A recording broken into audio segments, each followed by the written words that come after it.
Chapter 847. To reach Myrine from the Summer Sea, one had to pass through 3 seas: the Summer Sea near the equator, the Gulf of Sorrows between the land of long summer and the Gith continent, and the Slave Bay that connected to the Gulf of Sorrows through the Maiden of Freedom Strait. From the day the sun broke, Dragon Queen's agricultural production was suspended. The wheat, corn, and rice that had not been filled with milk were all harvested, dried in the wind, and turned into animal feed. With the Great Leap Forward stopped, the 1 million people in Slave Bay stopped working. It was clear that any efficient and rational government would not allow their people to do nothing. It was a waste of labor and was not conducive to maintaining public order and management. Dany understood this point, so she immediately arranged a new job for them, all fishermen. When she had just taken over Astapor, Dany had built a few salt pans by the sea. In recent years, Slave Bay's snowflake salt was also a popular export product. Because of this, Slave Bay did not lack salt. This provided a good foundation for the salted fish industry. When Dragon Queen went to the Westeros to fight deviant ghosts, Little Gold, who had stayed in Slave Bay, went to the sea every day, leading a few pterosaurs to drive the fish in Slave Bay to the shore. This was just the coastal fishing. There was an even larger deep-sea fishing. After all, Little Gold alone could not have more than 1 million people around him. As the starting point of the slave trade, Slave Bay originally had more than 1,000 ships of various sizes. In these years of continuous battles, the new Gith Alliance and the Allied army had sent more than 1,000 ships, adding up to more than 2,000 merchant ships and warships. Originally, most of these ships would be sold at the docks at a low price, or their decks would be dismantled for firewood. Now that the long night had come, Dany used them to form an unprecedented super fishing team. There were hundreds of thousands of people in Slave Bay participating in this large-scale production, fishing, killing, and pickling. 99% of them worked in Slave Bay, where there were few storms. Some small sampans with less than 10 crew members even set out early and returned late, treating sea fishing as river fishing. Oh, there were also fishing boats up and down the Black Dragon River and White Dragon River. Dragon Queen also arranged for a group of old people and children to dig for eels, shells, and screws in the paddy fields, ditches, and riversides. A day's work might not yield much, but the people could not be idle. If they were idle, it would be easy to cause trouble. Of course, what could truly bring Slave Bay a huge harvest was the Grief Bay and even the Summer Sea's deep-sea fishing. The Bay of Sorrows was 80 kilometers away from the Smoke Sea. A small sun hung on the surface of the sea, and Princess Elia seemed to be covered with a layer of golden-red gauze. On the bridge, Gisela opened her eyes and sat up from the reclining chair. She pointed in the direction of the sea and said to Blackbeard Groll, who was looking over, "Mackerel, medium-sized, about 2 kilometers." Blackbeard Groll immediately ordered the sailor under the bridge, "Cure, turn the rudder 27 degrees to the left. Suarez, cast the net. Jimmy, send the signal mackerel, medium scale, 2 kilometers ahead, prepare to surround them." "Yes, Captain." Half an hour later, Suarez, who was controlling the trawl, shouted excitedly, "7 gods bless us. This is a mature group of mackerel. The average age is at least 4 years old." Blackbeard Groll was delighted when he heard that. He ran down the wooden ladder and came to the side of the ship. As expected, as the fishing net pulled, mackerel leaped out of the dark sea like silver shuttles. They were about half a meter long. He picked up the binoculars on his chest and observed the 20 or so ships on the surface of the sea. They seemed to have gained a lot. "We've gained at least 200 tons of fish this time." Groll sighed in satisfaction. "Who knows, there might be whales behind the mackerel. Then, the harvest will be even greater." Suarez smiled, revealing 2 huge front teeth. The small sun in the sky seemed to have heard their words and said loudly, "I'm tired. I want to rest. Lord Pear, hold on a little longer." The fish were attracted by the sun. "Maybe there really are whales coming." "A whale is worth a few days of our hard work," Groll quickly comforted. The small sun lowered its altitude and scattered light and heat into the sea. It shouted, "It's so cold. I want to go to the west. It's warm there. We can't go any further west. The west is the Smoke Sea. There are reefs and demons," Groll said. "I'll go there myself after work.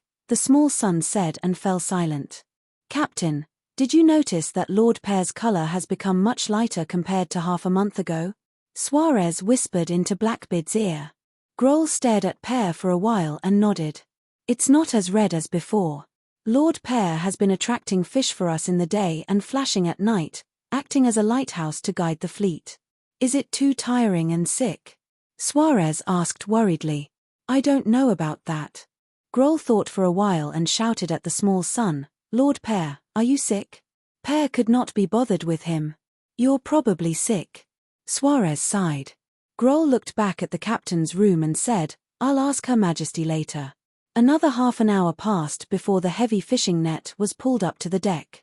Immediately, a group of sailors came over with baskets. They formed a circle and sat on small stools with a huge wooden chopping board in front of them. They slapped the fish's head with the back of the knife and knocked it out. They picked it up and placed it on the chopping board. With 2 slashes, the fish's head and tail were chopped off. They reached into the fish's stomach and pulled out the innards. The middle section of the fish was thrown into the bamboo basket and knocked out the next fish. When the half-meter-tall bamboo basket was piled flat, a sailor immediately came over to change the basket. They carried the basket containing the fish to a pool surrounded by wooden planks at the bow of the ship. They poured out the fish and scattered a handful of white salt on it. At night, someone would carry a huge clay jar as tall as a person over. They would pick up the fish, divide it into 2 pieces, rub coarse salt, and put it into the jar. The jar was filled, sealed, and carried into the cabin. In fact, the fish's head, tail, and even the fish's innards were not thrown away. They were all placed in the jar. The fish's head and tail were sprinkled with a thin layer of salt. They were dried and used as livestock feed when they returned, and the innards were used to make dung. While the sailors were salting the fish, Grohl personally went to the kitchen to bring a tray to the captain's room. Your Majesty, it's time for dinner. Ji-Chi stepped forward to receive the tray and removed the lid. It was a steaming hot pot with chili oil. There were prawn balls the size of a child's fist, lumps of golden fish roe, green kelp slices, and milky white cuttlefish fillets inside. It was filled to the brim with a rich aroma. The main dish was a few pieces of burnt yellow baguettes. Let's eat together. Danny first scooped up a bowl of seafood stew with a spoon. She tore the bread into pieces and soaked them in the bowl until they were soft. Grohl thanked her and scooped a bowl for himself. Ji-Chi took out 3 glasses and poured wine for the Queen and the Admiral. Then, she sat down next to the Queen and scooped soup for herself. Whoosh! A line of fire flew into the room through the gap in the window and turned into a big crow. Mother Goddess, I want to go to the Sea of Smoke in the west to recharge, Yoli said. You're not a battery. Why recharge? Turn into a big crow and sleep. You'll be full of energy the next day, Danny laughed. Hey, I like places with fire. Then sleep in the furnace, Danny said. The big crow nodded and sighed.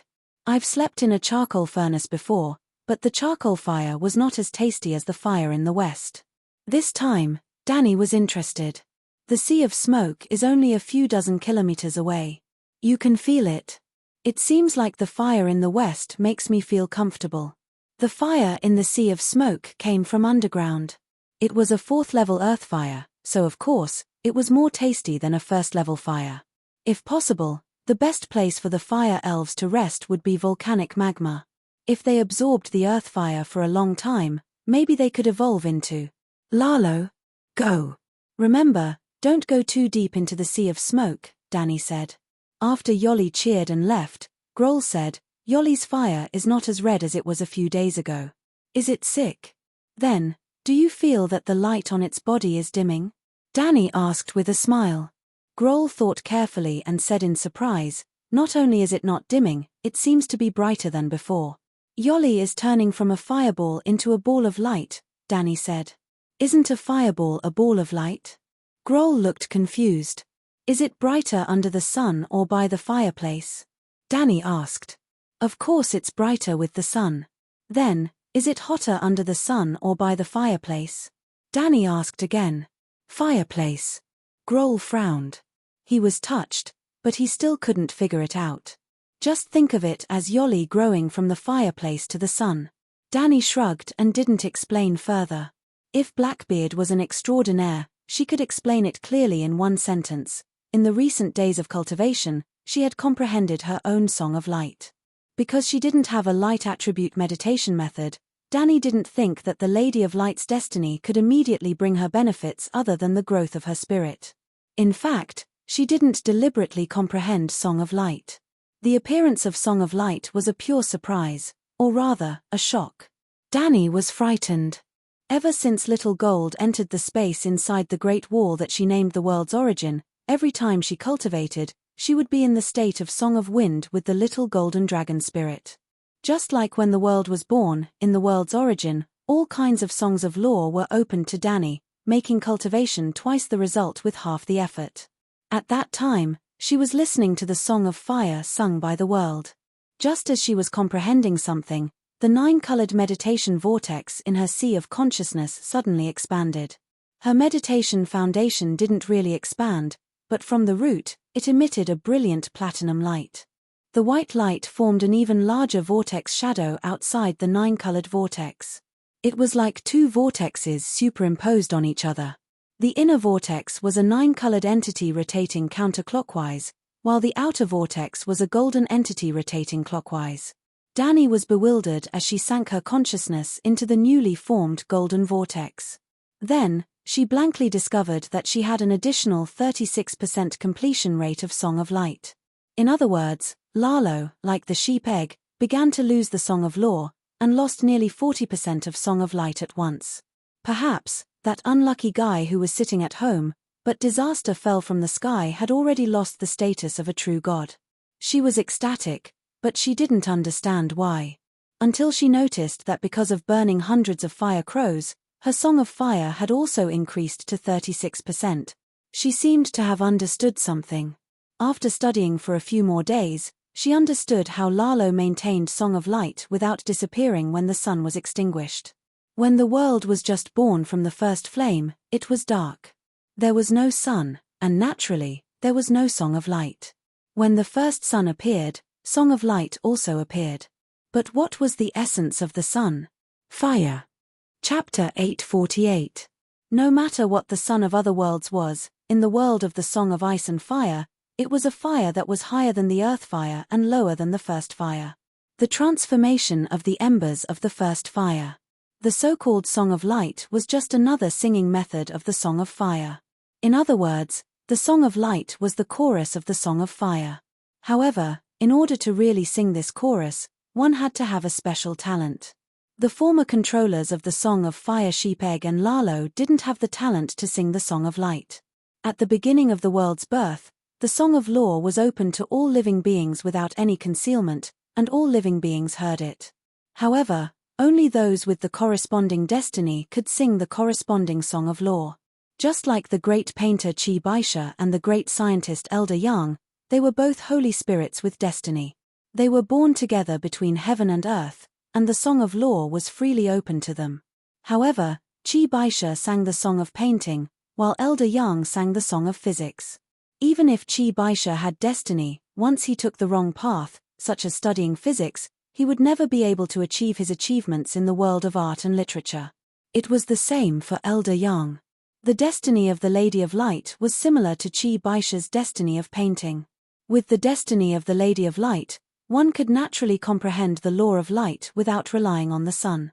Well, Lalo could master the Song of Light only because the sun of this era was forged with the embers of the first fire that he collected. And every time the sun was summoned, a god who mastered the Song of Light would be born in the newborn sun. For example, before the last long night, the Lady of Light who created the Kingdom of Dawn, the predecessor of the barren golden celestial dynasty, in the long mythological era.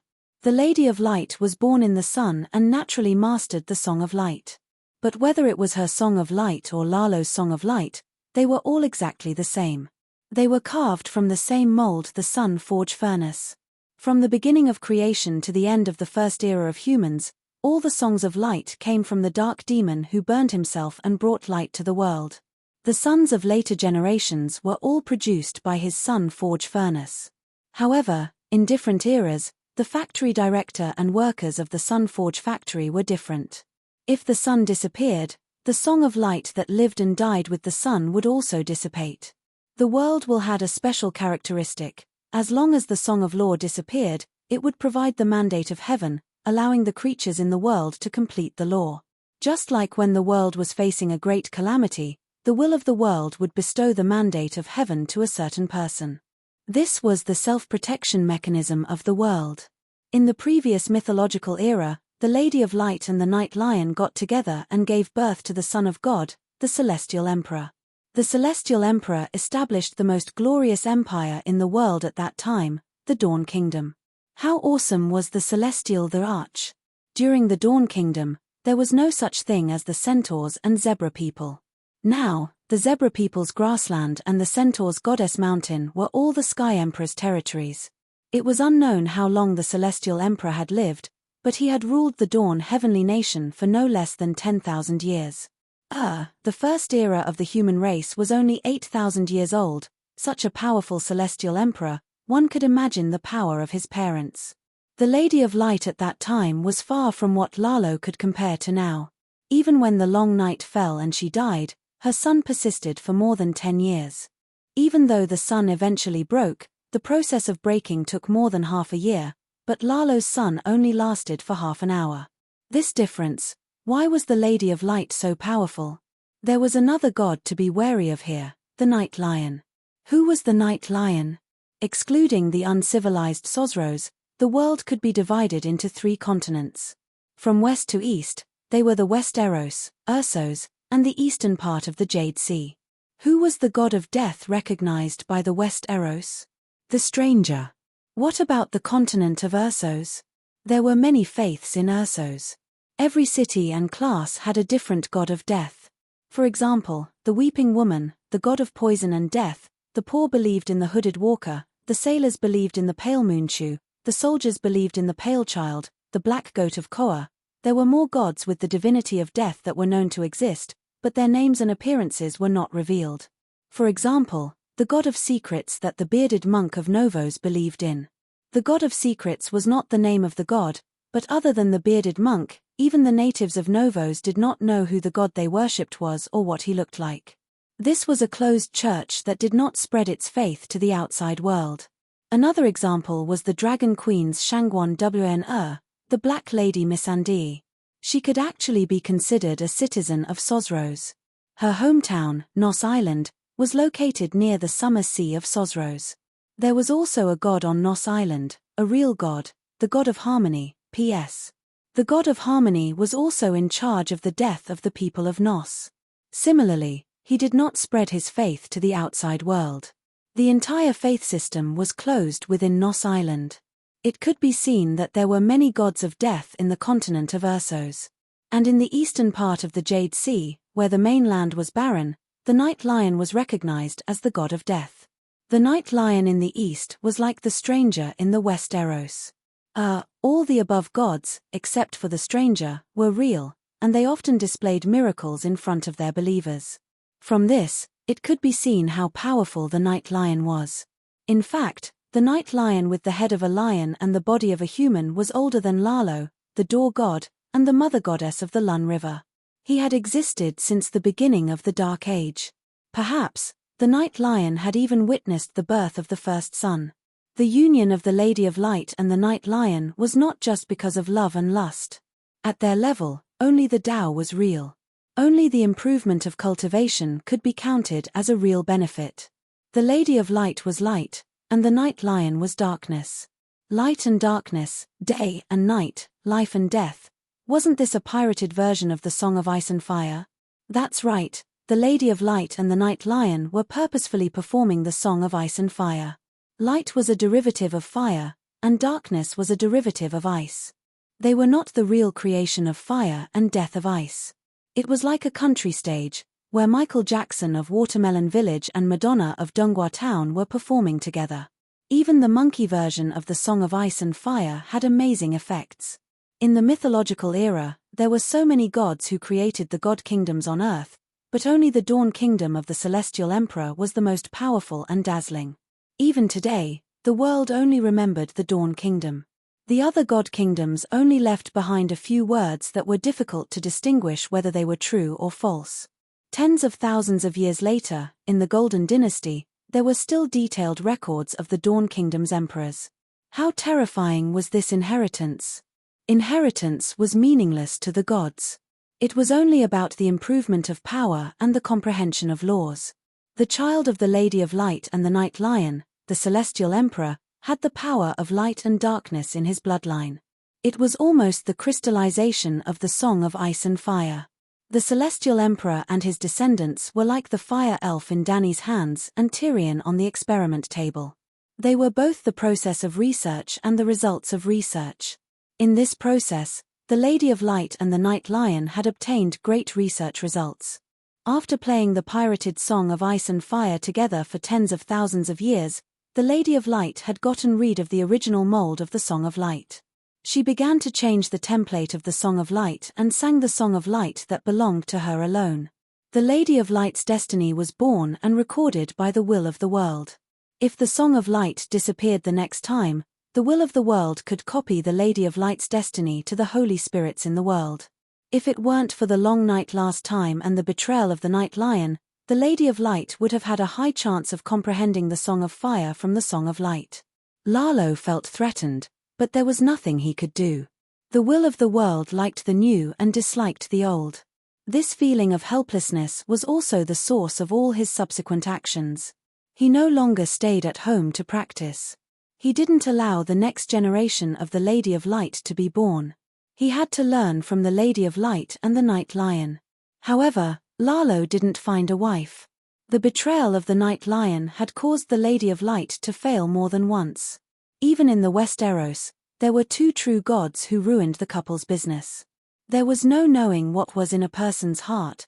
Lalo only believed in himself and had the ability to rely on himself. Lalo, the god of fire, sang the Song of Fire. Lalo, the shadow demon, comprehended the death of ice. Touch, touch. The only thing was that his Song of Fire was too primitive and low-level. The divinity of death and darkness was far inferior to that of the Night Lion. It was even further away from the Song of Law. He needed to improve the Song of Fire. He also wanted to defeat the God of Frost. If he took away the God of Frost's Song of Ice and Darkness, to what extent would he grow? So, he started to cause trouble and actively participated in human affairs to save the world. In the meantime, Lalo discovered a secret. The will of the world seemed to have begun to learn from the Lady of Light and the Night Lion. The saviors Yasuo, Yahai, and Nisaniza were also a combination of two opposing destinies. Darkness and light, cold and warm, love and hate. This is an opportunity given to me by God. Lalo thought excitedly. He took away the fake destinies of ice and fire of Yasuo, Yahai, and Nisaniza. The destinies of darkness, shadow, and death were integrated into his body. The destinies of the Lady of Light were useless to him and became a battery for the Messenger of Light. Lalo didn't have the talent to sing the Song of Light. He didn't need the destinies of the Lady of Light because the destinies of the Lady of Light were to comprehend the Song of Light. What Lalo needed was the Song of Ice and Fire, not the fake Song of Light and Darkness. He already had the authentic Song of Fire, so why would he care about the fake one? Moreover, the fake one was not a ready-made product. Even if he integrated the destinies of the Lady of Light, he still needed to comprehend the Song of Light himself. If he really had the talent, why would he waste time here? He also wanted to learn from the Door God. Sitting at home, enjoying the wind and listening to the song, he could sublimate the Song of Wind to the extreme and even comprehend the second song unintentionally. Before the Lady of Light and the Night Lion appeared, Lalo learned from the Door God and practiced hard at home. Lalo was very diligent and motivated. He was also good at learning the learning methods of a top student. Lalo, who had been working hard, also received rewards. He gained a lot during the first long night. As soon as the first long night ended, he began to plan for the second long night, the authentic Song of Ice and Fire destinies of Dany and Jon. If he succeeded again, there was a great chance that he could improve the Song of Fire to an incredible level. He could even sing the Song of Ice and Fire alone and become the King of Gods, completely ending the fate of the world's fall. Unfortunately, Danny had transmigrated. The messenger of light, who had helped him to seize the destinies of the Savior, had also become a fatal flaw that knocked him off the throne. The destinies of the Lady of Light sealed inside had not completely disappeared. In theory, the loss of the messenger of light's power meant that the destinies of the Lady of Light had been exhausted. It was like a phone that was not broken, but the screen was not bright. It must be because the battery was out. The ruthless Lalo couldn't understand the feelings between Yasuo, Ahai, and Nissa. Nissa's soul core went to reincarnate, and Yasuo and Ahai took her place. Then, the Savior removed the battery and kept the last mark of his wife to accompany him forever. Until the reincarnation of Nissa came and took away what belonged to her again. Chapter 849. John has his own destiny, but is also the reincarnation of Yasuo and Ahai. That's why he's able to fuse with Yasuo and Ahai's destiny without any rejection, allowing himself to be completed. Danny Rise also has her own destiny, but she's also the reincarnation of Nissa. That's why she's able to fuse with Nissa's destiny as the Lady of Light without any rejection, allowing herself to, she's already very complete. This is just icing on the cake. After John obtained the destiny as the Savior, his cultivation speed increased by leaps and bounds. In just a few months, he surpassed Kuei Shi and rose from the #1 youth in the Western continent to the #1 youth in the world. I wonder how Kuei Shi feels after being overtaken by the two bugs, Dragon Queen and John. After Danny obtained Nissa's destiny, her realm also increased rapidly, but she's a little crooked. Her main job, Song of Fire, didn't increase her growth speed by much. Instead, she gained a side job, Song of Light. She's now the Lady of Light of the Seven Gods.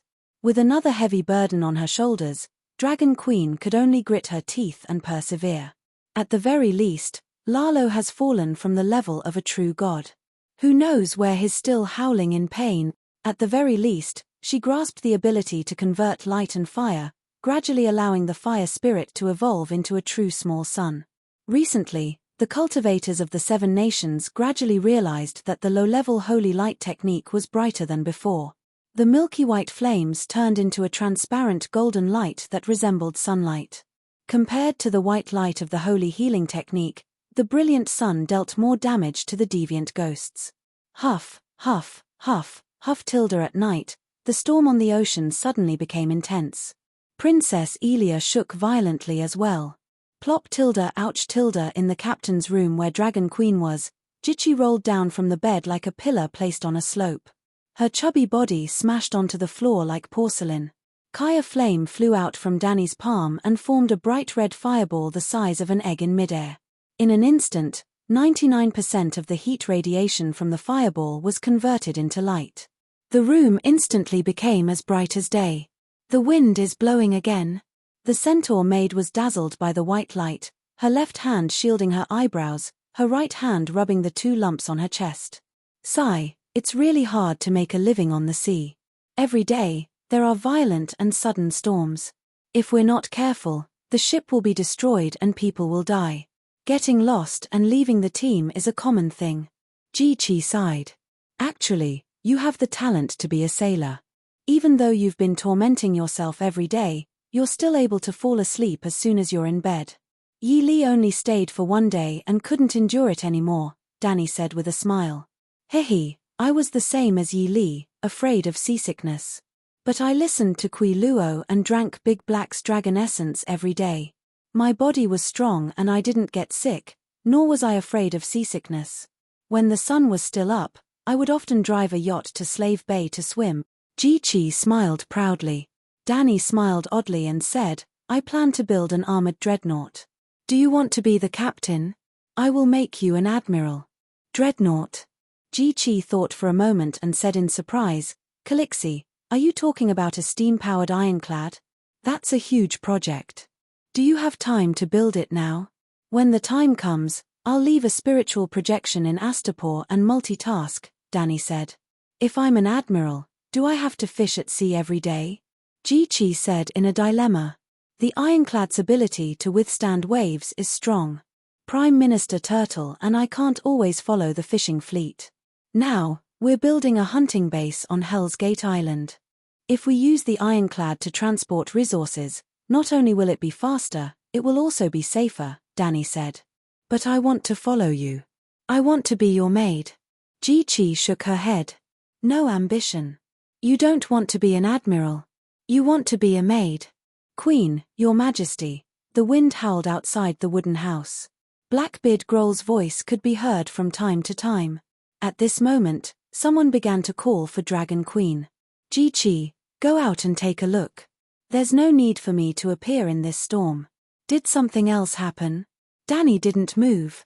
The narrow wooden bed in the captain's room was given to Ji-Chi to use. Dragon Queen sat cross-legged and floated 2 feet above the ground. A circle of light green wind surrounded her body. She held a fireball in each hand. In the center of the fireball, there was a flickering shadow of a struggling fire crow. At this moment, even without the fire ladder technique, she could still float in the air. As she opened her eyes, Ji-Chi saw that the queen's big purple eyes were filled with green. The moment they looked at each other, the centaur maid was in a daze. It was as if she was in a boundless space. There were countless tornadoes around her. It was like an ocean of wind. Why are you in a daze? Hurry up and go out. The queen's voice woke her up. Calixi, I see a lot of wind in your eyes. Are you cultivating wind witchcraft? Ji-Chi asked curiously as she put on a fur coat. The green in Danny's eyes disappeared. She stared at the maid's voluptuous body wrapped in the fur coat. Ji-Chi, maybe after a few years, you'll be able to light up the glass candle. Why? I tried before. I couldn't light it up. Ji-Chi was puzzled. If you stand under the sun every day, even a Quill's milkman will turn black. If you're exposed to the high-energy magic radiation emitted from my body for a long time, you'll also have a positive mutation. Danny said. She was a true demigod. She also understood many laws. Wherever she went, the elements around her would naturally become active. A pig born in the celestial world, even if it didn't cultivate, would definitely not be an ordinary creature. Ji-Chi saw the wind of a world through her eyes. She even used her spiritual energy to enter it unconsciously. This was not something a mortal could do. It was also not something a normal person could come across. Captain Growlit, today's storm is much weaker than the previous ones. There's no need to call the queen, right? Ji-Chi carried the lantern and braved the wind and snow to walk to the bridge. In a moment, her long black hair was covered in snow. Her plump cheeks were cut by the wind blades. Growlit had a rope tied around his waist. He stood on the deck and steered the ship. He turned around and shouted at the centaur maid, "The Yimont and Clinton are missing.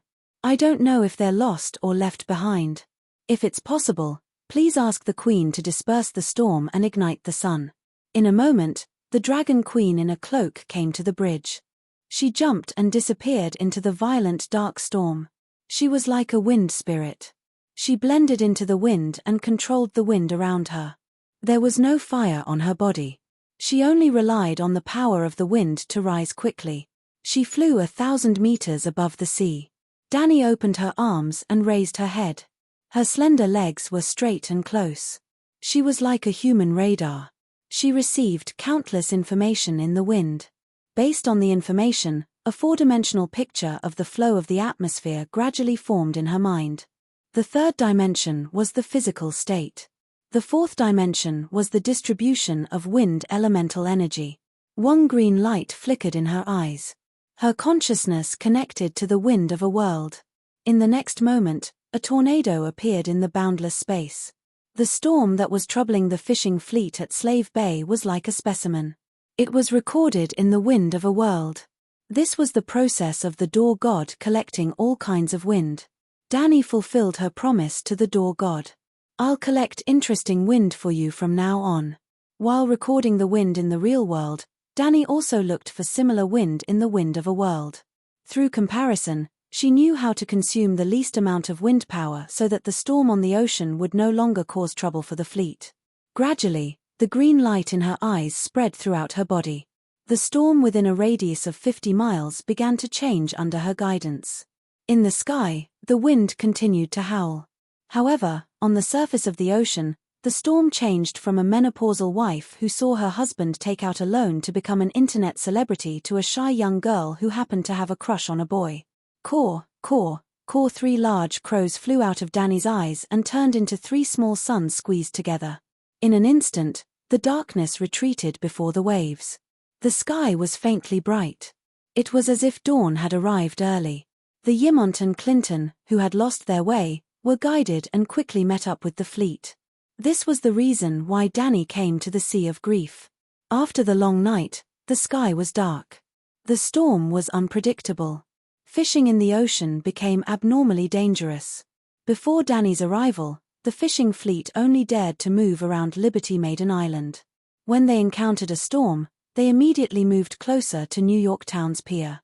Ever since she destroyed the Frost God's tornado in Winterfell, Danny gradually became infatuated with the feeling of controlling the wind of nature.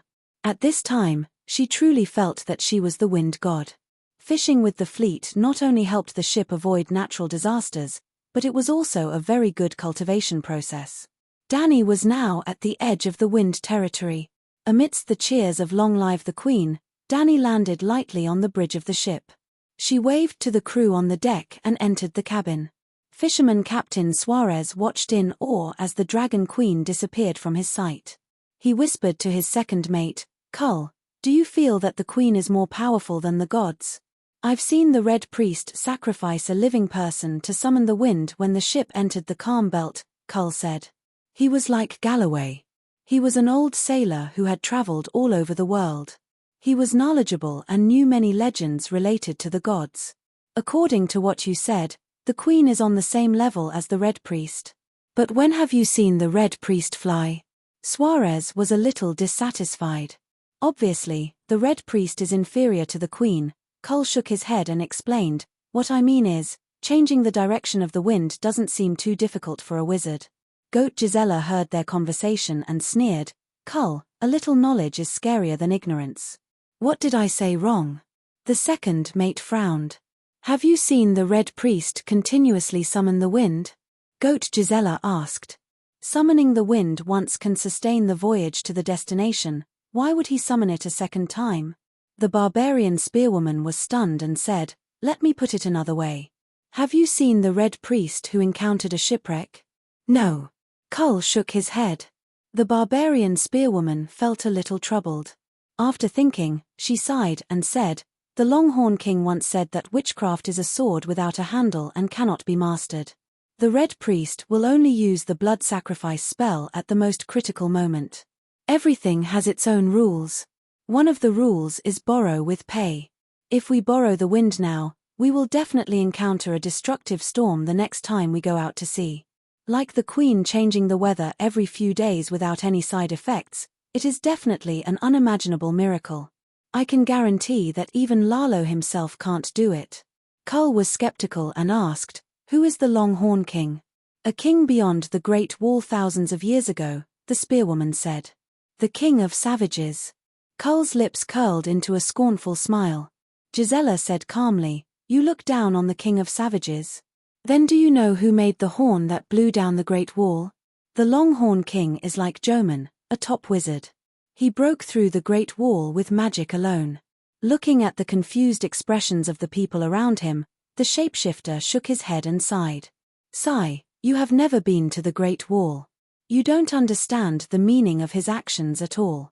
Ah, there are people in the sea. It's the Red Priest. 9 o'clock, about 3 kilometers. The Red Priest's ship was destroyed in the storm. Broken wood and corpses floated over.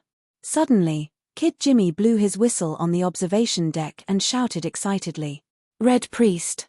Suarez was stunned. Goat Gisela also had a strange expression. Wasn't this too much of a coincidence? "Send a boat over," Grolier ordered loudly. Chapter 850. When Jimmy noticed the wooden planks floating towards them, Danny, who had just entered a meditative state, was jolted awake. A divinity was approaching her. The god of death. His aura was familiar. In the next moment, the soul of the black dragon entered her body. Danny turned into a stranger and entered the world of death. The colors faded, and the sea became darker and deeper. It was like an abyss that swallowed everything. On the Black Sea, more than 10 grey ships floated silently. There was not a single crew member on the deck. They were like ghost ships. "Are you looking for me?" Danny asked curiously. In front of her, there was a short and weak strange woman. She only wore a large white canvas suit. Her eyes, nose, ears, and mouth were sewn together with a thick hemp rope. It was Pale Moon Maiden. "I'm collecting the souls of the Volantis crew nearby. Their ship was destroyed in a storm." Pale Moon Maiden was a little flustered. "I didn't expect to meet you here. Weren't you dealing with deviant ghosts in the Westeros? The Battle of Winterfell is over. I'm leading a fleet of ships to fish in the Sea of Sorrows," Danny said. "Fish?" Pale Moon Maiden said in disbelief. "You're a god. Do you still need to run around for food?" Danny didn't explain. Instead, she repeated her previous question. "Are you here at Slaver's Bay to look for me?" Pale Moon Maiden hesitated for a moment and nodded. "I happened to pass by, so I came to inform you." Danny narrowed her eyes. She thought that I should be dealing with deviant ghosts in the Westeros. Then, she admitted that she came to Slaver's Bay to inform me. An old monster who had lived for thousands of years wouldn't be so careless. Was this demon so nervous that she was incoherent? Or was she acting? She asked anxiously, "Is there a demon god preparing to deal with me? Is it the Avengers or the Righteous Alliance? Who are they?" Pale Moon Maiden waved her hands. "No, no. There are no Avengers, no Righteous Alliance, no gods plotting against you. Didn't you ask me to explain the rumors of the Black Goat to the gods? I've explained that you don't intend to kill all the gods indiscriminately. It's just that the Coal Black Goat actively participated in the battle at Slave Bay and has a personal grudge against you. That's why you must take revenge. Are they that easy to talk to?" Danny asked suspiciously. "Sir Stranger, whether they believe you or not depends on your sincerity. As long as you don't hurt the second god other than the Black Goat, it proves that you have no enmity towards us. You are so powerful. Unless it is a life and death crisis, no god would want to be your enemy," Pale Moon Chu Nu said sincerely. Danny laughed. "That makes sense. So, we can be considered to have reached an agreement, right?" Pale Moon Chu Nu nodded. "Now that the misunderstanding has been cleared, the gods will no longer deliberately target you. As long as you are willing, you can go to Cole and kill the Black Goat at any time, and the other gods will not interfere." "Very well, you've helped me resolve the grudge between me and the divinities. I want to repay you," Danny happily said. "There's no need. It's my honor to serve you," Pale Moon Chu Nu said humbly. "Sigh, it's a habit of mine to reward those who have done well." Danny waved her hand and said straightforwardly, "How about this? When I go to Cole to deal with the Black Goat, I'll call you along. After we kill that bastard, we'll split the divinity of death in half." This. Pale Moon Chu Nu was so excited that her voice trembled. "This reward is too valuable. Do you want it or not?" Danny asked with a smile. After hesitating for a moment, Pale Moon Chu Nu nodded lightly and said with a blush, "I lost half of my divinity last time, and my power has been greatly reduced. The efficiency of collecting the dead souls in the sea has decreased. If I can be replenished, when will you go to Cole?" At the end of her sentence, she could not help but show a hint of eagerness. "Perhaps after the long night is over." Danny seemed to be speaking casually, but her eyes behind the hood did not miss a single detail of the evil god's expression. Pale Moon Chu Nu was really anxious. "The long night may last for more than 10 years. Sigh, for us gods, 10 days, 10 years, or 100 years, it makes no difference," Stranger Danny said nonchalantly. "Lord Stranger, the Black Goat knows that you want to deal with him. 10 years is enough for him to hide." Pale Moon Chu Nu took a breath and tried to persuade her tactfully. "That makes sense." Stranger Danny thought for a moment and asked, "Why don't we go now?" "Sure, I can help you find the Black Goat's location." Pale Moon Chu Nu's face lit up with joy as she patted her chest and volunteered. "Find the Black Goat's location." Stranger Danny seemed to have been reminded and said in realization, "You're right. He's definitely not in the Coal Temple now." Pale Moon Chu Nu was stunned and nodded. "He's not stupid. He should be hiding," Danny suggested, Why don't you find out where he is first? When you have results, you can inform me at Dragonstone Island. What do you think? Dragonstone Island? You're not fishing in the Sea of Sorrow anymore? Pale Moon Chu Nu was puzzled. Did you notice the changes in the weather earlier? Actually, fishing is not my main purpose. I'm here to practice wind sorcery and plan to form a wind territory. Danny explained. You've already formed a territory? How long have you been practicing? Pale Moon Chu Nu was shocked. It's not that easy. But a lot of things have happened in the Westeros recently. I have to deal with them. Stranger Danny shook her head and sighed. After Pale Moon Chu Nu left, Danny immediately asked Jichi to call Grohl. As soon as the centaur maid opened the door, she saw Blackbeard and a few sailors walking towards her. Galloway was also stunned. He raised his head to look behind the centaur maid and asked in a low voice, "Is His Majesty resting? There's a wrecked ship floating towards our fleet. This is a red-robed monk from Volantis." "Not yet. His Majesty wants me to find you." Jichi took a step back and opened the door. The captain's cabin was narrow. It was less than 20 square meters. Grohl waved his hand and only the second officer, Cool, carried the stretcher into the cabin. The rest of the sailors stayed in the corridor. Danny frowned and looked at the stretcher. There was a black man lying on it. He was more than 1 meters tall and wore a bright red robe. His skin was dark like sticky ink and there were red flame tattoos on his cheeks and forehead. He had the hairstyle of a golden lion king. However, he was too old and his hair was white. His stomach was round like a huge pebble. His appearance was so extraordinary that Danny's attention was drawn away. She almost forgot why she called Grohl over. After a while, she looked away from the red-robed monk and said to Blackbeard, "Grohl, order the fleet to change direction. We're going to Hell's Gate Island." As soon as she said that, the red-robed monk on the stretcher opened his eyes and looked at the Dragon Queen pleadingly. "Wait, Your Majesty. Please wait." Grohl looked at the Dragon Queen for instructions. Danny frowned and asked, "Why did you bring him here? And you're from Volantis, right? What do you want to say?" "Your Majesty, this red-robed monk is unwilling to enter the cabin to rest. He wants to see you immediately. He said that he saw a prophecy. If he doesn't come to see you, thousands of people will soon fall into the hell of Pale Moon Chu Nu." The second officer, Cool, explained. Danny was interested. She waved her hand and asked Grohl to stay. She asked the African old Siezun, "What did you prophesy?" "Your Majesty, I prophesied a long time ago that I would see you today. A few days ago, I prophesied that a big storm would destroy the ship I'm on. Just last night, I prophesied that if I don't come to see you immediately, you will take your fleet to change direction immediately. Then, my companions will lose their last chance to live." The African old Siezun's voice was weak, but his eyes were as bright as stars. "Then, did you prophesy the final outcome?" Danny narrowed her eyes, hiding the fierceness in her heart. "I prophesied it." The African old Siezun sighed. "Tell me about it."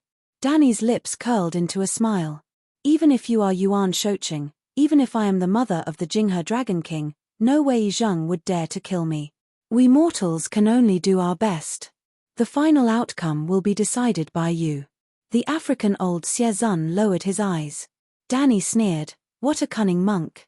Your Majesty, I am an honest monk. In front of you, I can only use the most honest attitude and speak from the bottom of my heart." The African old Siezun smiled bitterly. Then, without waiting for the Dragon Queen to ask again, he quickly said, "Your Majesty, my name is Machiro. I am an archbishop under the Supreme Priest of Volantis. Under the orders of Supreme Priest Benello and Consul Dofas, I led 8,000 Tiger Cloak Army soldiers to Slavers Bay. Dofas told us that the Allied army had won the Battle of Meereen and that Meereen had fallen into the hands of the Allied army. We will take over the management of Meereen so that the Allied army can continue south to Yuankai and Astapor." "In your dreams," Jichi said coldly. "It has been more than a month since the Battle of Meereen. You are floating on the sea. Did you not receive the news?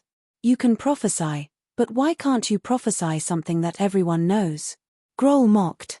"We should not have saved this monk, but it is not too late to throw him back into the sea. Q's eyes were cold. The African old Siezun shook his head and sighed. The moment the sun sets, Volantis will no longer focus on Slavers Bay, regardless of the outcome of the Battle of Meereen. They know that the long night has come. In the past, the Blackwall nobles were not worried that the Tiger Cloak army would rebel when they left the defense of Volantis to them.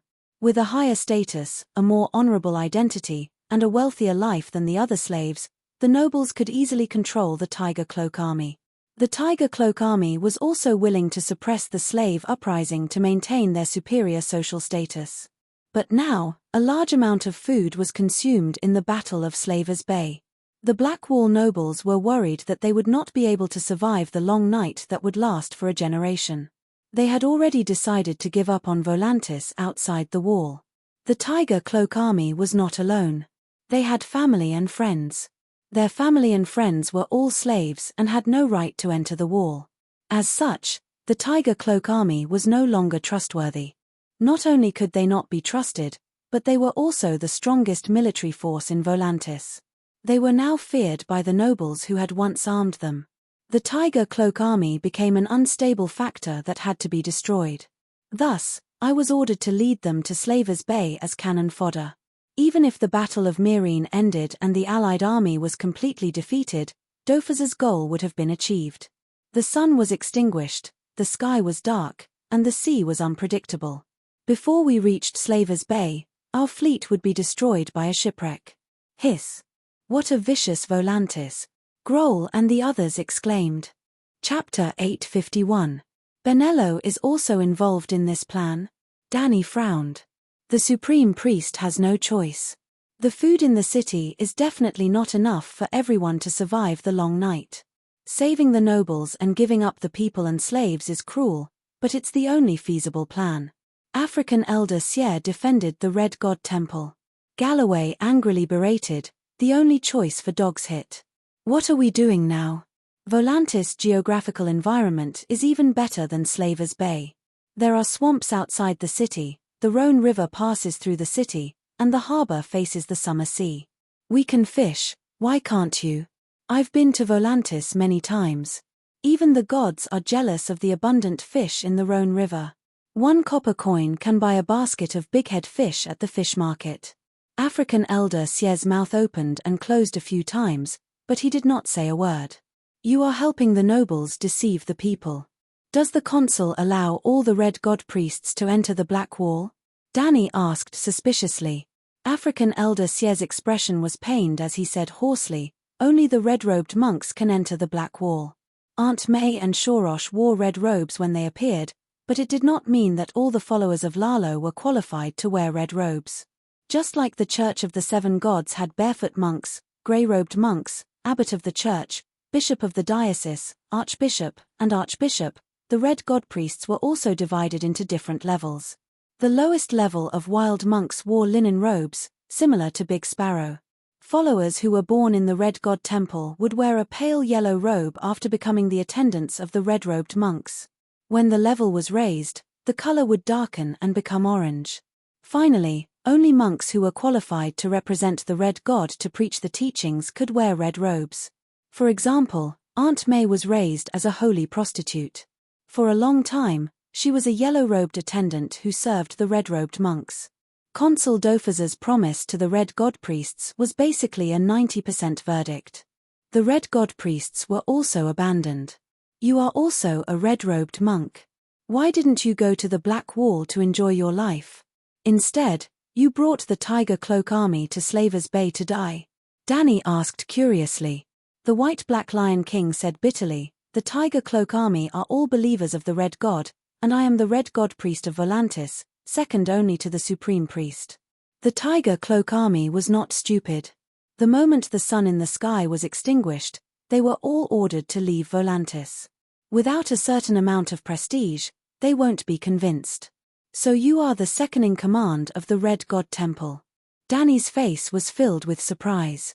The Supreme Priest, Benello, was a milky white man, while the second in command, Machiro, was a black man, as black as charcoal.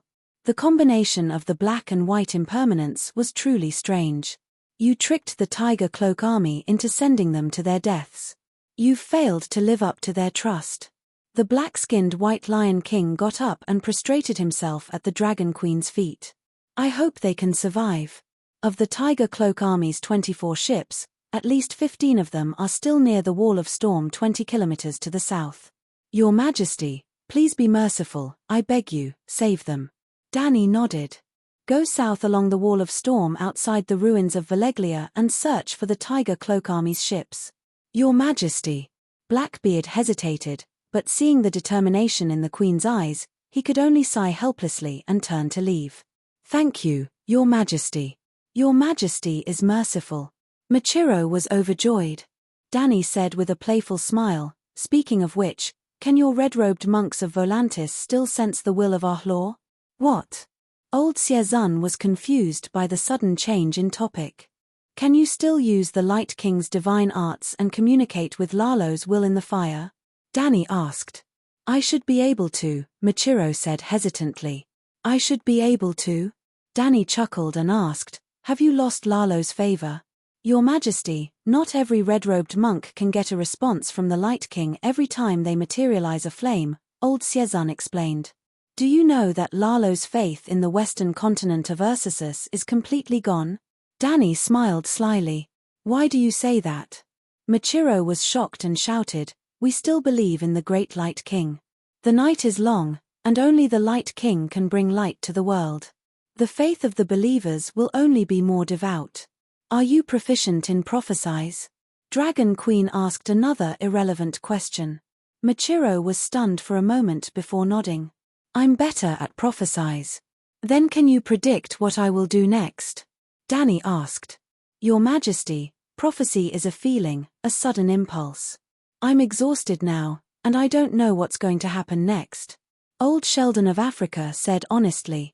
Then use your wisdom to think. Why did I save the Tiger Cloak army who believe in the Red God?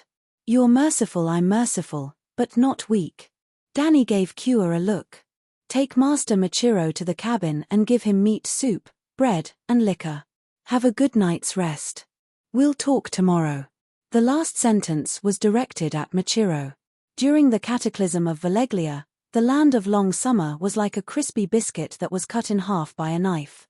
A sea of smoke appeared in the middle, but the islands below were also shattered into countless pieces in the explosion. Some of the continental fragments were submerged by the sea and became submerged reefs, while others emerged from the sea and became reefs. If the reefs were large enough, they would become small islands. There was such an island at the entrance of the Sea of Grief. It was located 20 kilometers away from the Sea of Grief, about 500 meters in length and width, and about the same size as Winterfell.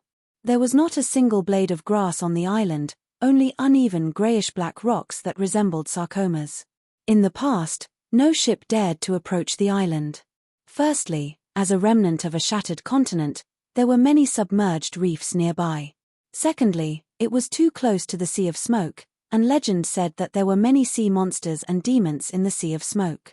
The submerged reefs were real, the sea monsters were real, and the sea creatures that resembled demons were also real. The Dragon Queen named the island Hell's Gate. The Sea of Smoke was hell, and the island was located at the entrance of the Sea of Smoke. As night fell, the Hell's Gate highlighted its huge fishing value. After the sun went out, the creatures in the sea would lose sunlight and warmth, and would inevitably approach the river basins near the Sea of Smoke in large numbers. Because of the volcanoes in the Sea of Smoke, the seabed temperature was high. This was also the reason why the fishing fleet had been loitering near the Wall of Storm. Schools of fish spontaneously swam toward the warm waters. Dany's moth darting to the flame plan made use of the fish's instinct to yearn for sunlight and warmth to the extreme. If a hole was opened in the frozen surface of the lake, it would not take long for countless fish heads to fill the hole. Fish also needed oxygen. When a hole was opened in the ice, the oxygen content of the lake would increase. Sensing the change in oxygen content, schools of fish would come. Dany hung a small sun near the surface of the sea. Just like opening a hole in the frozen surface of the lake, schools of fish that were sensitive to light and temperature would spontaneously swim over. With the shapeshifters entering the bodies of their animal companions and constantly monitoring the movements of the schools of fish, the fishing fleet could calmly set up a formation and catch all the schools of fish that chased after sunlight. It was cruel and efficient. The fish in the sea were like moths darting to the flame, disregarding their lives for the sake of light and warmth. All right, only artistic youths would think this way. The moths and fish were just following their instincts and did not have many thoughts. Don't say, how can a person who is not a fish know the thoughts of a fish? When formulating the fishing plan, Dragon Queen had specially arranged for shapeshifters to enter the bodies of various types of fish for experiments. I am not a fish, but I know the joy of fish. This was the charm of a fantasy world. The rescue fleet of the Tiger Cloak Army didn't waste too much time. The 3 small suns that were squeezed together were like morning stars hanging in the blue dome of heaven, pointing out the way for all life within a 50-kilometer radius. Only 14 ships and over 5,000 Tiger Cloak Army soldiers were left. Grohl arranged for the sailors to repair the holes in the cabins and provided healers to help treat the wounded. The ships with broken masts didn't give up either. A mooring rope was hung at the bow of the ships and pulled forward by the giant fishing ships. On the evening of the second day, over 30 ships arrived at Hell's Gate Island in a grandiose manner. 7 gods above, what is that? The moment they approached the scorched island, the sailors on the ships cried out in shock. SSSS Angtilda under the small sun, everything within a 10-kilometer radius could be seen. West of the scorched island, streaks of red light flashed under the vast sea surface. The seawater was boiling, like a pot of bathwater that was left on the coal stove by a mother playing mahjong. Amidst the surging waves, one could vaguely see 2 giant beasts fighting. Based on the dragon flames and dragon roars, everyone could guess that the black shadow entangled by numerous red tentacles was the black dragon. The tentacles were thicker than a muscular man's waist and were 30 to 40 meters long. They were covered with suction cups the size of a pot lid, and each suction cup had dense sharp teeth that were as thick as a finger. Ah, it's a sea monster. The Megalosaurus is hunting the sea monster, Grohl cried out in shock. Captain, the Megalosaurus seems to be at a disadvantage. Should we go over and help? Suarez asked anxiously. On the surface, Blackie was indeed in a miserable state. The tentacles of the sea monster entangled his wings and tightened around his neck. There were also 2 tentacles whipping his head and back. There's no need to help. The sea monster is about to die. It's struggling in its death throes. Grohl shook his head and sighed. How can you tell? Suarez asked in shock. Look at the surface of the sea. It's dyed dark red by black blood. That's not dragon blood. Listen to the sound. The Megalosaurus roars are full of energy, just like an angry overlord roaring. The monster in the sea is like a peasant woman pinned to a pile of straw by soldiers. It's hoarse and full of pain, Grohl analyzed. The spearwoman Gisela also exclaimed, think about it. Where did the dragon flames of the Megalosaurus land? I think the sea monster's head is probably melted. She wasn't wrong. As the red dragon flames kept spewing out from the bottom of the sea, the tentacles whipping the Megalosaurus became slower and weaker. In the end, it fell off the Megalosaurus like a puddle of soft mud. Hiss Blackie's head popped out of the sea. It roared at the sky and flew up. It didn't fly up. It grabbed the sea monster's tentacles with its claws and tried to lift it up. Not only did it not lift the sea monster's body, it also fell back into the sea with a splash. It was awesome the whole time, but it failed to show off at the end. Bad review. On the bridge, the Dragon Queen sighed with her hand on her forehead. Moo, the giant turtle that had been treated as an island by the Tiger Cloak Army, moved. It mooed and quickly sank into the sea. It came under the sinking sea monster's body and slowly swam to the beach of Hell's Gate. O Lord of Light, where have we come to? What kind of monsters are these? When the mountain-like sea monster's body floated to the surface of the water, the Tiger Cloak Army from Volantis was scared stiff. Chapter 852. Danny led the fleet to fish in the nearby waters, while Dahe and Prime Minister Turtle were in charge of inspecting the sea conditions around Hell's Gate. They drew a map of the sea and cleaned up sea monsters and aberrated sea creatures. Dragon Queen couldn't follow the fishing fleet all the time, but it was too dangerous to fish in the sea at night. Therefore, Hell's Gate Island was chosen as the fishing base. I have to leave the Sea of Grief immediately. I'll leave this place to you, Dany said to Prime Minister Turtle at her feet. The giant turtle lay in the shallow waters, half of its body exposed to the sea like an island. Beside Old Tortoise, on the beach under the small sun, the fishing team and the Tiger Cloak Army, thousands of people, were busy in full swing. Using axes and machetes, they dismembered the giant sea monsters, rubbed salt on them, and stuffed them into jars. What happened? This is different from the previous plan, Prime Minister Turtle said in confusion. According to the previous plan, Dany would lead the fleet to fish, and the Navy would build a pier and castle on the island. During this period, Prime Minister Turtle and Darhay would patrol this sea area for more than 2 months. Every beast in the forest had its own territory, and the other beasts in the forest would avoid that area, unless it wanted to start a war. Darhay and Prime Minister Turtle's hunting activities were to announce to the sea monsters and demons that came out of the Smoke Sea, "This sea area belongs to me. Know your place and don't come near, or I'll kill you." Once the castle and pier on the island were built, the fishermen would be able to fish safely near the island. They would have a lot of fish, and they wouldn't have to worry about losing their way. Yes, the fishing in the ocean would be limited to the vicinity of the island. The warm sea water would attract schools of fish. It was the fishing version of waiting for prey. My position has been exposed, and I don't have the protection of the Iron and Steel Army. If I continue to stay here, I'll most likely be attacked by the demons. Sigh, those guys didn't fall for my stalling tactic. Instead, they started to trick me. This is the bad thing about the protagonist of the New Age. The enemies come in waves, and each wave is stronger than the last. From humans to evil gods, they're all cruel and cunning. The righteous path of the human world is full of vicissitude. Dragon Queen sighed. Old Tortoise's mouth twitched a few times, and he said dryly, "I've seen Yasore Ahai.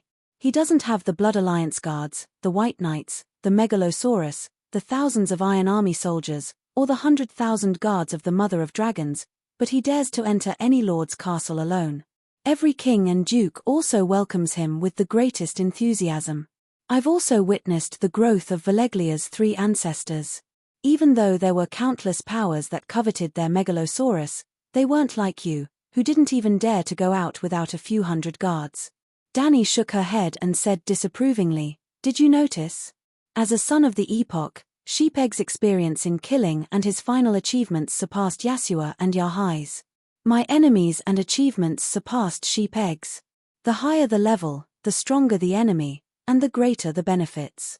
Ants are safe, and they won't be targeted, but ants can also be accidentally trampled to death. My enemies are many and strong. It's not that I like to cause trouble, but that I've reached too high a level, and I've affected the benefits of too many top experts." "Oh, that makes sense." Turtle Chancellor nodded, and then said awkwardly, "There are 3 problems now. First, I don't have the ability to direct the construction of the port. Second, I can control the waves to a certain extent, but I can't control the storm. Lastly, what if the demons can't find you and vent their anger on me?" Dany immediately said, "It's very simple. I'll leave a spiritual projection in Hell's Gate to direct the construction of the castle. When I go to Dragonstone Island, I'll make a big fuss and let everyone know my location. The evil gods won't come here, how's that?" "That works too." Old Tortoise nodded in satisfaction, and then asked, "What if there's a huge storm on the sea?" Dany probed, "Don't you feel that the world is very dangerous, and you lack a sense of security?" Old Tortoise sighed, "Sigh, the era is changing, and people's hearts are not what they used to be. The evil gods are wreaking havoc, and the true gods are tyrannical. It's indeed very dangerous." Then, he shook his head and said, "If you say that I lack a sense of security, then I don't. As long as I sense danger, I'll hide in my turtle shell, sink into some deep trench, and sleep for 180 years. Who can find me then?" Dany said with a straight face, "Don't you miss the days when the mother goddess of the Lun River was still around? Don't you miss the days when you wandered freely in the rivers and lakes?" "Of course, that's why I like to sleep. When I'm asleep, I can relive the happiness of the past in my dreams," Turtle Chancellor said sadly. Danny's mouth twitched a few times, and said, "Now there's a great opportunity in front of you. As long as you seize it, you won't have to rely on sleep to numb yourself in the future." Turtle Chancellor's heart moved, and he probed, "Don't tell me you want me to be your subordinate god. My Big Black is one of the 7 gods. I defeated the World Allied Army. I sang the Song of Wind, Song of Fire, and Song of Light. I'm the main character of the new era, and I'm the one who truly ended the long night." Danny only mentioned her achievements indifferently, and Turtle Chancellor understood what she meant. "If you've already ended the long night and started a new era, it's not impossible for me to be your subordinate god," Old Tortoise said hesitantly. "You don't want to go through hardships with me, but you want to share riches with me?" Danny said unhappily. "You're right, but I'm a little scared." Turtle Chancellor said shamefully, "What's there to be scared of? I don't need you to charge and break through the enemy lines. If you really can't do anything, you can just hide in your turtle shell, find a random trench, and sink into it. Who can get you then?" Thinking about the Dragon Queen's achievements and carefully thinking about her behavior, it seemed that she had a bright future and a good character. Could she be considered a wise ruler? Turtle Chancellor pondered for a long time. Just when Danny thought that he was using silence to express his rejection, a ray of light flashed across Old Tortoise's bald head. A green little turtle flew out, drew a circle in the air, and came to the space between the Dragon Queen's eyebrows. Danny chuckled and opened up the space of consciousness. She took the little green turtle into the space of the 7 gods' faith, and it landed in the spiritual will that formed heaven. Whong splash! Danny clenched her fist, and black divine power of water surged.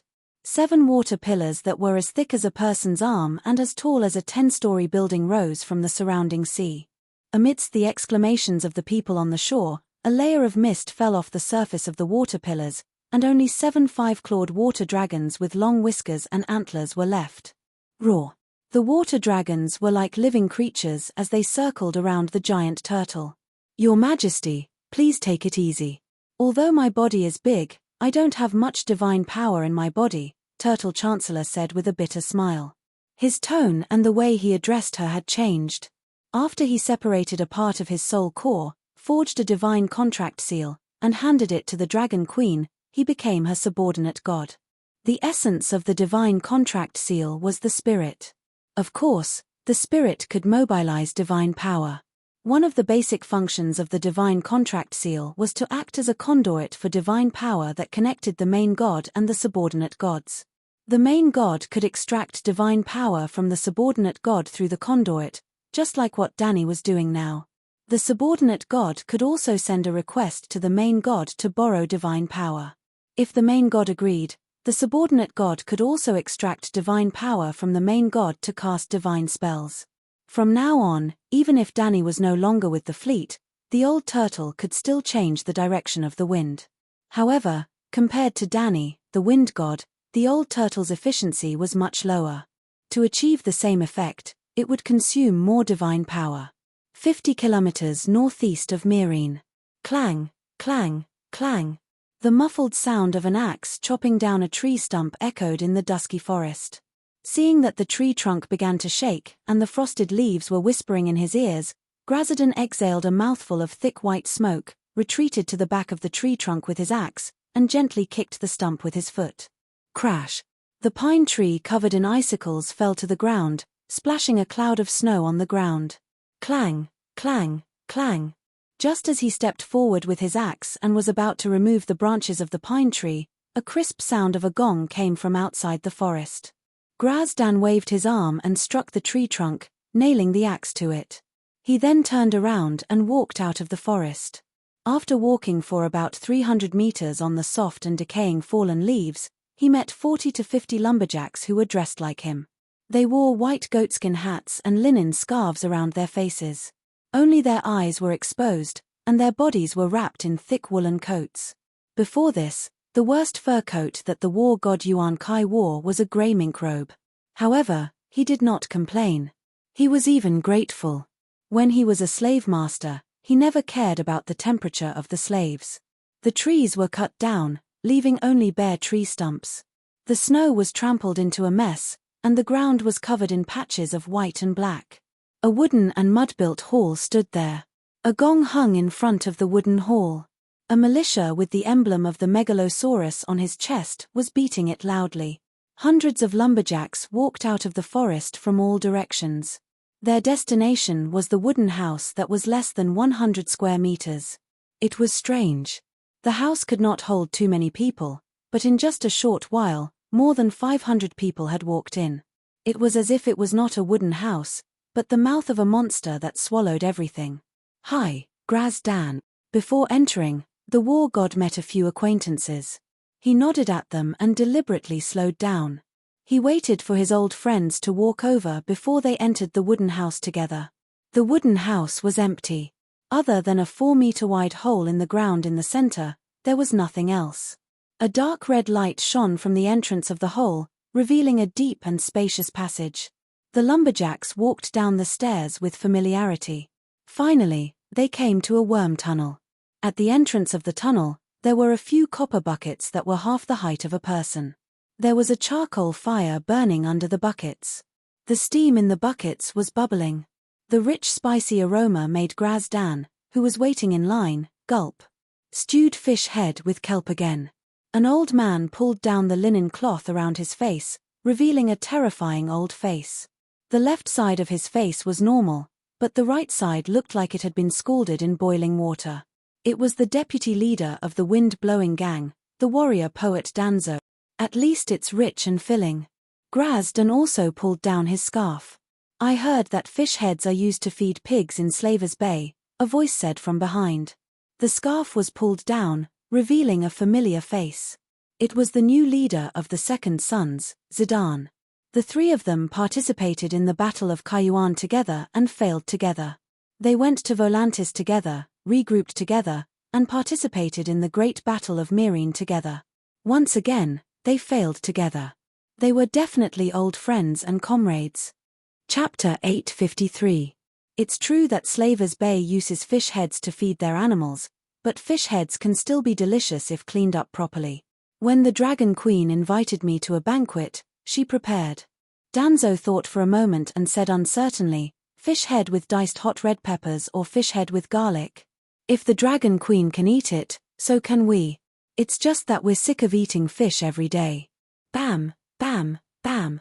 The cook knocked on the copper bucket with a spoon and said loudly, "Are you eating or not?"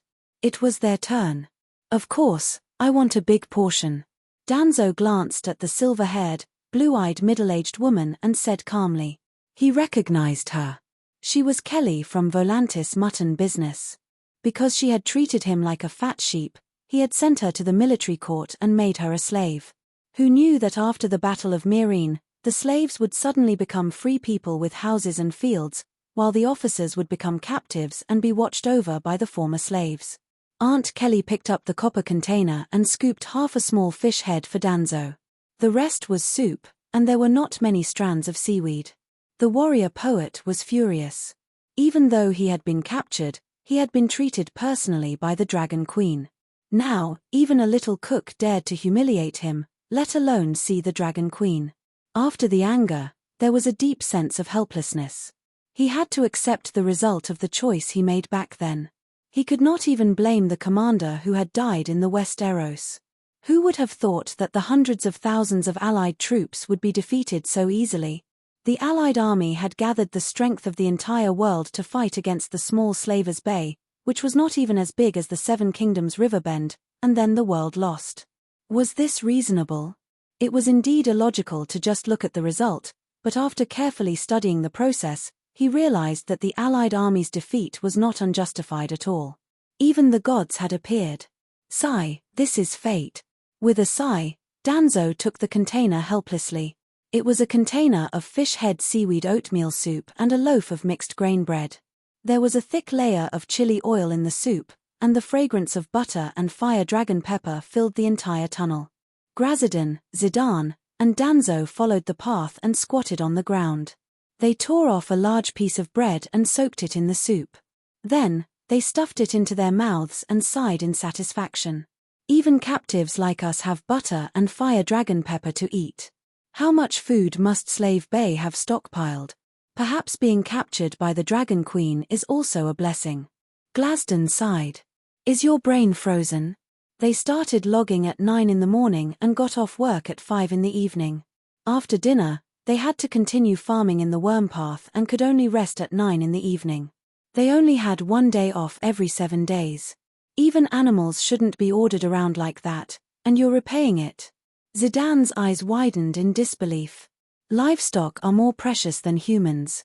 Warhorses should rest for 3 to 5 days after sprinting at full speed for 2 hours. Cattle will never plow continuously for 4 hours. Danzo took a sip of the soup and grimaced in pain from the spiciness. But you don't believe me when I say it's a blessing, Glasden said with a wry smile. Our captives can eat their fill. What does that mean? It means that the Dragon Queen was prepared for the long night. It means that Slave Bay has plenty of food. We're farming every day now, which means that Slave Bay can produce endless amounts of food. Even if there aren't many cultivated fields in the worm path, at least there are vegetables and fresh fruits to improve the taste. We're not civilians.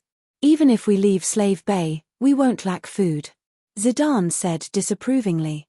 Haha, do you think civilians will watch you eat meat and then slowly die in hunger and cold? The victory of the slaves in Slave Bay is an example. No matter how cowardly civilians are, they have more drive and strength than slaves. If the legends are correct, this long night will also last for a generation. Other than Slave Bay, the entire world will turn into an ice hell. Glasden sneered. Glasden, where is Glasden? His friends were eating and chatting as they chatted. Suddenly, a strong horse galloped over the worm path. The centaur on the horse shouted Glasden's name with a strange accent in Valeglia. Glasden hesitated. Where is Glasden? The queen is looking for you. The centaur shouted. I am Glasden. Hearing the queen's invitation, Glasden didn't hesitate. 17 or 18 people stood out from the long worm path. They were all Gith people with black and red hair. Nay, the centaur stopped the horse beautifully and looked around blankly. Why are there so many Glasden? You can't lie to the queen, you'll be beheaded. The centaur shouted. I'm not lying, my name is Glasden. I really am Glasden. Hearing that they were going to be beheaded, the Glasden became excited. Buzz, the little son in front of the centaur, turned into a little girl with long black hair. The queen wants to see the Yuan-Kai war god Glasden. Who is the Yuan-Kai war god? The little elf shouted. It's me, I'm. Glasden said embarrassedly. I'm Glasden of Yuan-Kai. In this situation, he really couldn't say the name war god. Then are you the war god? The little elf flew in front of him and asked with her hands on her hips. Glasden became even more embarrassed. I'm not the war god. If you're not the war god, why are you standing out? The queen is looking for the war god of Yuan-Kai, the little elf said angrily. Glasden felt hot and embarrassed. Sensing the strange gazes of the people around him and their mocking whispers, he gritted his teeth and exerted all his strength. His square face, which was hard and square, actually looked a little hideous. I am the war god of Yuan-Kai, Grazdan. Sir, you have found the right person. The little elf, Hong Ti, was shocked. What are you doing? You said you're not the war god one moment, and now you're saying you're the war god the next. Are you the war god or not? If you dare to fool me, I'll poke your eyes out. As she spoke, Hong Ti turned into a little sun and shone so brightly that tears streamed down Glasden's face. I'm a war god who has lost every battle. I have the title of war god, but I have no achievements. He sighed. Hong Ti was a little confused. She turned back into a little elf and pondered with her fingers. Lord Hong Ti, he's the Glasden the queen is looking for. Fortunately, the centaur messenger was smart enough to help the war god out of this predicament. That night, the war god of Yuan-Kai returned. When he left, he was still wearing a dirty old sheepskin coat. When he returned, he looked brand new. He was wearing a silver leopard skin coat and a bright red leather armor. He even had a bright golden lion skin cape on his back. Sitting on a strong yellow horse, he looked majestic and dignified. Glasden, you surrendered to the Dragon Queen? Zidane was so envious that his eyes turned red. Glasden ignored his friend's words and said loudly to the captives, I need a group of literate servants. It's best if they're Volantis people with families and jobs. After half an hour, Glasden recruited about 200 people. In another wide tunnel, he gathered everyone and said in a deep voice, "I'm now the commander-in-chief of the Volantis war zone appointed by the Dragon Queen." "What? The Dragon Queen is going to attack Volantis? The night is coming, and it's dark and cold. 3,000 kilometers to the west, that's crazy," Danzo said in disbelief. Glasden raised his hand and interrupted the clamor of the servants. He frowned and said, "It's not an attack on Volantis. It's to lead the Volantis people back home. The Dragon Queen is willing to let us go." A middle-aged Volantis knight with a flat nose asked excitedly. Glasden explained, "The Queen said that we should be rehabilitated for 5 to 8 years, but the night is coming, and it will only get colder in the future. This process may last more than 10 years. Most of the soldiers who came to Slave Bay are the pillars of their families. They have wives, children, and parents to take care of. So, she's willing to accept the mercy of the Virgin Mary and forgive our crimes and let us go home to reunite with our families." "My home is in Bravos. Can we go?" Zidane quickly asked. "Of your own free will. As long as you're willing to leave Slave Bay and return to your hometown, you can leave.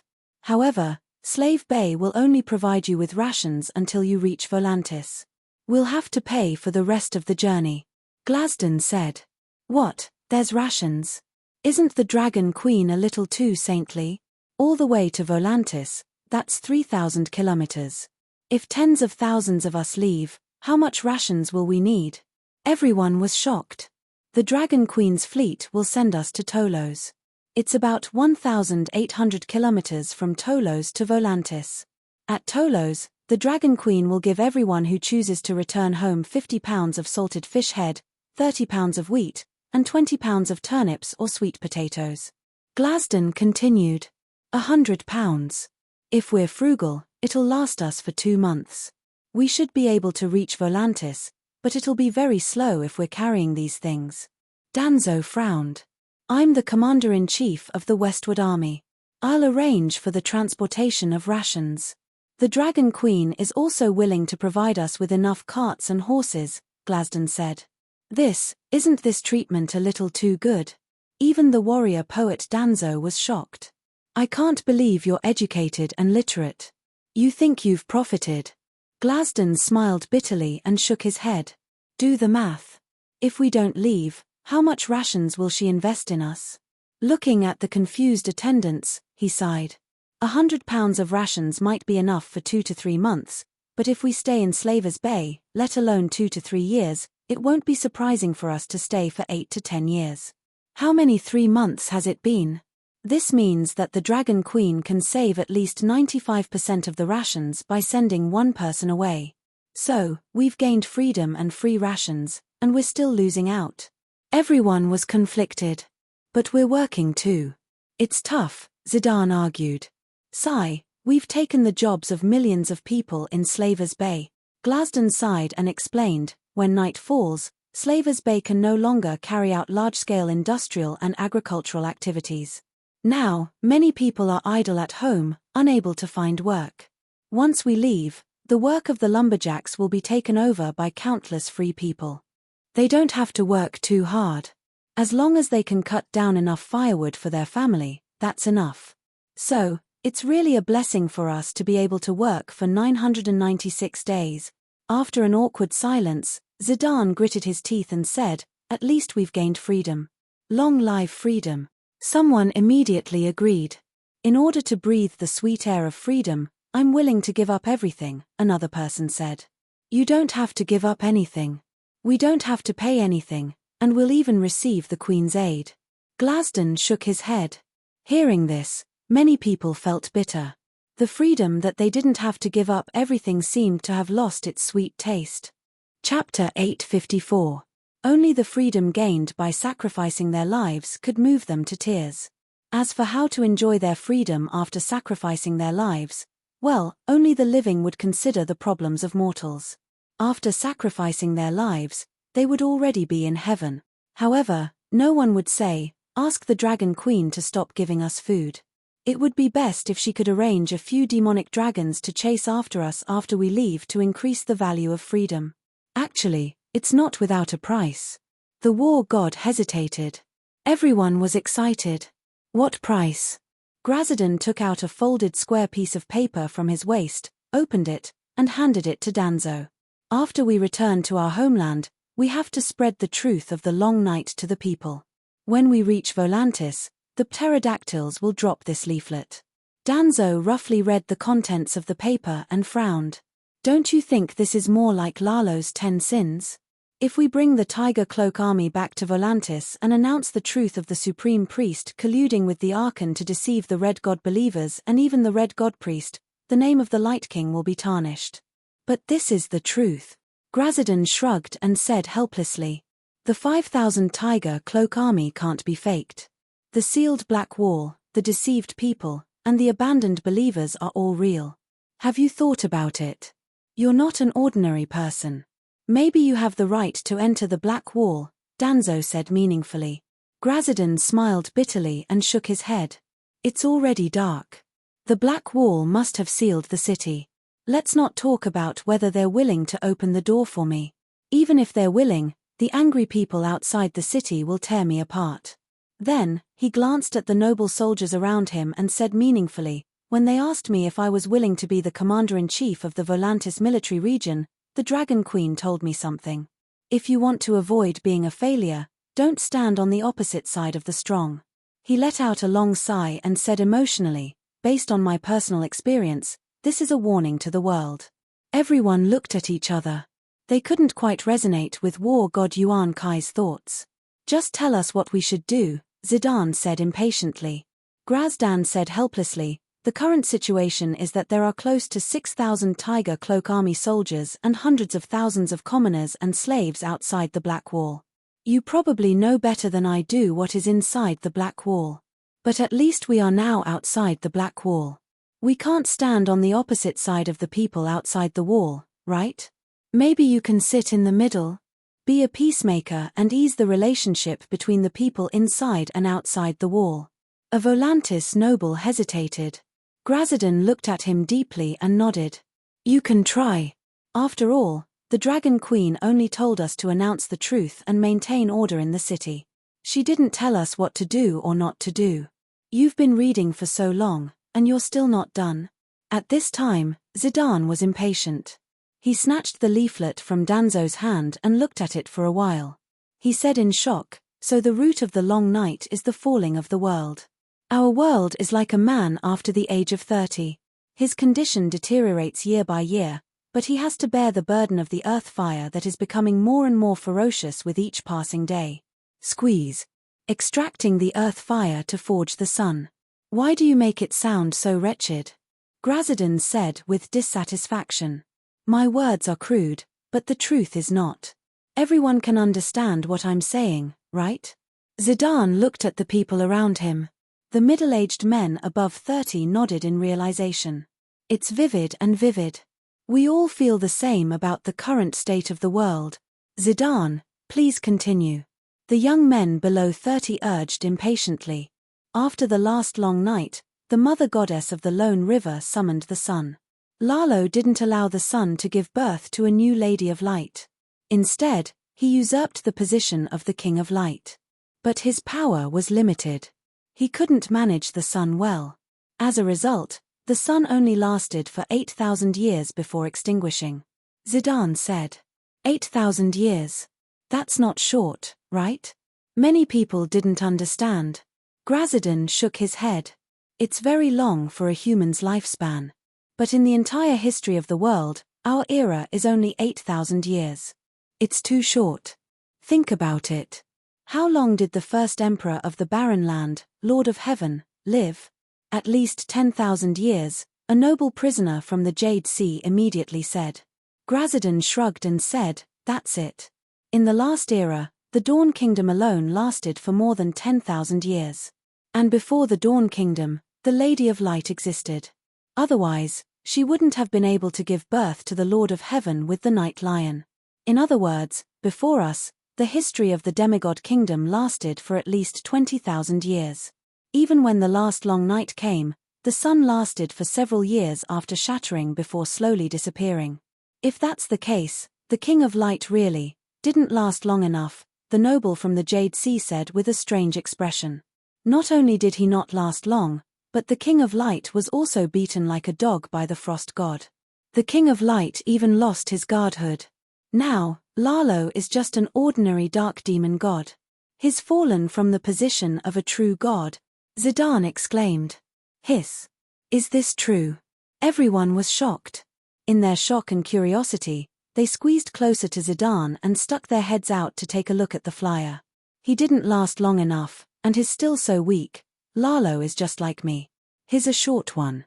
Amyr noble beside Zidane was overjoyed to meet someone of the same kind. For some reason, he felt a sense of closeness to Lalo, who he had never liked. We can't count on Lalo in the long night this time. He's too useless. He was beaten up by the frost god and fled, causing the Battle of Winterfell to fail. He's a sinner. If he had held on a little longer, the king of foreign ghosts might have been killed, and the long night would have ended. Lalo is useless. To think that I used to believe in him so devoutly. He even lost his position as a true god. He's now just a slightly stronger demigod. It's better to believe in the 7 gods than to believe in him. You've seen the saint healing technique of the cultivators, right? That's a miracle. Why were the idols nowadays trying so hard to make their albums break world records?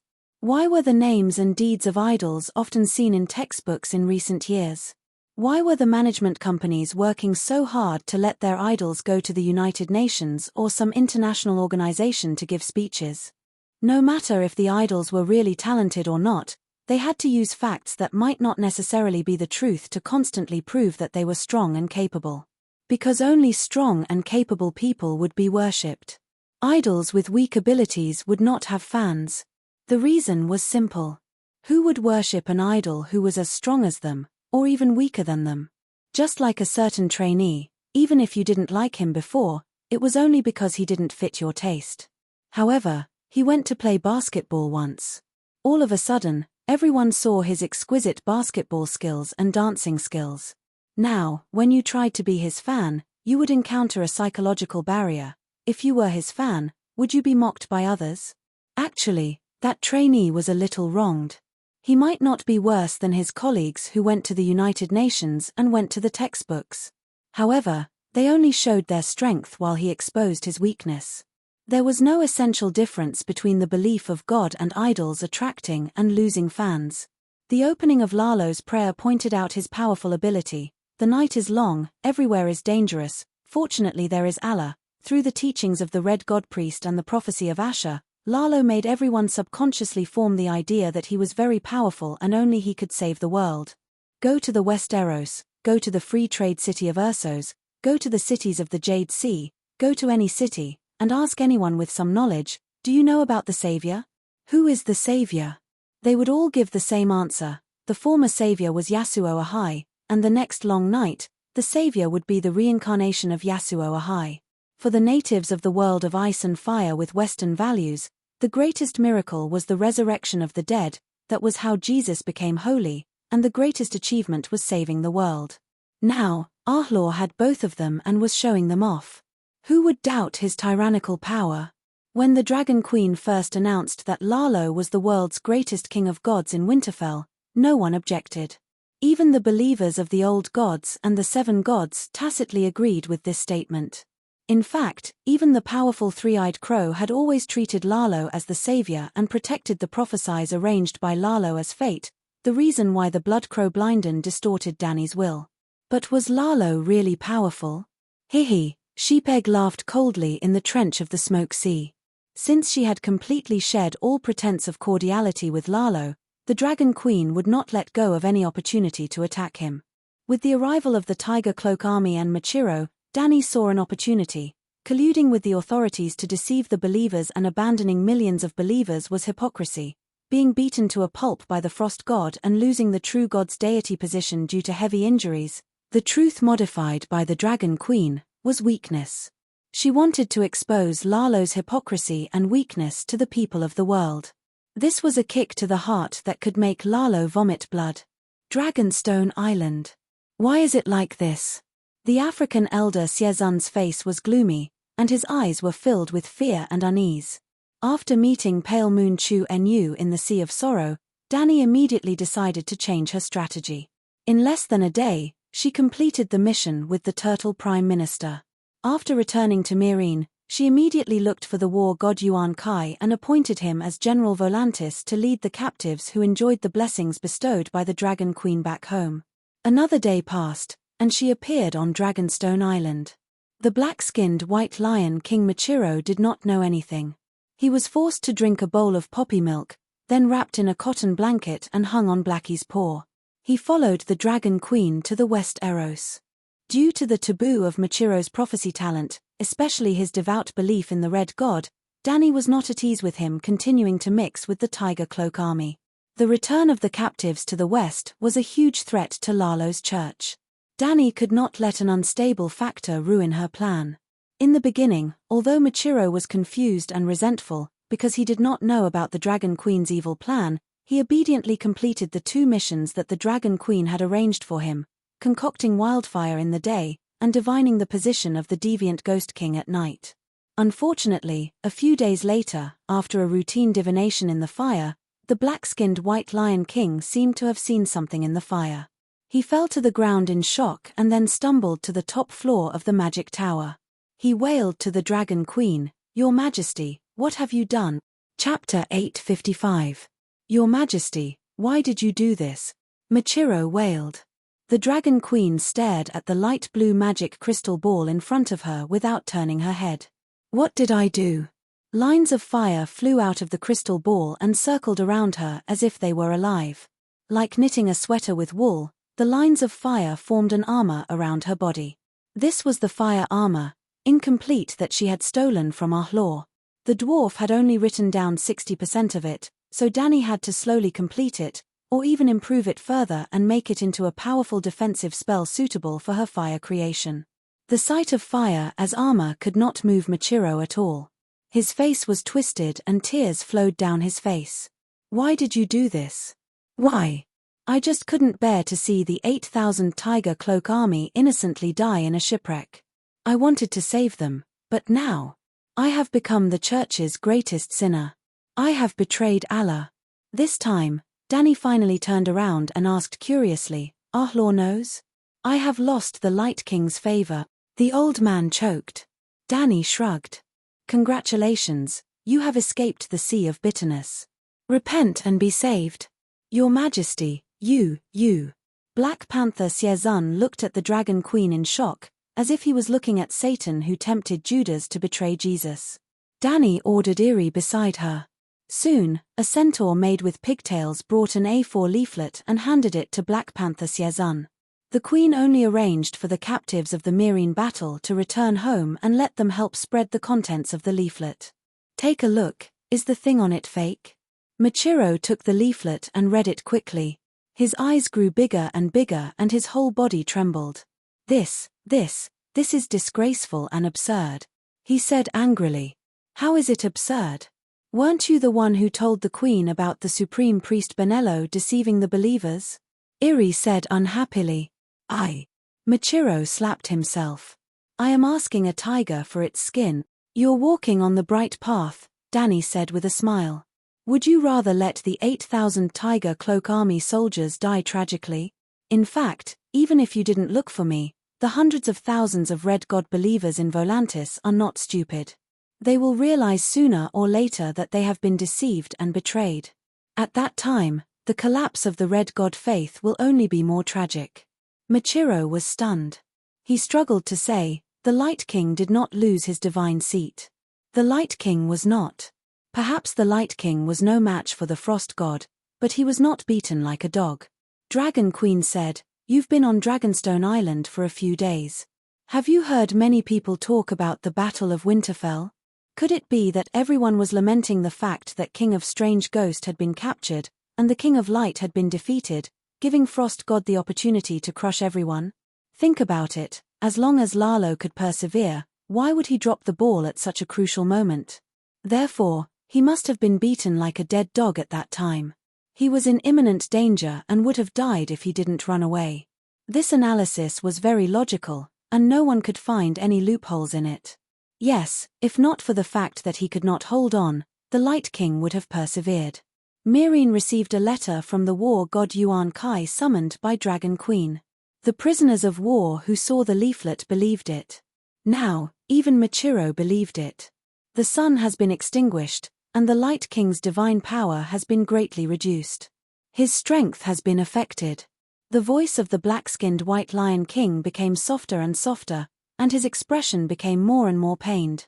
Even if the great Light King is not as strong as Frost God, it does not affect my faith in him, he complained sadly. Sigh, life does not go as planned, but life has to go on. Go back and make wildfire, work more, and stop thinking too much. Danny comforted him.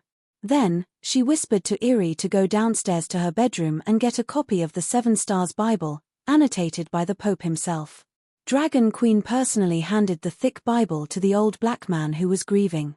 I will not persuade you to change your faith, but you are not in the right state now, and the teachings of the seven gods can help you. Just treat it as a bedtime reading, and try to read it.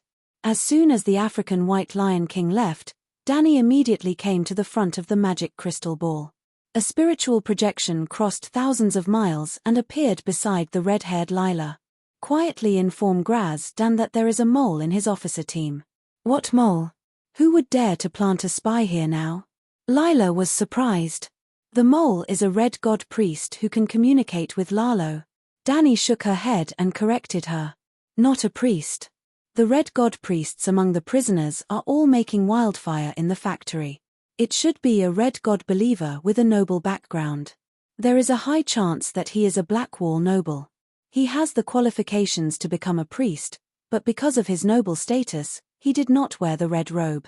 Lila kept the queen's words in mind and asked curiously, what did the spy do? He revealed my plan to attack the Red God Church to Lalo. Ah, what should we do?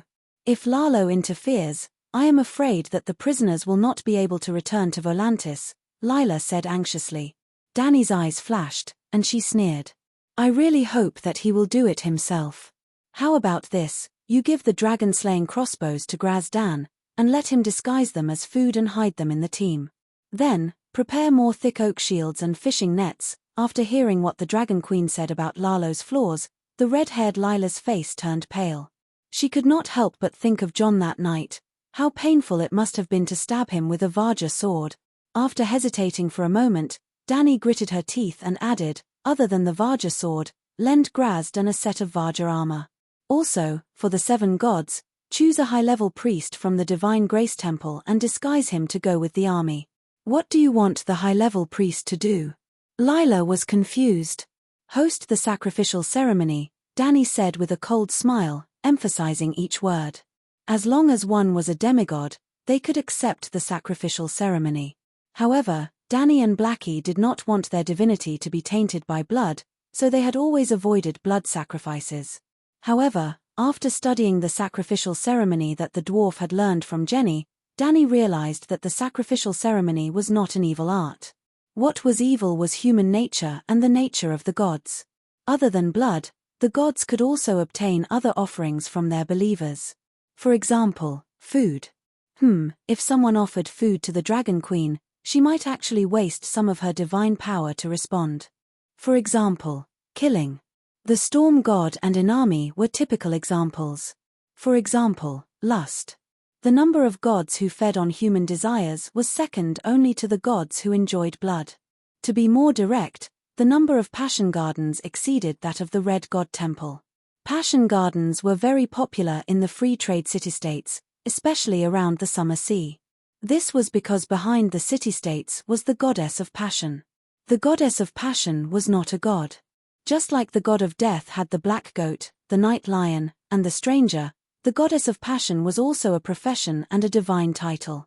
For example, in the Summer Islands, sex skills were sacred skills on par with archery. Not only were prostitutes not lowly, but they were also respected. Many people of noble birth on the island would spend some time in this ancient profession, just like many children of Westeros nobles who spent years studying in the City of Learning. To pay tribute to the venerable deceased, they would hold super multiplayer sports at the funeral. After studying the sacrificial ceremony of sheep egg, Danny learned two skills: God's descent and sacrifice. Sheep egg often descended his will on his believers, and now Danny could do it too. However, sheep egg's targets were all his direct descendants, so it was highly effective and consumed little. If the distance was too far, the seven gods' descent would consume a lot of energy, but the effect was not very good. The key was the sacrifice. Danny and Blackie did not need blood, nor did they need to kill or desire. They drew power, spirituality, divinity, from slaying demons, killing evil gods and monsters. Just a few days ago, Danny taught 2 divine spells to all the priests of the 7 gods in the world through the thread of faith. Just like when she taught holy healing, as long as a monk prayed devoutly in front of the statue of the Holy Mother, he would be blessed by the Holy Mother. Well, it was a bit like a system update.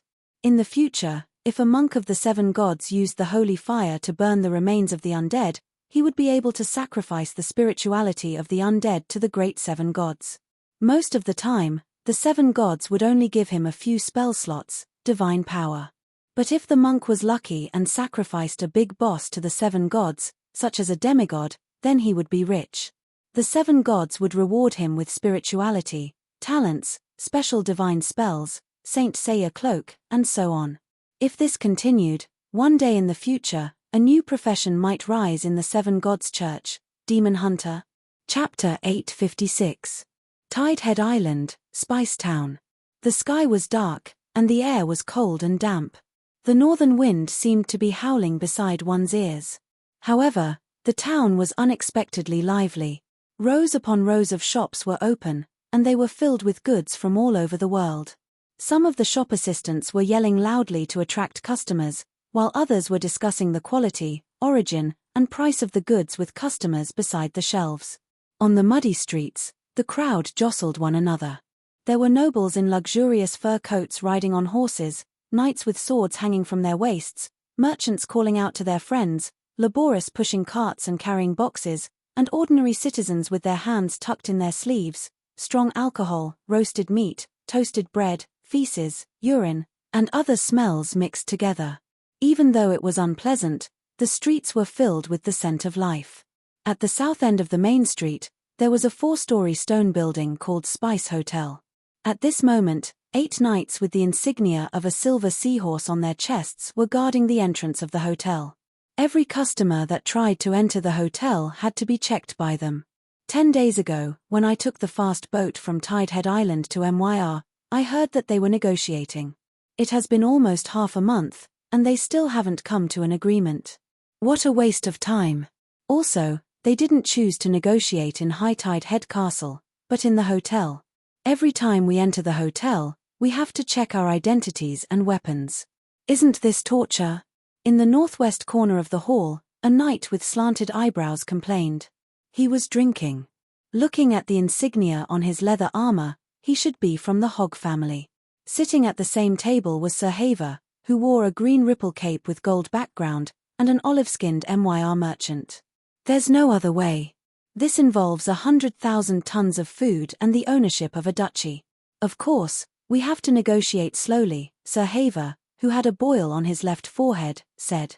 100,000 tons of food in exchange for a duchy. That's too profitable. Sir Hog raised his eyebrows, envious. Sir Haver nodded in agreement. It's just 100,000 tons of food. If it were 10 years ago, even Haver City would have been able to provide that amount after a decade or 2 of hard work, let alone a duchy. Sir Hog narrowed his eyes and chuckled. Now, it seems like the fake crown Prince Aegon is such a pity. If he had returned to the Westeros a few years later, he would have been able to become a duke at the very least, if not the Iron Throne, with just a few 100,000 tons of grain. Now, Sansa Stark had taken advantage of him. Although she was his wife, if the pretty widow really became a duchess and she really wanted to marry someone, who could stop her? Even the 7 gods can't stop a widow from marrying. I wonder if the little devil has worked so hard. But now that she's pregnant, I'm afraid she'll have to use other methods. Heh. The expressions on the faces of the 2 men at the same table became lewd, and they laughed at the same time. I can't call him little devil anymore. Sir Harvey laughed so hard that the boils on his forehead hurt. He grimaced and said, "That guy has changed so much. Even a man like me can't help but be tempted by him. Those women. Sigh, now they all call him Little Angel. Serves you right, Little Angel." Sir Hogg spat in disdain. "Didn't you hear how he broke the curse? After being kissed by a prostitute 10,000 times, how rotten must he be? In my opinion, he should be called Little Lecherous Dragon." "Sure, lower your voice." The Maya merchant looked nervously at the stairs and the main door before he said unhappily, "What is this place? Now, Little Lecherous Dragon. Oh, who is this little devil? What if someone hears you insulting him and spreads the news? You're not afraid, but I'm planning to do business with him. How is that insulting? I'm not wrong." The news of him breaking the curse came from Dragonstone Island. Hogg glared. The Maya merchant Buffett sighed helplessly and said, "Now, he's the elder brother of the Dragon Queen. The Queen even conferred him the title of Prince Zeon. But you're nobles of the royal domain, old officials of the Targaryen family. Now, you're planning to join Dragonstone Island and spend the long night there. What good will it do you to offend Tyrion?" Sir Hogg and Sir Haver stopped talking and drank their wine gloomily. Seeing the tense atmosphere, the Maya merchant changed the topic and said, "On the surface, this negotiation is about Lady Sansa using 100,000 tons of food in exchange for a duchy from Stannis. But the real reason is still the ownership of the Iron Throne. Don't forget about the Dragon Queen's Long Night Heroes ranking," he reminded in a low voice. "Long Night Heroes ranking?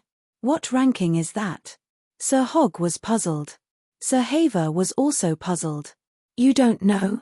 The Maya merchant turned to Sir Haver in surprise. "A week ago, Dragonstone Island sent a message in the name of the Dragon Queen to the nobles of the Seven Kingdoms that the King of the Long Night was not killed in one go. The rule of ending the King of the Long Night was changed to a point system. Sir Haver's family is an earl, right? You should have received the messenger crow from Dragonstone Island." Sir Haver smiled bitterly and said, "You know, Sir Hogg and I were busy buying food. We just came back from the other side of the narrow sea and found you. Tell us, what's the hero's ranking?" Sir Hogg asked anxiously. The Maya merchant poured himself a cup of summer red and took a sip before saying slowly, as the name suggests, the hero's ranking is the ranking of the heroes who ended the long night. Any noble or commoner of the Seven Kingdoms can participate in this competition to save the humans from the long night. According to the contribution of each battle against the other ghosts, they can obtain a certain amount of points. For example, in the Battle of Winterfell, Lady Arya killed the King of the Strange Ghosts once and Lady Sansa obtained 50,000 points.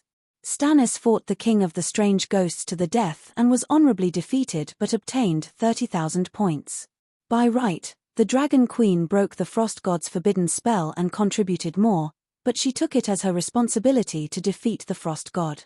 Defeating the Frost God was not counted in the oath of ending the long night as king, so she only obtained 20,000 points. Currently, the top three on the heroes ranking were Lady Sansa, Stannis, and the Dragon Queen. Behind them were Princess Araine of Dornia, Sir Jaime Lannister of the Western Territory, and even Count Tully. His eldest son died in Winterfell. Sigh, it was tragic. However, their points were lower, ranging from a few hundred to 1,000 points. Why is Sansa Stark ranked first on the heroes ranking? Wasn't her sister Arya the one who killed the other ghosts? Sir Hogg asked in confusion. Because Arya swore loyalty to her sister. It's just like when a soldier killed the King of the Strange Ghosts, the one sitting on the Iron Throne is his lord. Isn't that logical? The Maya merchant smiled meaningfully. The two knights were enlightened. They also understood the reason why Davos and Tyrion had been arguing for so long. It was for the Iron Throne. I thought that the price of a dukedom was 100,000 tons of rations. Now, I realize that Stannis used other people's possessions to exchange for his Iron Throne. River Bend and Valley weren't his fief. Sir Hogg lamented. The Maya merchant sighed and said, "In recent years, you Westeros have been too chaotic. The kings have been fighting non-stop, and the dukes have been exterminated one after another. I didn't know, but I was shocked. Hajian Tully and River Bend High Court have been exterminated. John Erin's son won't live for long. Even Theon Bella. At the mention of Theon Bella, the merchant suddenly stopped talking. He looked around cautiously and heaved a sigh of relief when he saw that no one was paying attention. He smiled awkwardly at the two knights. That is a ruthless person, more terrifying than a little devil. The two knights nodded in agreement. Then, they stopped talking about national affairs and started talking about their recent business. Besides man-made disasters, there are also natural disasters. Westeros have the Long Night and millions of other ghosts that are even more terrifying than war. I don't even dare to enter the inland now, afraid that I'll encounter the living dead and can't return. Naturally, I can't do business anymore. Now, I've started to become a lone merchant. Although Maya Buffett sighed, he had a look of obvious superiority on his face.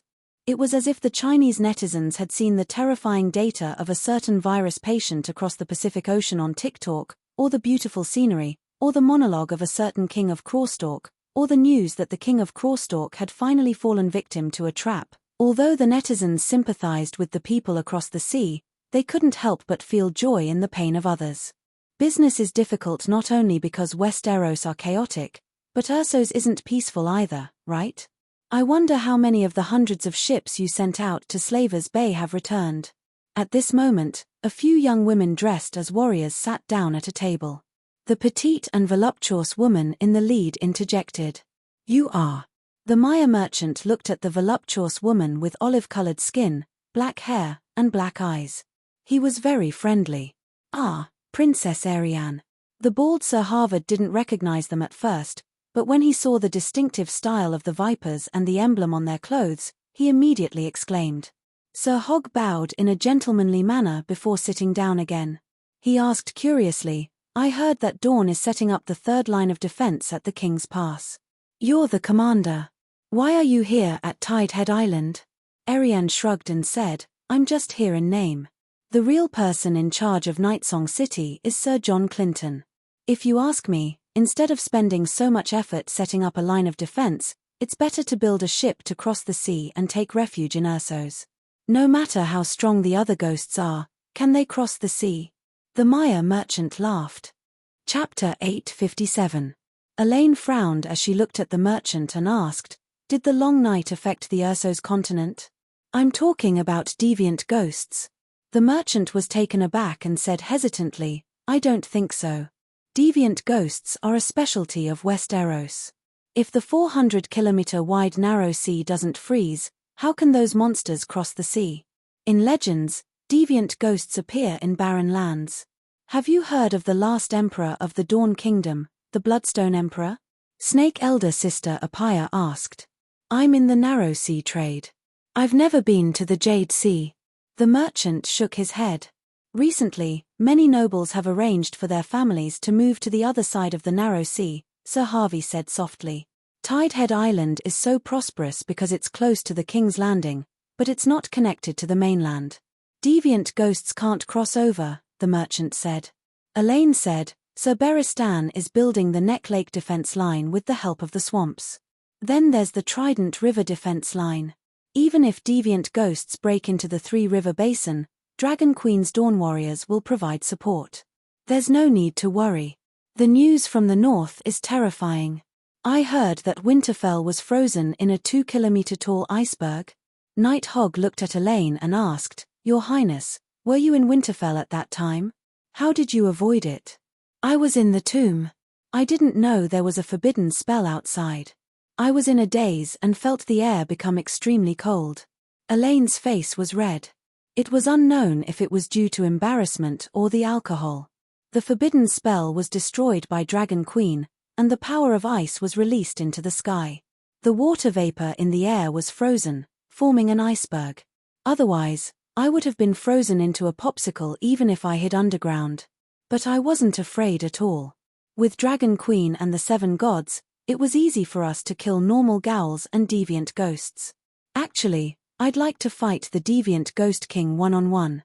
My swordsmanship was passed down from my father, and it's definitely not inferior to Bunyan's. Teresa, who was wearing a white nun's robe, said excitedly.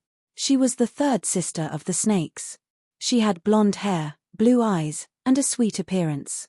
Because her mother was a nun, she wore a nun's robe, but she was best at poison and dark witchcraft, which she inherited from her father.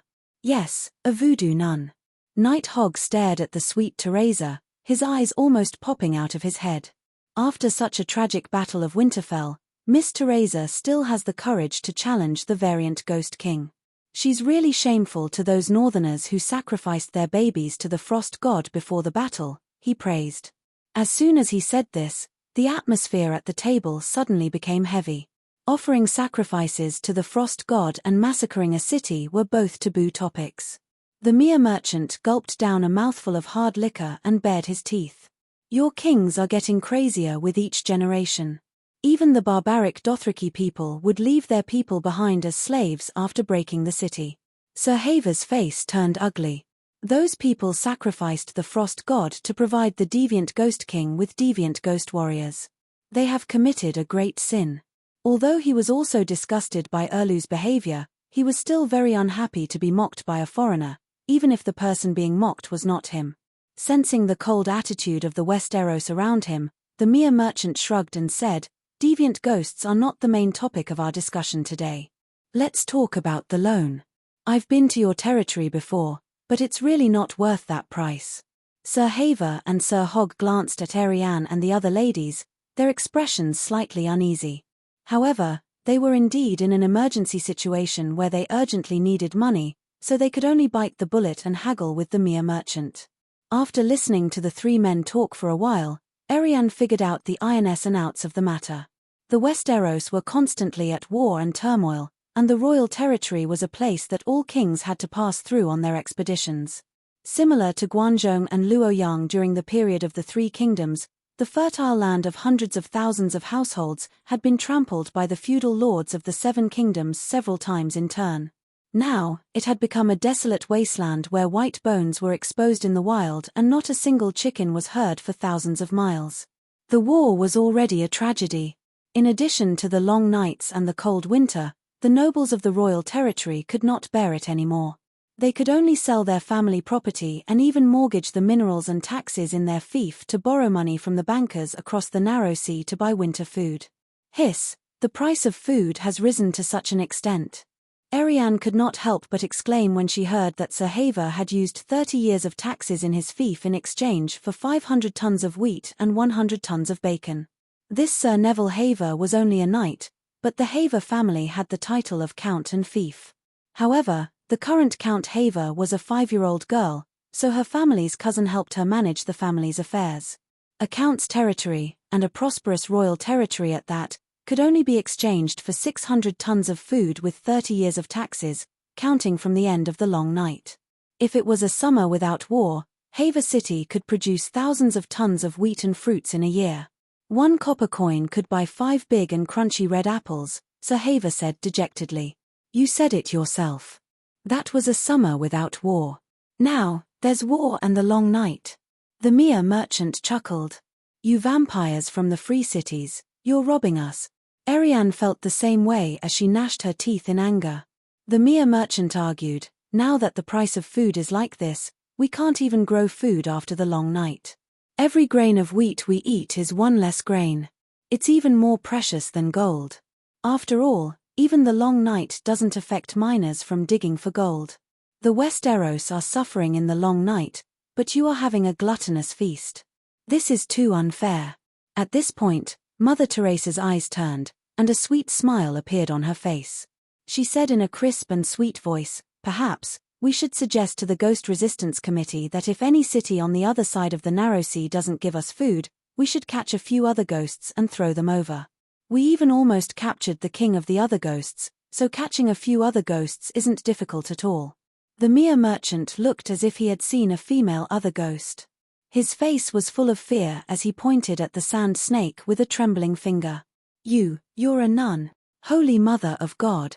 The two knights also turned pale, and their previous fanciful thoughts flew out of their minds. This was the sand snake, the daughter of the red viper Abron. Mother Teresa rolled her eyes and said in annoyance, You're from Mia and called Holy Mother. Do you believe in the 7 gods too? Yes, I've changed my belief to the 7 gods. In Mia's hometown, I emptied a coffin shop at the end of the street and converted it into a small sanctuary so that the neighbors can pray there, Mia said proudly. Coffin shop. Is it because of the recent other ghosts that the coffin business can't continue? I thought that only the Westeros coffin shops were closed. I didn't expect the coffin shops in the narrow sea to be unable to survive, Elaine said in a strange tone. During the Battle of Winterfell, there were many armored and armed Gaul knights. Most of them had rotting bodies and had obviously been dead for many years. The clan insignia on their armor also indicated their identity, the ancestors of the northern noble family. They could imagine the scene. On the city wall of Winterfell, a northern knight was wielding his dragon tooth saber and slaughtering behind the hanging ladder. Suddenly, a familiar figure appeared in front of them. The familiar rotting face, the familiar armor, and the clan insignia that was identical to their own. Their ancestral graves had been dug up, and now their ancestors were wielding rusty swords to kill them. The faces of the northern warriors turned green. When the summary of the Battle of Winterfell was sent to the southern castles, the coffin shops of the Seven Kingdoms became deserted.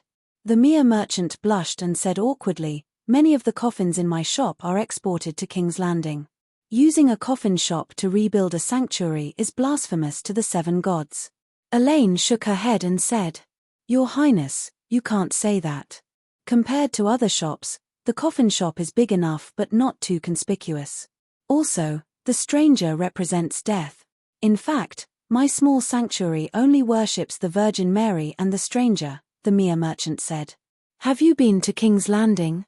Isn't the great sanctuary of Baelor conspicuous enough? You purposely chose an inconspicuous coffin shop. The stranger will most likely bring you to the seven hells," Elaine mocked. "The situation is different." The Mia merchant shook his head and said with emotion, "In Westeros, the seven gods are the mainstream religion, but Mia is the territory of the Red Gods. The Red Gods believers are crazy. Think of the Red monks in Cole who tried to burn down the Black Goat Temple. It's not that I don't have money, and it's not that I can't build a sanctuary in the middle of the street, but that would be too conspicuous. If I agitate the Red Gods believers, the entire building might be burned down by the fanatical Red monks. So, I intend to develop believers in a remote area. When the surrounding commoners start to believe in the seven gods, the Red monks will have some scruples." Such detailed considerations shocked the Westerners. This Mia merchant had put in so much effort to build a sanctuary because he sincerely believed in the seven gods. "You used to believe in Lalo, right? Why did you change your faith to the seven gods?" Elaine asked curiously. The Mia merchant hesitated for a while before pulling out a 7-point red pouch the size of a chicken liver from his collar. "Atonement scroll?" the Westerners exclaimed together. The Mia merchant nodded and stuffed the pouch back into his chest like it was a treasure. He sighed and said, "I'm in the narrow sea trade and spend at least 4 months in a year in Westeros. I already have some understanding of the teachings of the seven gods, and I've also participated in a few sermons of the Great Sparrow. It's only natural that I change my faith to the seven gods." "You're afraid of death, aren't you?" Mother Teresa sneered. The Mia merchant's mouth twitched. "Who isn't afraid of death? The Red Gods Church also preaches that believers will go to Allah Lalo's heaven after death. It doesn't seem too bad to have a virgin as a companion, right? When I was still in the old town, I was almost pulled into the Red Gods Church by Rhys's red robe monk, Viper elder sister Apaya said. Apaya's mother was a prostitute in the old town. When she was almost an adult, Prince Abron found her and threw a spear at her feet. He asked, "Do you choose this spear or your mother?" The big lowly Apaya picked up the spear and became a female warrior with outstanding martial arts skills. Her mother, on the other hand, died of alcoholism a year after losing her daughter. However, before Abron came to find her, the red robe monk took a fancy to her because of her tall stature. He was going to buy her as a saint. During the day, she would ride a horse to guard the Red God Temple, and at night, she would ride a man to make money. The Mia merchant's eyes flashed with shrewdness. He said in a low voice, "No one has seen the Red God's heaven, but many people have seen the Holy Mother's miracle with their own eyes. Some people even returned from heaven and described the scene, characters, and operation of heaven. More importantly, the teachings of the seven gods are very humane, and Lalo's reputation is not as good as the Light King's. Isn't the Light King Lalo? Night Hog was puzzled. Chapter 858. Lalo is the Light King, but not only is he the Light King. Many wizards know that Lalo is also the ruler of the shadows, the Maya merchant said in a low voice. What is the ruler of the shadows? The Westeros knight was confused. The evil god of the Far East. After a pause, the Maya merchant asked, Sir Hog, do you know about Aegon's death? Sir Hog was deep in thought. The Light King likes blood sacrifices. Brother Maldini, who serves my family, often scolds Lalo as an evil god. The Maya merchant's voice became even lower. Princess Arianne, have you met Sir Richard Hope? I heard that he went to both the Red God Paradise and the Seven God Paradise. There are also rumors that the Red God believers did not have a good ending. Arianne looked at the merchant in surprise. I didn't expect the news to spread so quickly. Even a foreign merchant like you knows about it. Although the Battle of Winterfell was tragic, many people came back alive. Just Dragonstone Island alone has more than 100 people. Tidehead Island is just next door, so it is normal for some news to spread, Teresa said disapprovingly. The Maya merchant nodded and said, I have business dealings with Dragonstone Island. I once heard from Earl Bronn Blackwater. Richard saw with his own eyes that his former companions were forged into chains and tortured day and night. They lost their humanity and became evil demons filled with hatred and violence. So it was Bronn. Sir Hog had a complicated expression and said sourly, he was hated by Cersei and could only escape Stockworth Castle with his family. We even mocked him for finally getting his retribution. Who would have thought that this was not retribution? That guy was blessed by the Holy Mother. Stockworth Castle and the Hog family's Wild Boar's Corner were neighbors. The two families even shared a forest, which was the forest Dany had prepared to spend the night in. A mercenary who picked up a piece of trash like Loris would not be envied. However, using underhanded means to inherit Stockworth Castle was envied and hated. Now, he had broken away from the Stockworth surname and become the true Earl of Blackwater. More importantly, he had become one of the 3 heads of Dragonstone Island under the Dragon Queen. No matter what the other nobles thought, Sir Hog next door was jealous. However, other than Sir Harvard, who was also having a hard time, the Arrayne sisters and the Mwire merchants didn't have any feelings for Bronn. They didn't even respond to Sir Hog's words and continued to talk about the previous topic. I heard that recently, many commoners have sold their atonement scrolls in order to survive. Many of them have been taken away by the merchants of the free cities. Elaine asked. The Mia merchant said with a strange expression, not a lot, but all. In the end, all the atonement scrolls that are sold will fall into our hands, except for some second-hand dealers who hoard the goods to make a profit from the price difference. After all, Westeros can get free atonement scrolls, so there's no need to buy them. You are blaspheming the gods. You will suffer retribution, Big Sister Sand Snake said coldly. The Mia merchant nodded and said, I think so too, which is why I never take the initiative to buy Westeros atonement scrolls. Not taking the initiative? The Mia merchant glanced at the 2 knights opposite him. Even the nobles can't live happily. They can only sell their properties and mortgage their fiefs for taxes. What can the common people do? The 2 knights, Hog and Haver, blushed and cursed the bald merchant inwardly for being so tactless. Teresa frowned and asked, how many gold royals can one atonement scroll be exchanged for? Gold royals are useless. Commoners only need food and clothes, a few kilograms of wheat, a few loaves of bread, a bottle of fine wine. There are also people who use an atonement scroll to exchange for a ticket to leave Westeros, the Mia merchant said with a sigh. That's too foolish. How long can a few kilograms of wheat last? Even if they go to the free cities, there's no sun, no food, no work. They will still starve to death. They can't even go to heaven after death. That's too foolish. Teresa was angry and anxious. Her pair of tall calfskin boots stomped on the floor loudly, as if those fools who only cared about their lives and suffered great losses were her relatives. It's easy to overlook the true value of something that's too easy to obtain. Thus, they won't cherish it. The Mia merchant drank a corner of honey wine, bared his teeth, and sighed. An atonement scroll that can allow one to go to heaven unconditionally is definitely a rare treasure in the world. If there's only one atonement scroll in the world, you can find any king and exchange it for a piece of land, a city, or a title that can be passed down for generations. But now, there are millions of people in Westeros. Almost. At least, the Dragon Queen promised to give one to everyone, regardless of status or age. Teresa stood up abruptly and hurriedly left her seat. Yelena pulled her back. "What are you doing?" The nun in long boots said anxiously, "I'm going to Dragonstone Island to find the Dragon Queen. I can't let the atonement scroll leak out. Faith cannot be blasphemed. The Holy Mother cannot be disrespected. Heaven is not a bathhouse. You can't enter it just because you have a ticket. The negotiation upstairs is about to end. Wait a little longer. We'll sit on Tyrion's pterosaur and go to Dragonstone Island together," Yelena advised. Teresa sat down angrily.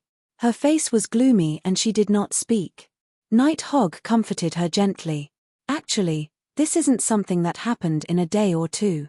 The Dragon Queen should have known about it a long time ago. They gave up their long-term happiness for the sake of living a few days in front of them. The commoners have always been so short-sighted and stupid. Even the merciful Holy Mother can't save them." "Miss Nun, you don't have to be so agitated," Sir Haver said disapprovingly. These words made Teresa, who was already in a bad mood, even angrier. "You're a noble. You don't seem to have much foresight."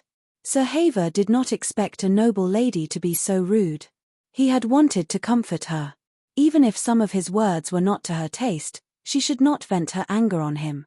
"How am I not foresight?" he asked with a sullen face. He was the acting mayor of Haver City and the guardian of the young count. His status was not lower than a nameless sand snake.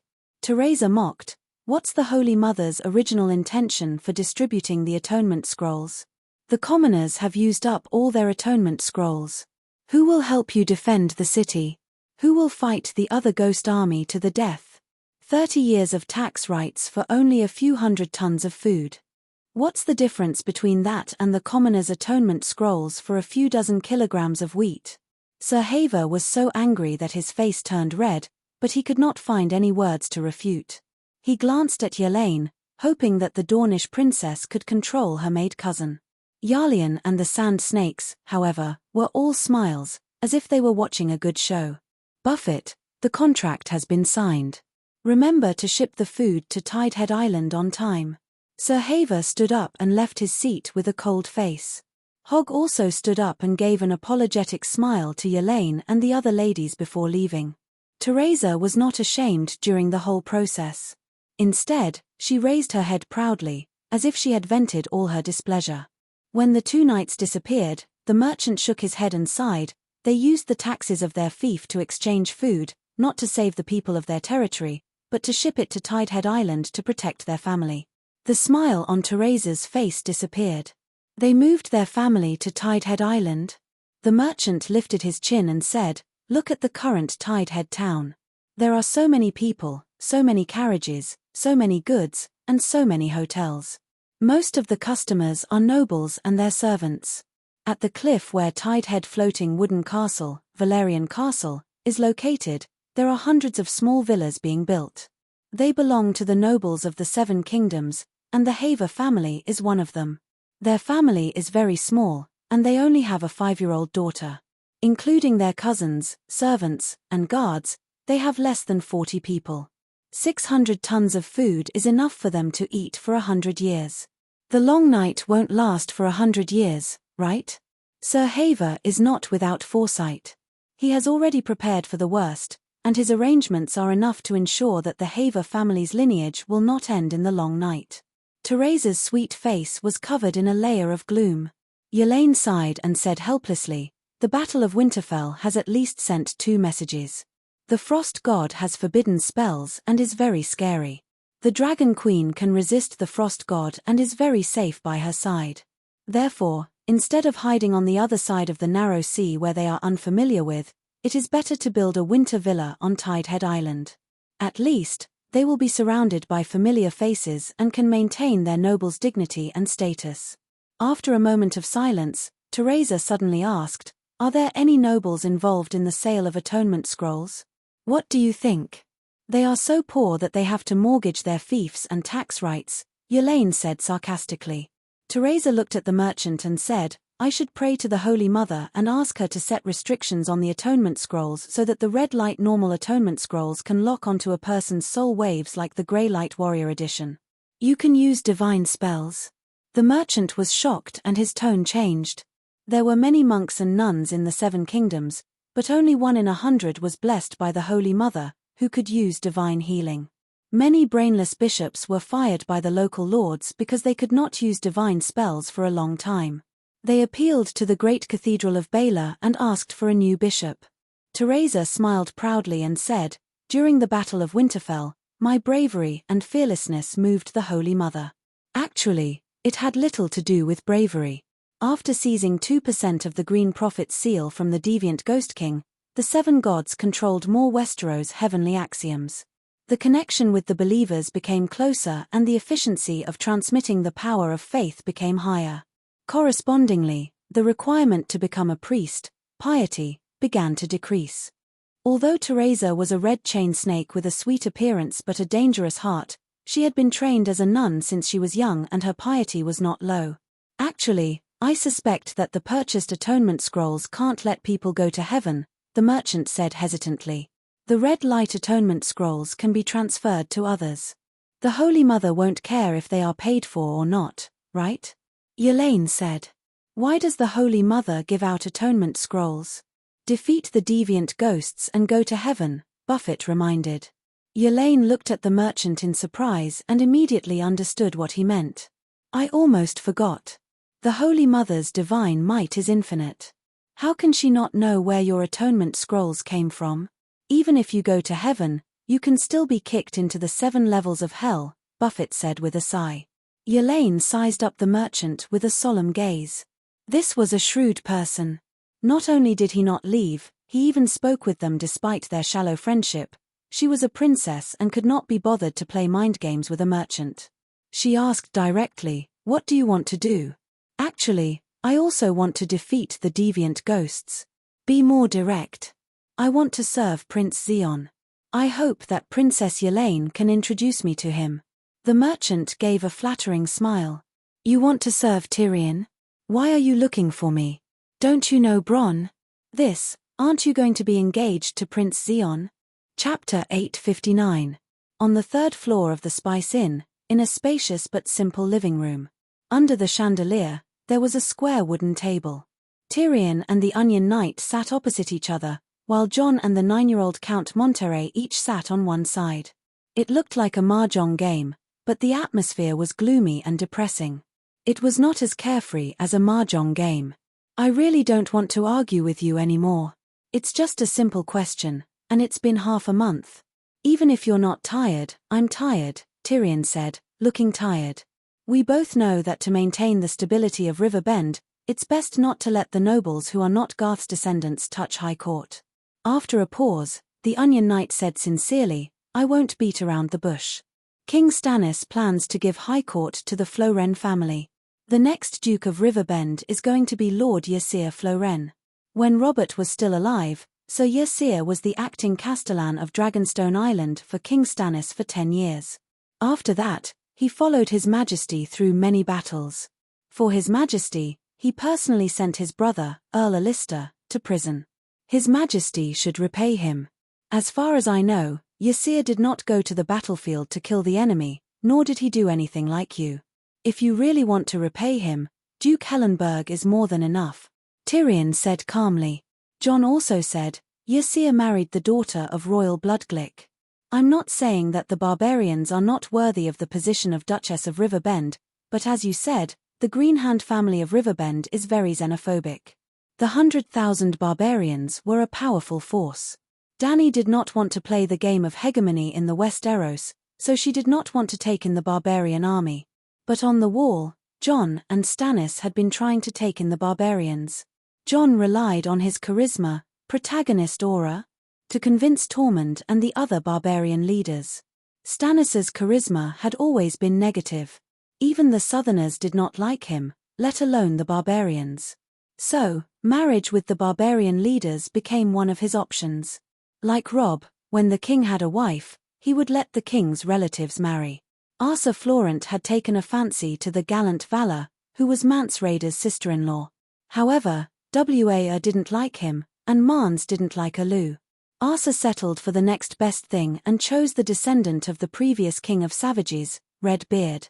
However, the king of Savages did not have an inheritance system. The descendants of the king of Savages were the same as the late Cal's son. They did not have much value. However, the southern nobles wanted to rule over the barbarians, so they naturally found an obedient royal family among the barbarians. As it turned out, not many Savages recognized the so-called royal blood. They did not even care about Manslade, the current king of Savages, let alone the descendants of the previous king of Savages. Now, the worthless marriage had become a burden to Asa. As John said, Sangza was not a descendant of the Green Hand, but she and Aegon had an extraordinary background. At least, they were better than the second son Asa and the female barbarian. Sir Asa plans to dissolve the marriage and send his current wife to the Sisters of Silence. Then he will marry Marguerite Tyrell. If Marguerite dies, he will marry the youngest daughter of Count Randall Tarley, the Onion Knight said awkwardly. There were many organizations under the Church of the Seven Gods. The most common were the monks and nuns, the Children of War and the Congregation of the Poor, the monks in the monastery, and the Sisters of Silence who collected corpses. Well, the monks in the monastery were real monks. They shaved their heads and swore the vow of silence, practicing silence meditation. Their daily activities were mainly labor, meditation, prayer, and silence. The Hound was saved by the monks in the monastery, but he did not shave his head. The Sisters of Silence were a bit like nuns. They swore the vow of silence and abstinence. The other priests served all the seven gods. In fact, there was only one of the seven gods, while the Sisters of Silence only served strangers. Therefore, they were also called strangers' wives. Asa sent his wife to the Sisters of Silence to force her to become a nun. It was very cruel. Tyrion mocked, Asa believes in the Red God. What's the point of sending his wife to the Church of the Seven Gods? Also, Randall Tarley is my sister's hand of the king. He hasn't even conquered King's Landing and is already thinking about his daughter. The Seven Hells. Suddenly, John slapped his thigh and exclaimed, I remember now. Sam's mother is also Floren, Sir Asa's niece. Sam's sister is Sir Asa's niece. How can they be together? It's not like they are brother and sister or father and daughter. The seven gods don't forbid this kind of marriage between cousins, the Onion Knight explained awkwardly. I think brother and sister are more acceptable, Tyrion muttered. Because you've become a Targaryen, that's why you say that, Davos mocked. Even if it was for my sister and brother, I would still say that. Tyrion laughed. Davos gave him a deep look and said straightforwardly, River Bend is too important, especially today when the long night is descending. King Stannis will only give it to his most loyal subordinates. Let's put it this way. Lady Sansa only provided us with 100,000 tons of food, but High Court has more than 300,000 tons of food in reserve. What about the valley? Tyrion asked. Sigh. His Majesty's base is the vassals of the valley. They are opposed to Lady Sansa becoming the ruler of the Eyrie. So there's no room for discussion? Tyrion shrugged. His Majesty means that Sansa can inherit House Tully's Riverrun, the Onion Knight said. Tyrion shook his head. I actually agree with this suggestion, but Sansa will definitely not agree. Her uncle is still alive, and her grandfather is helping Sir Beristan set up the neck defense line at River Bend. Then let's split River Bend into two. Riverrun will still belong to Tully, and Lady Sansa will inherit Aegon's position as Duke of Hellenberg. That's not good. Sooner or later, the two families will clash. And don't forget about the Dragon Queen, Tyrion said faintly. The Onion Knight's heart tightened. She wants to interfere in the conflict between the Seven Kingdoms. Tyrion said, she still upholds the oath of the one who ends the long night shall be king. But the royal territory is the land of the Targaryens for hundreds of years. Just like the north belongs to Stark, the west belongs to Lannister. No matter who sits on the Iron Throne in the end, the Targaryens' land will be taken back. Either move the Iron Throne to Storm's End, or give her the same compensation as the royal territory. For example, the Three Rivers Basin connected to the Crabclaw Peninsula. The Onion Knight looked conflicted. This was something that neither he nor Stannis had thought of before. But after thinking about it, the Dragon Queen's request was not too much. The Dragon Queen had saved the Great Wall when the barbarians went south. After the long night fell, she immediately rushed to fight the other ghosts. Together with King Stannis, she formed the two main forces against the other ghosts, Davos's idea. She had fully fulfilled the responsibility of a royal territory. Responsibility and power were equal. At least the Dragon Queen had the power to ask for equal power and benefits. After a while, Davos said helplessly, "I have to go back and discuss with King Stannis." Discuss? Count Valerian, who was dozing off, was unhappy. Count of the Rainforest, Davos' title. Every time you have a problem, you go back and discuss it with someone. You have been going back and forth for almost half a month. If you discuss it now, when will the next negotiation be? It's different this time. It involves the Dragon Queen and the royal territory, Davos said softly. Monterey sighed like an adult and said, "Count, I am young and not as knowledgeable as you, but I know the history and traditions of the Westeros. Before Aegon the Conqueror came, the King's Landing was a hill covered by forest. Most of the royal territory was barren and undeveloped. It was the Targaryens who turned the barren land into the prosperous cities and villages it is today. According to tradition and law, the royal territory should belong to the Targaryens. There is no need to discuss this. Otherwise, why would the Green Hand faction want to rule the River Bend? Why would Stark become the King of the North? Why would the Western region belong to Lannister? There is also Storm's End, Eagle's Nest, Sun Halberd City, and many other counts' territories that have been passed down for thousands of years. If you break this tradition, the Seven Kingdoms will fall into chaos." Davos was speechless. Tyrion winked at the young count and said with a strange smile, "I thought that a notary like you only knew how to doze off." The young count's face flushed red. He lowered his head and said softly, "I woke up hungry. Then let's go eat." "That's all for today," Davos said hurriedly. To be honest, if Stannis is in the mood to fight the King's Landing and play power struggles, he might as well focus on the King of the Strange Ghosts. Once he's dealt with, Sansa Stark won't ask for anything. If the King of the Strange Ghosts is killed by someone else in the end, all his plans will become a joke. Tyrion sighed. Davos said meaningfully, "I'll also be honest. If it wasn't for the Dragon Queen tormenting a direct descendant of the mediocre king, His Majesty Stannis wouldn't care about Lady Sansa's little tricks at all. If it wasn't for the appearance of a super bastard of Aerys like you, if you didn't work together with Lady Sansa, it wouldn't have mattered if River Bend was given to Aegon's posthumous child." Tyrion's eyes flashed. "You think the Dragon Queen is plotting something? What is she scheming?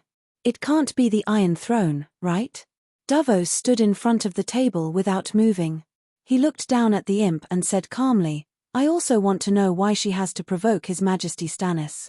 She knows that you and Lady Sansa aren't satisfied with the peace, but she still gives you the chance to stir up trouble. It's as if she's encouraging you to participate in the game of power and go against His Majesty Stannis. You say it like she's encouraging her crazy father to strengthen my poor mother and give birth to a bastard like me." Tyrion smiled bitterly. Davos looked him in the eye and said, "No matter what, His Majesty Stannis will not allow two Targaryens with ulterior motives to hide and scheme in the dark while he's fighting against the other ghosts. Frankly speaking, His Majesty Stannis will not stir up trouble in the Seven Kingdoms. He will only target the Targaryens other than the Dragon Queen, which is you and Sansa. As long as you give up your pursuit of the Iron Throne, or swear loyalty to His Majesty, or leave the Westeros, the world will be at peace and the kingdom will unite to fight against the other ghosts." Loyalty, sure.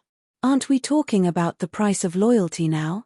Satisfy our demands, and Sansa and I will immediately shout, "Long live the king, long live His Majesty Stannis." Tyrion raised his fist and shouted. Davos turned and left. "Wait." Tyrion chased after him. As he went down the stairs, he whispered in a volume that only the two of them could hear, "I have a suggestion that will benefit both of us. Are you crazy? You dare to ask for Storm's End? No, no, just a mortgage. The dwarf's voice became even lower. You want to imitate your ancestor, clever Lan. Just like how Lan swindled Casterly Rock, you want to swindle His Majesty Stannis out of Storm's End? Davos said coldly. No, my ancestor is the Dragon King of Valeglia.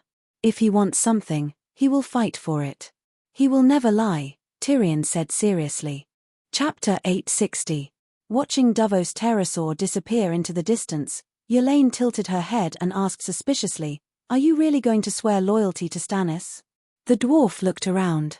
Seeing that there were many people around, he deliberately lowered his voice and said, Stannis has the two-headed demon dragon, and my sister has clearly separated from me. It's not a loss to surrender in exchange for the position of duke. He seemed to be speaking in a low voice, but his voice was very loud. Everyone around heard him. Pretentious. Yelaine saw his behavior and guessed something. The dwarf pulled her back to the Spice Inn. Have you noticed that not only are the kings of the Westeros falling one after another, but even the 7 dukes are declining rapidly? Yelaine was stunned for a moment, then nodded and sighed. Indeed. First, it was Stark in the north, then Tully in Hadjen, then Aeron in the valley, Tyrell in the river bend, Theon in the Stormlands. Even Lannister's strength was greatly damaged. It was a miracle that Stark could suddenly be revived. The other families were not as lucky as them. Of the 7 kingdoms, only our Dawn is intact. Now I understand my father's painstaking efforts and wisdom.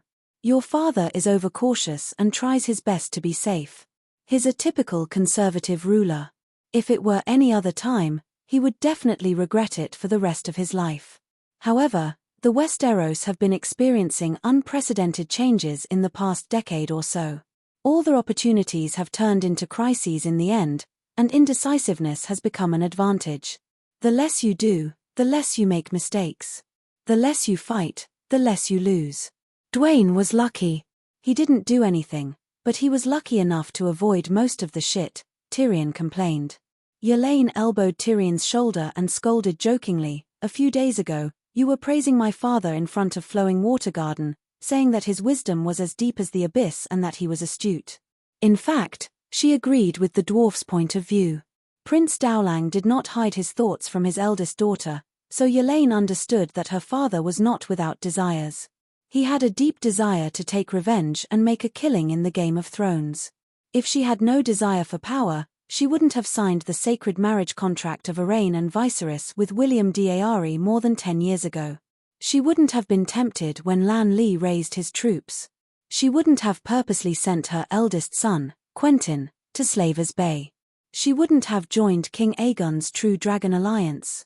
Speaking human language is my basic talent. Moreover, I have other requests for father-in-law. Of course, I have to use the sweetest flattery to make him agree to my request. Tyrion hugged Yelaine, stood on his tiptoes, and leaned his mouth against her cheek. Seeing this, Viper and the others behind him only smiled ambiguously. They stopped in front of the private room and turned to the empty table in the middle of the hall. Unfortunately, your flattery isn't sweet enough. The dwarf's handsome face made it impossible for Leanne to refuse. She took the initiative to move her sexy, plump lips closer. After kissing for a while, Tyrion tried to listen to the conversation outside the private room. Then, he explained, the decline of the Duke's family is our chance. The Iron Throne is unique and very dangerous. However, there are several dukedoms. Fighting for the position of Duke and showing limited ambition can actually make us safer. We? You and who?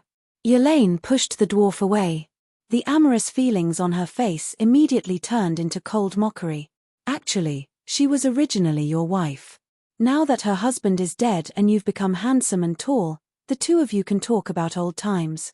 That damned Aegon is watching from heaven every day. He probably won't say anything. Tyrion instinctively looked up at the ceiling. He seemed to be looking for King Aegon, who was staring at him. Since you've said so, how would I dare to have any improper thoughts? He said with a bitter smile. Don't dare. Yelaine sneered. So, you've really thought about it? Tyrion hesitated for a moment. He nodded and sighed. I mentioned this to Sansa, but she rejected me. She rejected you, and that's why you came to me. What do you take me for? Yelaine was so angry that her face turned white. I only feel pity for Sangza. They're orphans and widows who need someone to take care of them, and I have the responsibility to take care of them. I proposed to you out of love. If I didn't love you, why would I be so sincere and tell you a secret that no one should know? Tyrion ignored the struggle of the person in his arms. He hugged her tightly and said affectionately into her ear. Gradually, he felt her struggle stop. He smiled proudly in his heart. He sighed as if a heavy burden had been lifted off his shoulders. You don't know how complicated my feelings were when Sangza rejected me. That kind of relief was immediately followed by guilt, until I met you. You comforted me and dispelled the long night that shrouded my heart. Your love is the red sword of heroes. You're my savior. Stop it. You're so mushy. Yelaine's eyes were watery. She giggled and hit his chest. Tyrion did not listen to her and stopped. Instead, he went even further. He bombarded her with even more mushy words of love. After a while, Yelaine suddenly pushed away the man who was messing around on her chest. She calmed down and frowned. What responsibility do you have for that little bitch Sangza? Is the child in her belly yours? Don't talk nonsense. How could I have a chance? I mean. The dwarf sighed. He pulled a chair over and sat by the window. He had a complicated expression. Back then, I saw Dany Rye's attitude towards Lannister and Casterly Rock. That was why I encouraged Aegon to leave Slavers Bay. I was also the one who helped Aegon devise a plan against Stannis. If you didn't encourage him, Aegon wouldn't have left. Yelaine asked. The dwarf shook his head. He would have left sooner or later. In Slavers Bay, he will never get what he wants. However, if he had left after the Battle of Meereen, the outcome might have been different. Going north to Winterfell and the plan against Stannis had nothing to do with me. However, I am Aegon's Hand of the King. Obviously, I have failed in my duty. You really think of yourself as John Clinton, Yelaine sneered. As the Mad King's Hand of the King, John Clinton had done his best. However, he was still brooding over the Battle of the Bell. He felt that he had let down the Mad King, Targaryen, and his Silver Prince. Tyrion shrugged and said, I won't spend more than 10 years to raise a child. Unless she becomes the queen and I become the regent. However, I won't lose anything by helping her. If Sansa really gets what she wants, I will also benefit greatly. What benefits do you want? Yelaine narrowed her eyes. Tyrion rolled his eyes and said, perhaps I can obtain a dukedom. As I said before, the Westeros are going through unprecedented changes. Many duke families have withered and can't sit on the Iron Throne. Can't they get a duke to play with? Don't be fooled by my sister's prowess. The 3 cities of Slavers Bay aren't even as big as River Bend. You want River Bend? Yelaine was shocked. It's not that I have to get River Bend. When I was walking by the river, a few bleating sheep rushed down from upstream. Then, I fished up the sheep closest to the shore. Its name is Riverbend High Court, Tyrion said as he gestured with his hands. Why River Bend? Yelaine was puzzled. My dear, it's a long night. The long night hasn't ended. In fact, the cruel reality has just begun. Tyrion stroked the woman's curly hair and laughed in a low voice. The western region, Dawn, and the valley are all dangerous places. River Bend, on the other hand, is a large plain. I don't need to do anything. Those proud descendants of the Blue Hand are fated to disappear in the flood of Gowls. Yelaine's eyes widened. Her voice trembled as she said, do you know how many people there are in River Bend? If River Bend is lost, the Westeros will be finished. It's not up to us to decide. River Bend, and the royal territory can't be defended at all. But don't worry, I have arrangements. I will do my best to preserve the population. Tyrion smiled bitterly. Yelaine's heart skipped a beat. She asked, is this your sister's judgment, or her decision? What are you thinking? Do you really think she's the mastermind behind the scenes and can control everything? Tyrion shook his head. Right now, only the Frost God can move her. Only the gods are worthy of her schemes. She has always insisted on ending the long night and stopping the world from falling. She doesn't care about the Westeros at all, much less participate in it. Otherwise, why would I play tricks with Stannis? I could have taken Sansa to Dragonstone Island. What can he do even if he has the two-headed demon dragon? Things are different now that you have a sister. If it was in the past, you would have mocked her secretly. Now, you're praising her as an otherworldly god. Yelaine said bitterly. In the past, when the two were alone, the dwarf would often say bad things about the Dragon Queen. He said that she was scheming, vicious, sweet on the outside, evil on the inside, vengeful on the inside. My knowledge was shallow before. Recently, I became an extraordinary and have a deeper understanding of the truth of the world. My way of looking at things has also changed. The dwarf sighed. Even if you're scheming against Riverbend, why pretend to be loyal to Stannis? Yelaine asked. Before this, how could an outsider become the new master of the Seven Kingdoms? First, war, then marriage.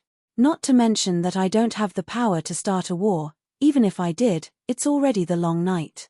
I can't fight a war of conquest, marriage. I don't know if Margaery is still alive.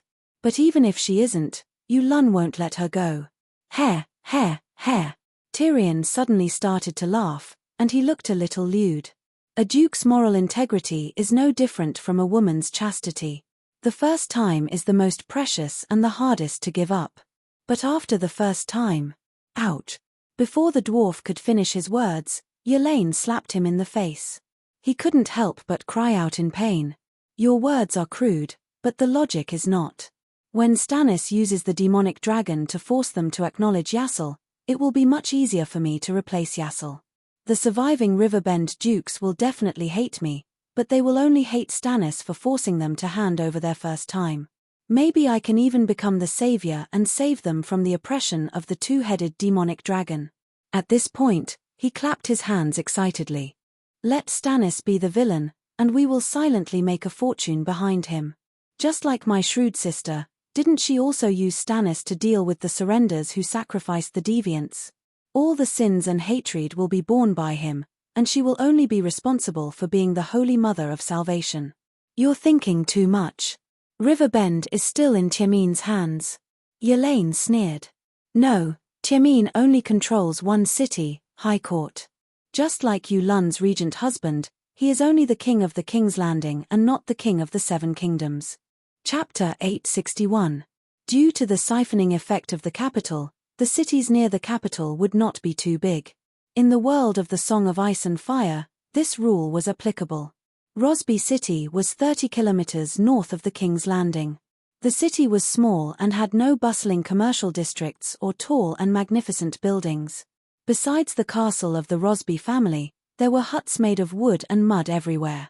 Rich merchants, noble knights, and even Count Rosby himself lived in the King's Landing next door. Rosby was very rich. The narrow land of the King's Landing was either near the bay or the Blackwater River. The land was fertile and rich.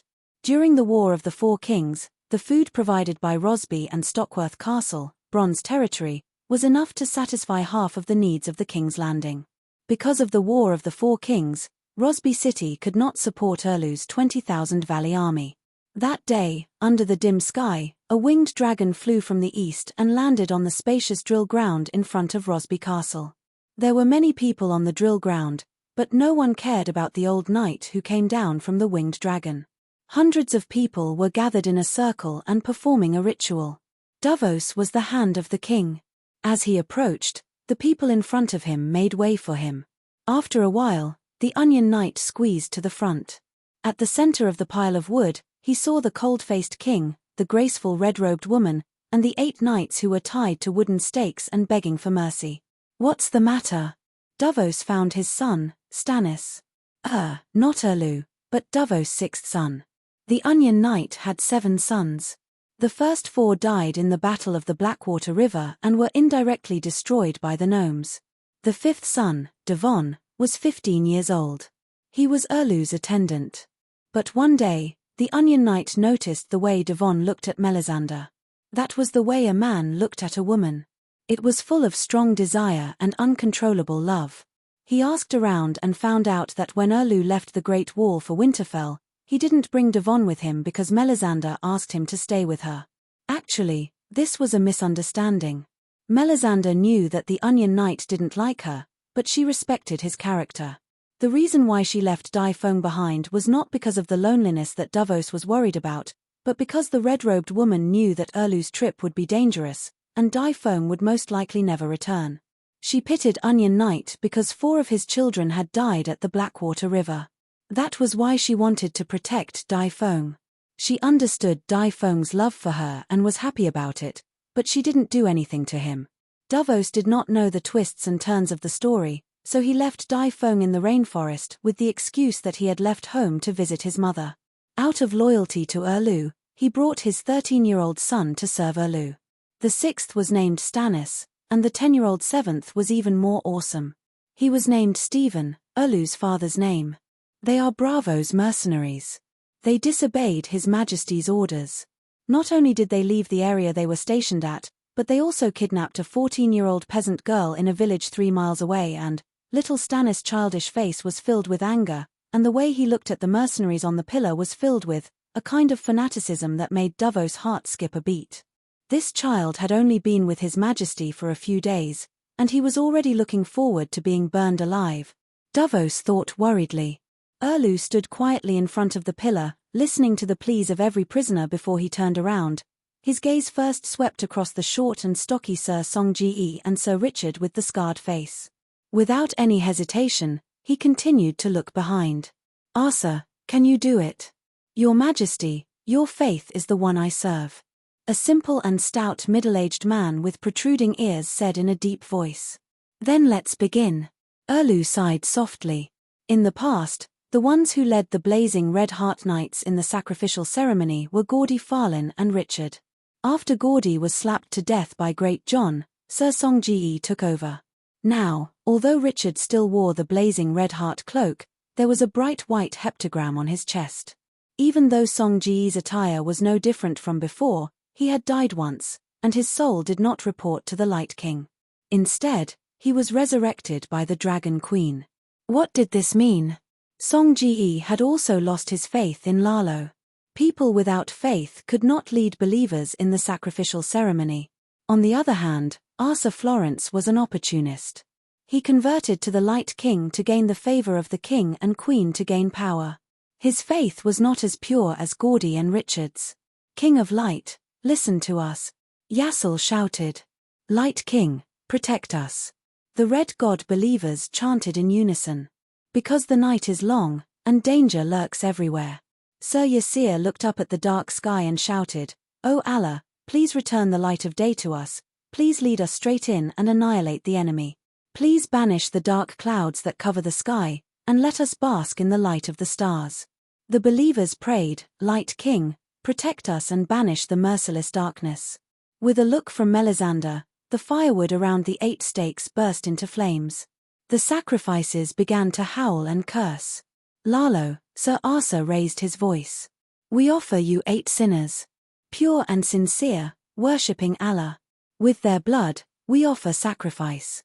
With the help of God, we swear to destroy the enemy. Please accept this sacrifice and lead us to the King's Landing to purge the heretic.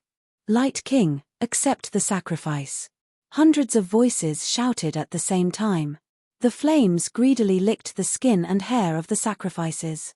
Their pleas turned into an incomprehensible, high-pitched wail. As soon as the sacrificial ceremony was over, Davos hurried to find Stannis. "Your Majesty, you want to attack the King's Landing? This is different from what we planned," he asked anxiously. "I don't want to wait any longer. The people of the King's Landing may not have food, but the Red Keep must have a lot of food. Your plan to cut off food won't work. Once the food from the valley and Dragonstone Island arrives, I'll attack," Stannis said softly. If he used the pterosaurs to throw wildfire bombs, the Onion Knight would be able to break through the King's Landing before Erlu returned from Winterfell. But he didn't do that. Stopping Erlu from entering the King's Landing was not only the Iron Throne's army, but also the city's sparrows who believed in the 7 gods. After the successive battles, the king's territory and the river's lands withered. The people of the 2 populated areas all moved to the King's Landing and joined the church's poor congregation. At this time, they were clean from head to toe. They had nothing but faith. Unless Erlu could solve these people's livelihood problems and allow them to work and work, they would definitely rebel against the Red God King. When King Aegon's True Dragon Alliance besieged the King's Landing, Aegon's enemy was only the Iron Throne. The people and the church could only watch numbly.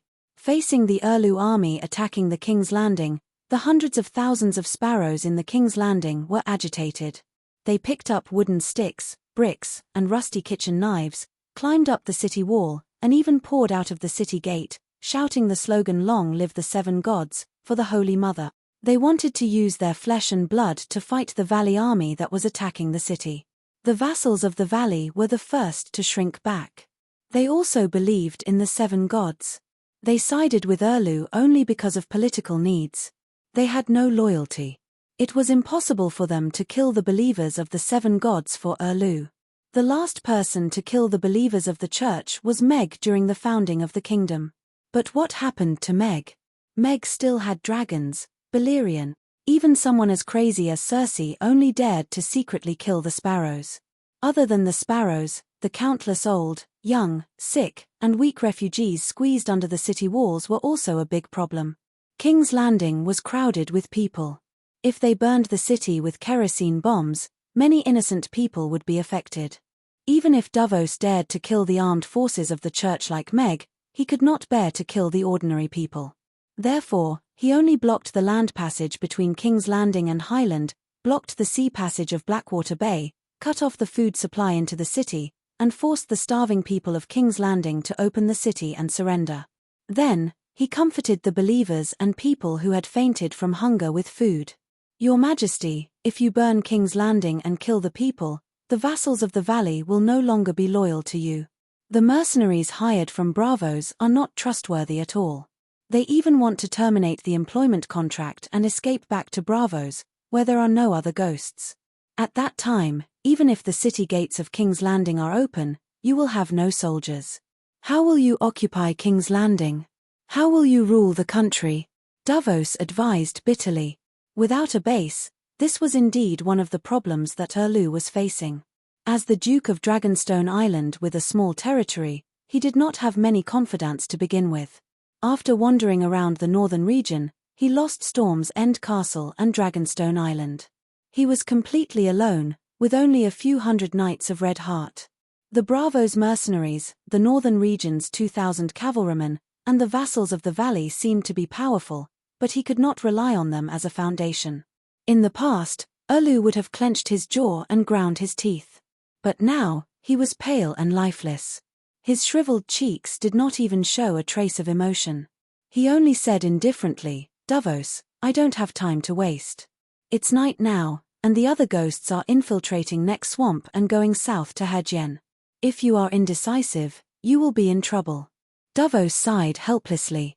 What about the poor and the refugees? A dim light flashed in Erlu's deep eye sockets.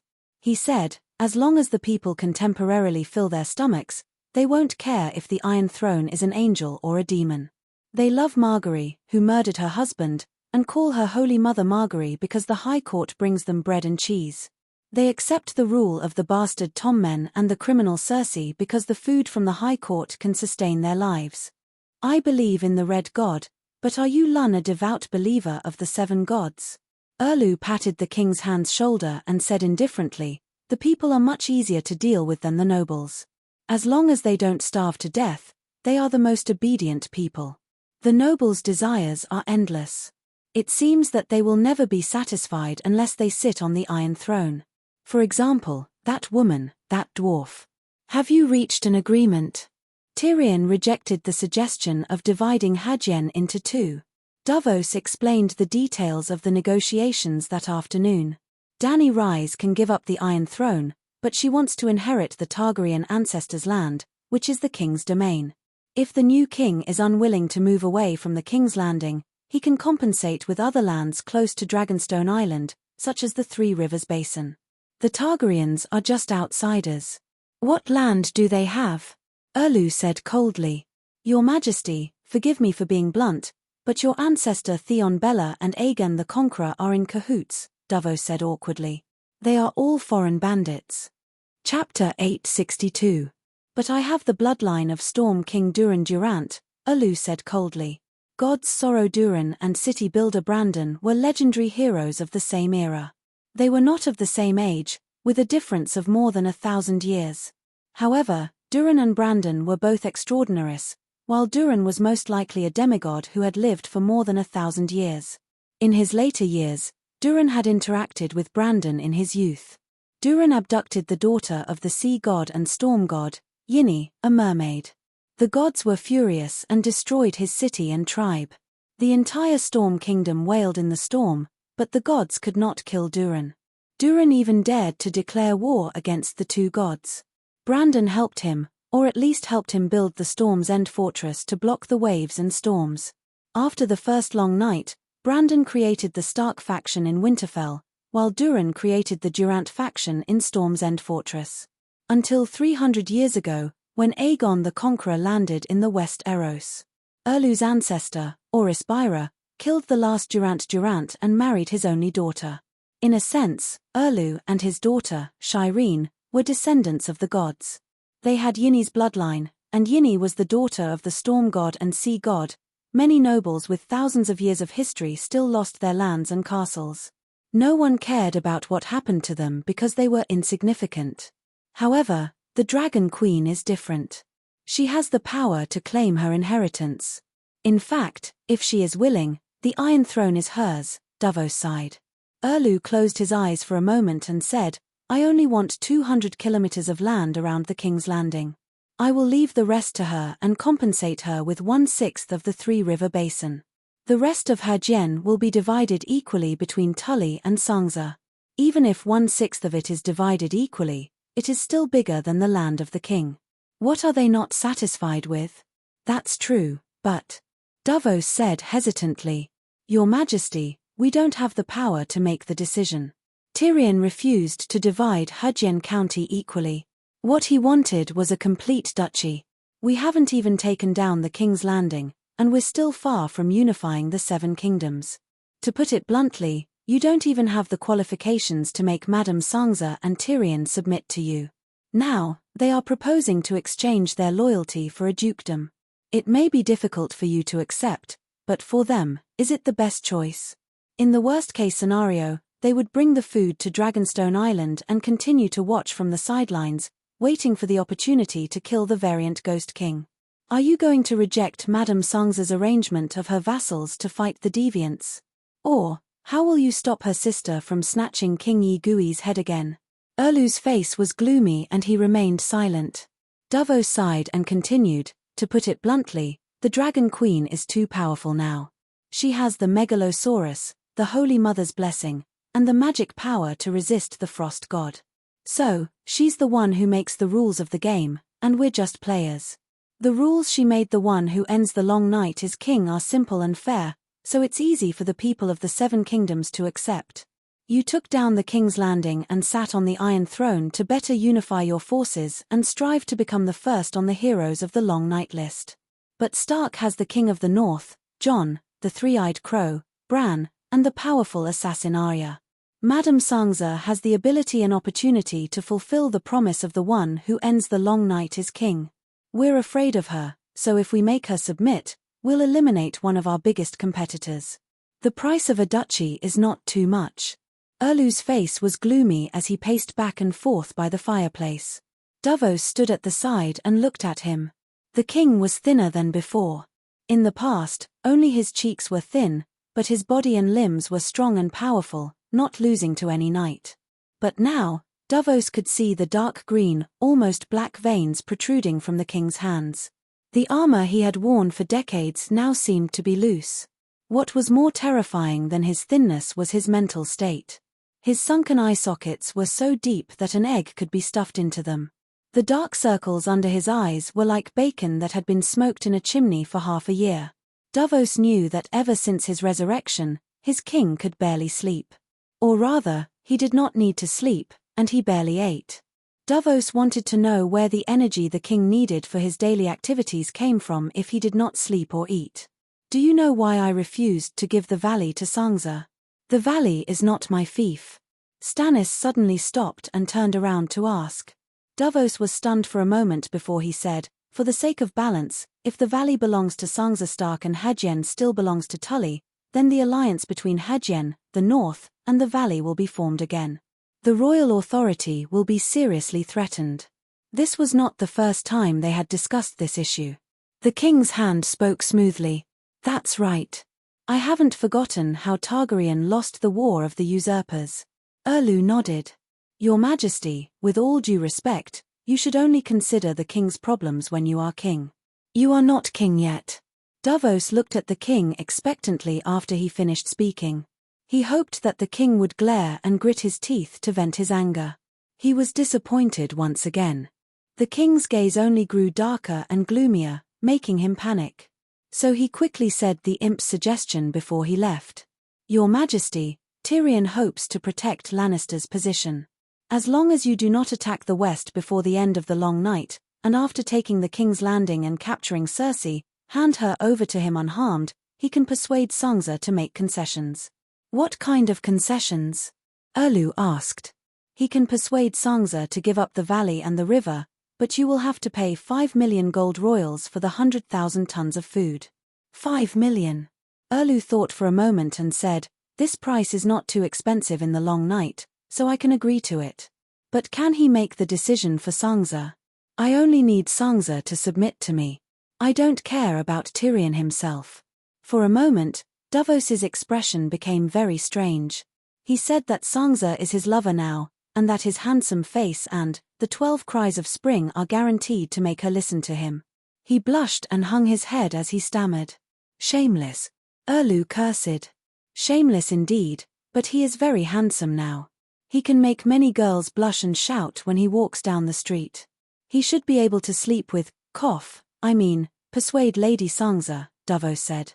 "I remember there are only 7 cries of spring," Erlu said doubtfully.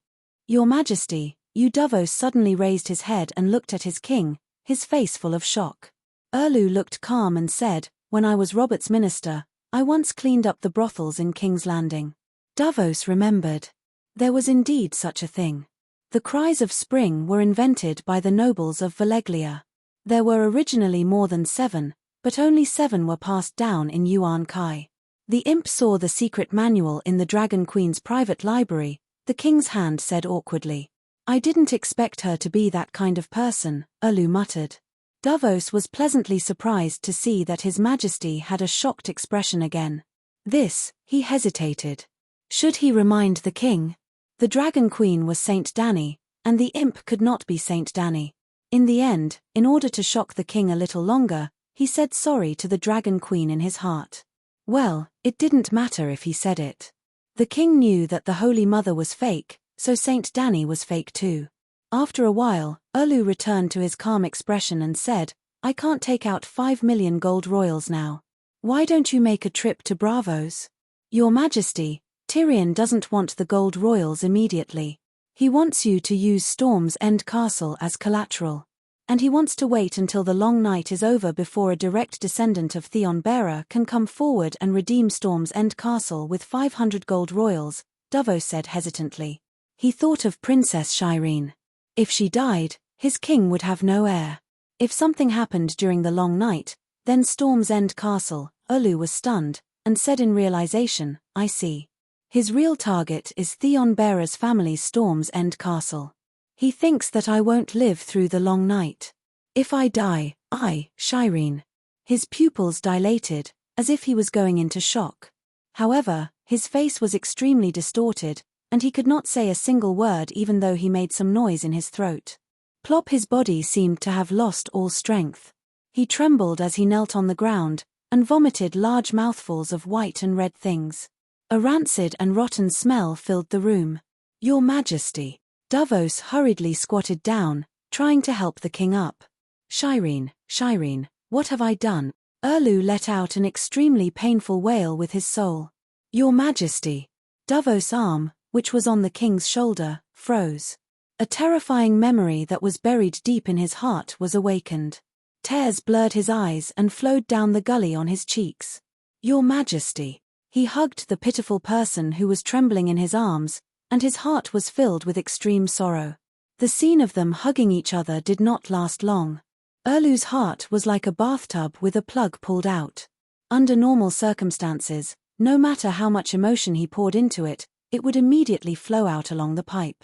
However, the emotion that Shirene's memory triggered was not water flowing into a faucet. It was like pouring a lake of bitter water into a bathtub. It did not flow out immediately, but it would eventually flow out.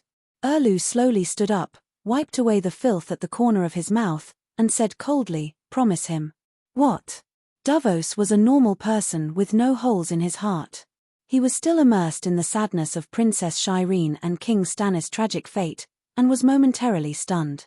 Does the imp think that Theon Bella has no one else? At least I am 100% certain that Mia Stone of the Vale was Robert's first child in the truest sense of the word. I also know that Robert once wanted to learn from Aegon, the mediocre king, and bring the maid's daughter to the Red Keep to acknowledge her identity as Theon Bella. Cersei stopped him, and he was so angry that he beat her up in a drunken stupor. Now, I will fulfill Robert's wish. Chapter 863. 2 days later. 3 winged dragons came from the west and landed at the top of Dragonstone Island's tallest tower. Tyrion, Elaine, 3 sand snakes, Count Monterey and his knight, and Davos alone. What kind of magic is this? Davos pointed at the small sun 100 meters above the center of the castle and said in surprise, "I heard from the crew that Dragonstone Island has a sun. I thought it was the light from the magic tower. But it's obviously not like it. It's like a miniature sun, a real sun." Davos had noticed something strange when he was flying over from Tidehead Island. The journey to Dragonstone Island was like a journey to heaven. It became brighter and brighter, and his vision became clearer and clearer. He went from a dark and cold world to a bright and cold world. Well, although there was sunlight here, the temperature was not much higher than other places. Standing at the top of the Flying Dragon Pagoda, the northern wind whistled past, tearing apart his thick fur coat and crazily sucking in every bit of heat from his body. However, his exposed skin could still clearly feel the warmth of the sunlight, the long-awaited warmth of the sun. Actually, the small sun was only the size of a washbasin. But it was like a small candle that lit up the entire room. The faint golden sunlight from the small sun almost covered the entire Dragonstone Island. Even the sea was no longer dark. He could see the familiar blue sea again. Inexplicably, even the uncouth Davos felt touched. "It's so beautiful that it's intoxicating," he looked at the small sun and said sincerely. "Hehe, am I really beautiful?" The small sun spoke and even moved. Under Davos's stunned gaze, the small sun moved to a spot 10 meters above his head. A little girl's face opened in the middle. It was not very beautiful, but it was strangely cute. Holy Mother, it's so scary. The sun has a face and can speak. Is this the fairy sun? Davos exclaimed and retreated. Ha ha ha. His lovey-dovey look amused those who had seen fire fairies before. The small sun glared at Davos, then closed its face and became a small shining sun again. This is an elemental life form created by Her Majesty, the Fire Spirit. Larissa, who was wearing a blue mage robe with a flame pattern on it, walked up the stairs and explained to the Onion Knight with a smile, "The fire elf can turn into a small person, a big crow, a big fireball, and a small sun. It's currently in its small sun form." Lian and the other vipers winked at Black Sis, and Black Sis rolled her eyes at them. "Gentlemen, the wind is strong here. Let's go down and talk. The Queen is waiting for you in the glass garden," Blackie said seriously. Davos looked at the little sun that had floated back to its original position and was in a daze. Dragon Queen can create the sun? How to create it? Can Lalo, the King of Light, create one? He had too many doubts in his heart and asked several questions in a row. Only Her Majesty the Queen can create elemental spirits. It's not a complete creation. It requires a special soul, and the Queen can help those souls start a real new life. Seeing that her sisters were also curious, Larissa briefly explained. In fact, Davos and the others still did not understand, but they did not ask in detail. The old crab led a few knights to welcome them.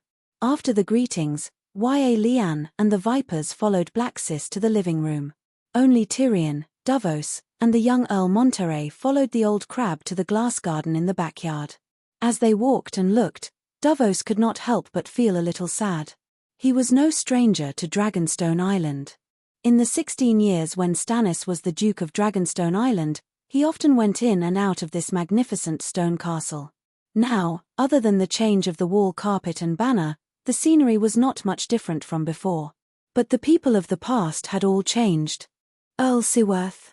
The call seemed to come from beyond the sky, and Davos woke up from his closed heart. Then, he found himself in a sunny, warm summer garden full of flowers and green leaves. There was another sun here, and under the glass cover, the plants were thriving and growing well. Then, he saw a tall lady standing in front of the rose bushes. She only wore a plain dress, which was not luxurious. He had not seen the Dragon Queen before, but he knew who she was with just one look. Targaryen's exquisite appearance was secondary, but what was more important was her temperament. She was like a queen, like a pope, like Saint Danny. Before he met the Dragon Queen, he had imagined her image countless times. Majestic, noble, holy, powerful, domineering, and other words related to her achievements. But once he met her, he abandoned all his guesses. It was not that he was wrong, but compared to the real person, all the descriptions were too weak. She was one of a kind, as one of a kind as her king, Stannis. There were only a few ornamental flowers in the garden, but there were more vines, fruits, and vegetables. Beside a shelf covered with cucumber vines, there was a 2-meter-long wooden table. The Dragon Queen was not interested in the legendary Onion Knight. After a few words, they pulled out chairs and sat at the table. 5 million gold royals, to be repaid after the long night, with Storm's End as collateral. What is Stannis thinking, to agree to such conditions? Doesn't he know that Tyrion is plotting against his Storm's End castle? Seeing the contract on the parchment, Dany asked directly. Originally, this was a negotiation between Erlu and Sansa, and Tyrion and Dragonstone Island did not have to participate. But Tyrion became Sansa's representative, and Dragonstone Island became the notary for the negotiation. Your Majesty, don't say it so harshly. No one knows how long the long night will last, but even now, Madame Sansa's 100,000 tons of food is worth more than 5 million gold royals in the market. It's not that the food is worth that much, but that there is no market for it. After the long night, there is no food production. Glancing at the fresh green cucumbers, Tyrion immediately added, other than your garden.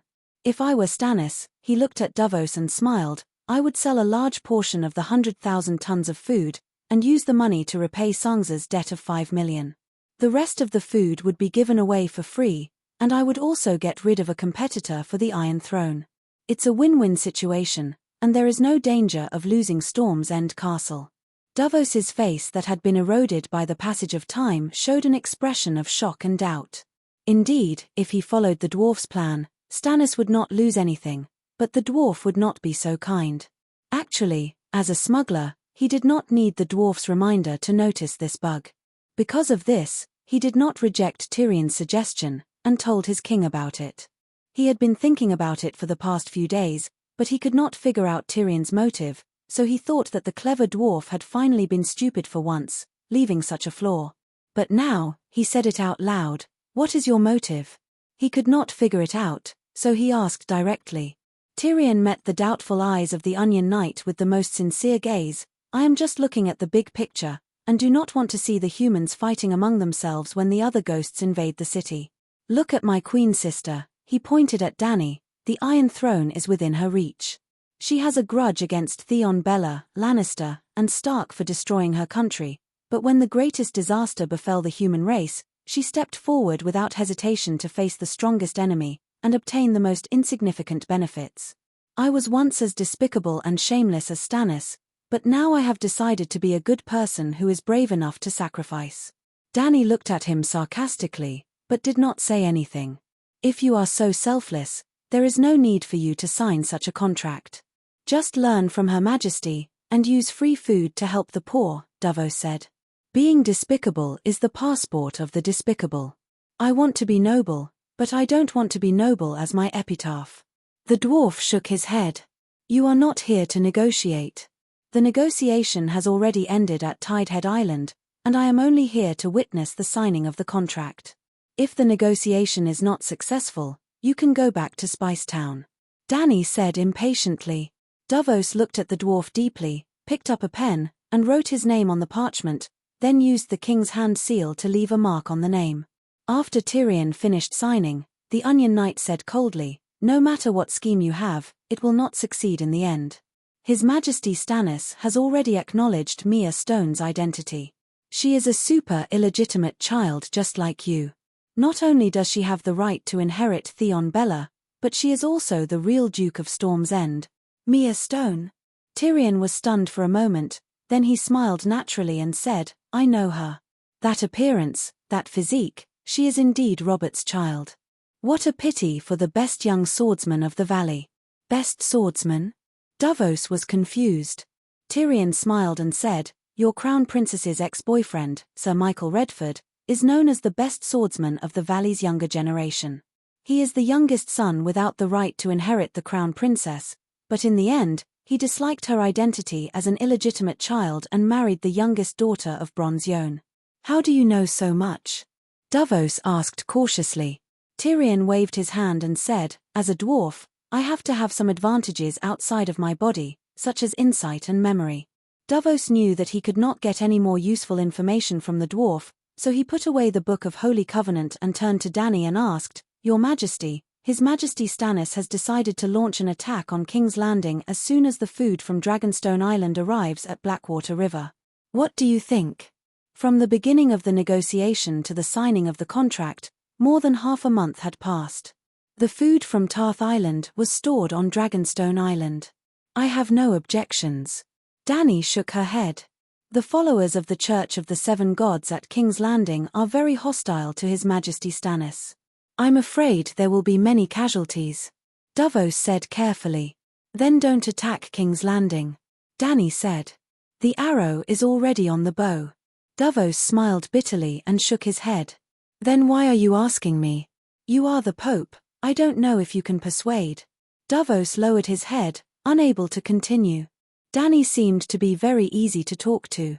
"I have long passed the Holy Mother's oracle that the Church is not allowed to interfere with the politics of the mortal world, unless the king gives the first order against the Church. No, don't worry. His Majesty Stannis believes in the Red God, but he also supports freedom of religion.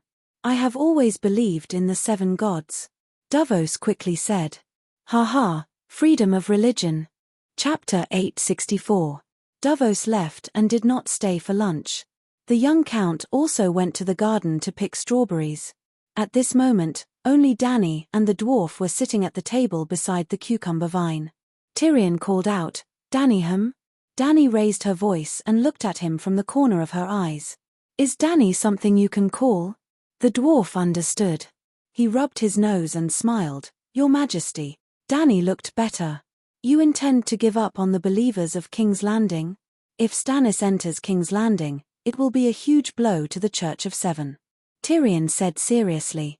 "How many people are there in King's Landing now?" Dany asked. "Maybe 800,000. Maybe even more.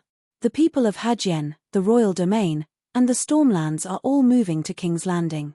Since the War of the Four Kings, most of the areas of the Three Duchies have been destroyed. Especially the area from the Three River Basin to the royal domain. The once fertile land is truly deserted. When the Valley Army goes south to King's Landing, Aegon and I have to ride on the dragon to deliver the army provisions." The dwarf frowned as he pondered. Even in the ancient Celestial Empire, where the government was the most efficient, there were still people who could not survive the winter and ran to the nearby cities to beg for food. In the world of the Song of Ice and Fire, the tradition of going to the city to avoid the winter was carried to the extreme. Ordinary farmers did not have the ability or the awareness to store food for several years of winter on their own. Even the nobles only received the seasonal forecast from the City of Knowledge before winter, and then used the remaining 1 or 2 years to store food. If the scholars of the City of Knowledge did not notice the change of seasons by observing the stars, the people of the Seven Kingdoms would not even know when winter was coming. By the time they felt the temperature drop, it was already too late to store food.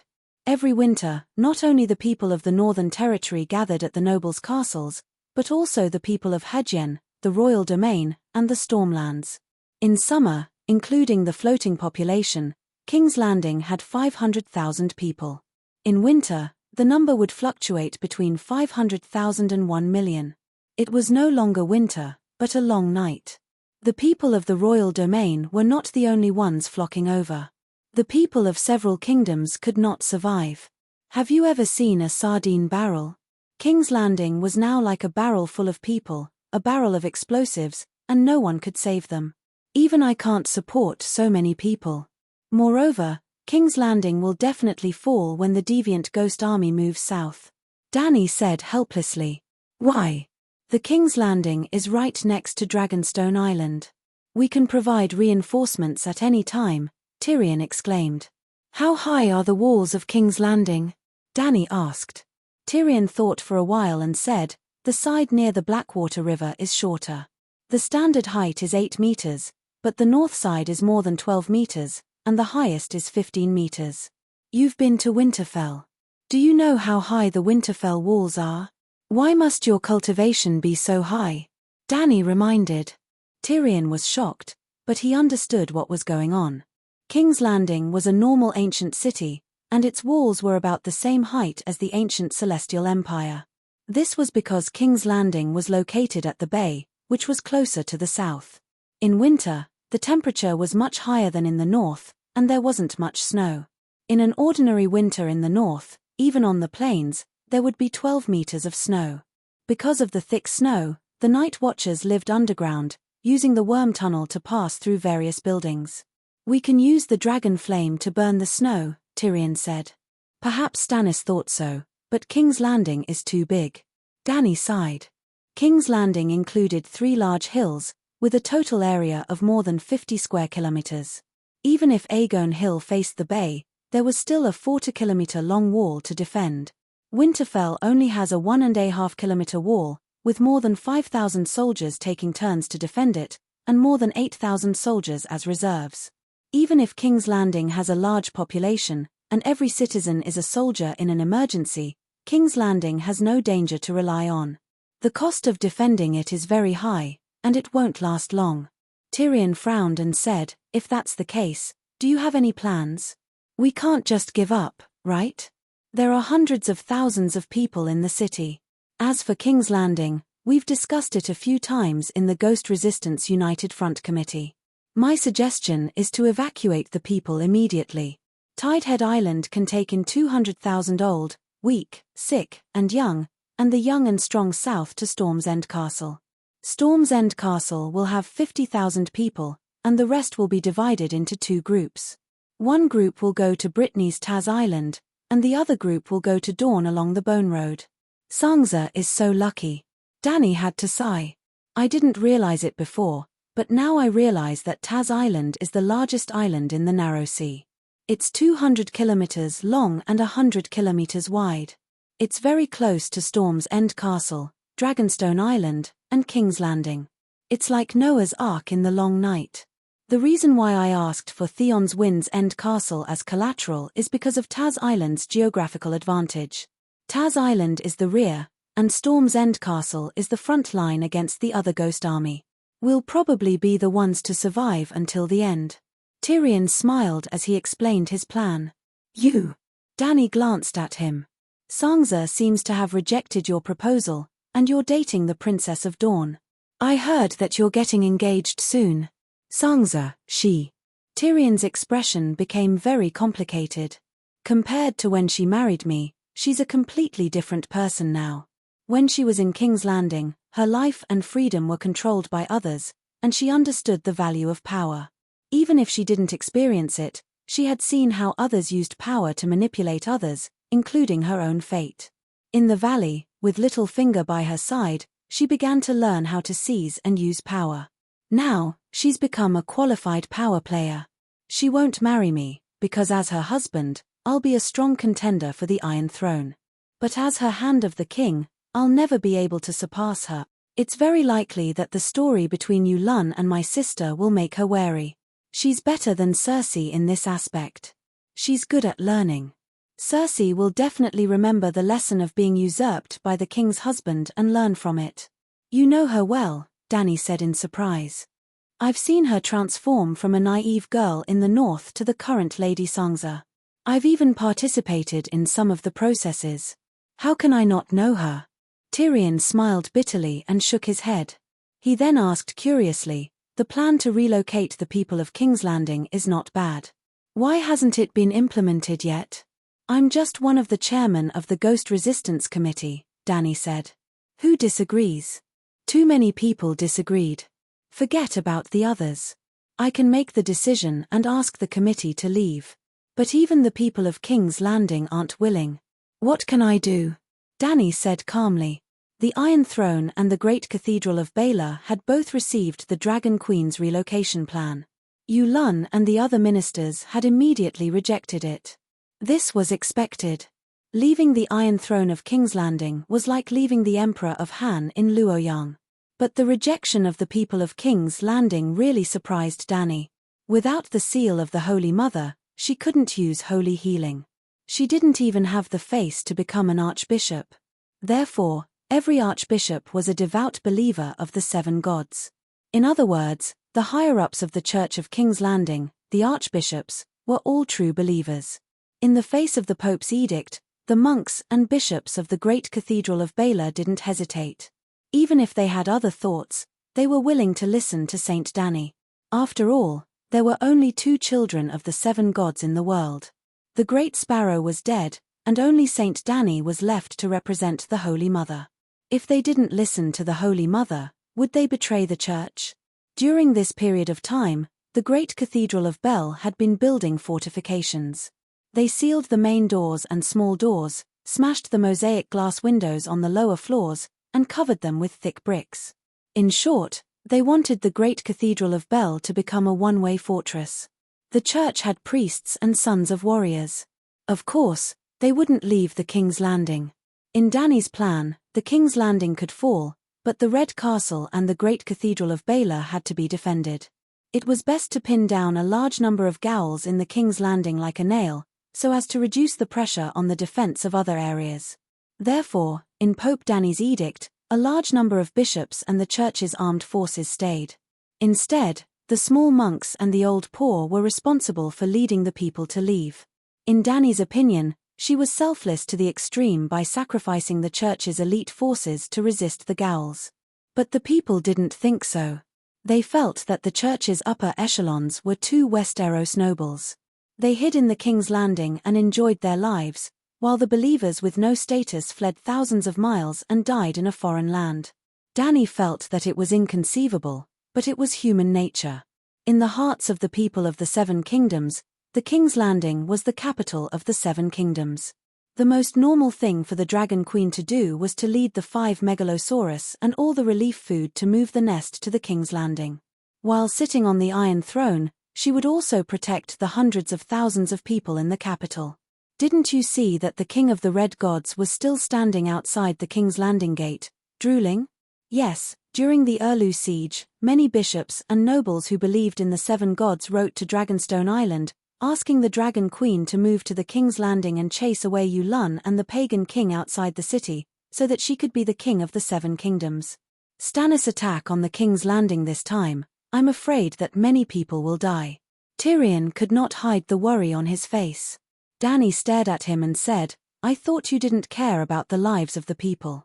Back at Slaves Bay, you were very cold, and never cared about how many slaves died in the war.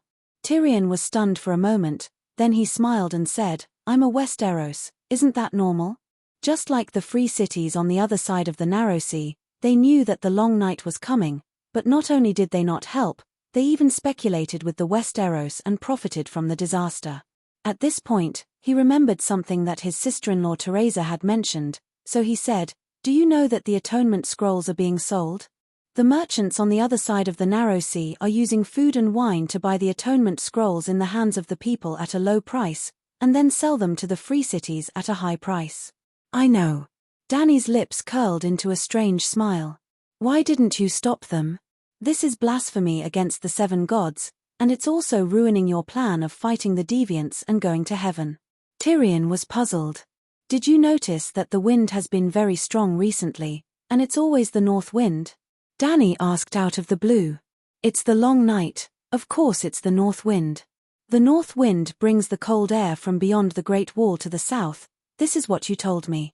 Then have you seen the huge windmill leaves above the sea dragon tower? Danny laughed. The dwarf was at a loss for a moment, then he suddenly remembered the physics book that he had been reading every night recently. You use the windmill to drive the printing press, and print the atonement scrolls day and night? Tyrion was first enlightened, then his face was full of shock. How does your brain work? Even in the long night, you can still find something to exploit from the disadvantages. Chapter 865. How many atonement scrolls can you print in a day now? Tyrion asked curiously. With the seal open, it's easy to print 1,000,000. 1,000,000? The 7 gods. No wonder you don't care if the atonement scrolls are leaked. If we continue to print for a month, everyone in the world will have a copy. Tyrion's body swayed. He felt a little dizzy. It's impossible to keep the seal open all the time. Other than printing 3,000,000 in the first few days and distributing them to the castles near the north in Hadjian, the royal territory, and the valley, we can only print about 100,000 every day. Danny shook her head and sighed. The most important factor limiting the number of atonement scrolls is the stranger's blood. Although Blackie is big, it can't withstand continuous bleeding. 100,000 is quite a lot. Wait, did you say the stranger's blood? Isn't that Blackie's blood? Tyrion, who was no longer a muggle, immediately noticed the secret in the Dragon Queen's words. Danny thought for a while and said, the Three-Eyed Crow and Stannis know about this. Most of the evil gods in the world know about this. Perhaps the evil god's disciples know about this too. There's no need to hide it from you. But it's enough that you know about it. There's no need to spread it. Actually, the 7 gods were originally 7 pieces of wood. Night, in the guest room of Dragonstone Island. Under the dim candlelight, Yelene's oily, delicate skin reflected the light as her body moved up and down. After a while, her voluptuous body stiffened. Slap. Yelene slapped Tyrion's handsome face and scolded him softly, "What's wrong with you? You've been absent-minded since lunch, and you've been muddle-headed for the whole afternoon. Where's your usual majesty?" Tyrion looked at her in a daze. He looked at her pretty face, which was full of desire. He looked at her mouth opening and closing. It was as if nothing entered her heart, and he did not hear anything. Seeing him like a wooden puppet, the woman pinched his crotch again. It was as if she was pulling a rubber band. Awoo. With a miserable howl, the dwarf was finally angry. "I'm not in the mood today, and I don't have the energy. Why do you have to torture me? Even the cows in the corral can't be taken out to plough the fields every day." The dwarf was angry, but Yelene was a little dispirited. She gently rubbed his wound and asked curiously, "My Dragon King, what happened? You don't look right today."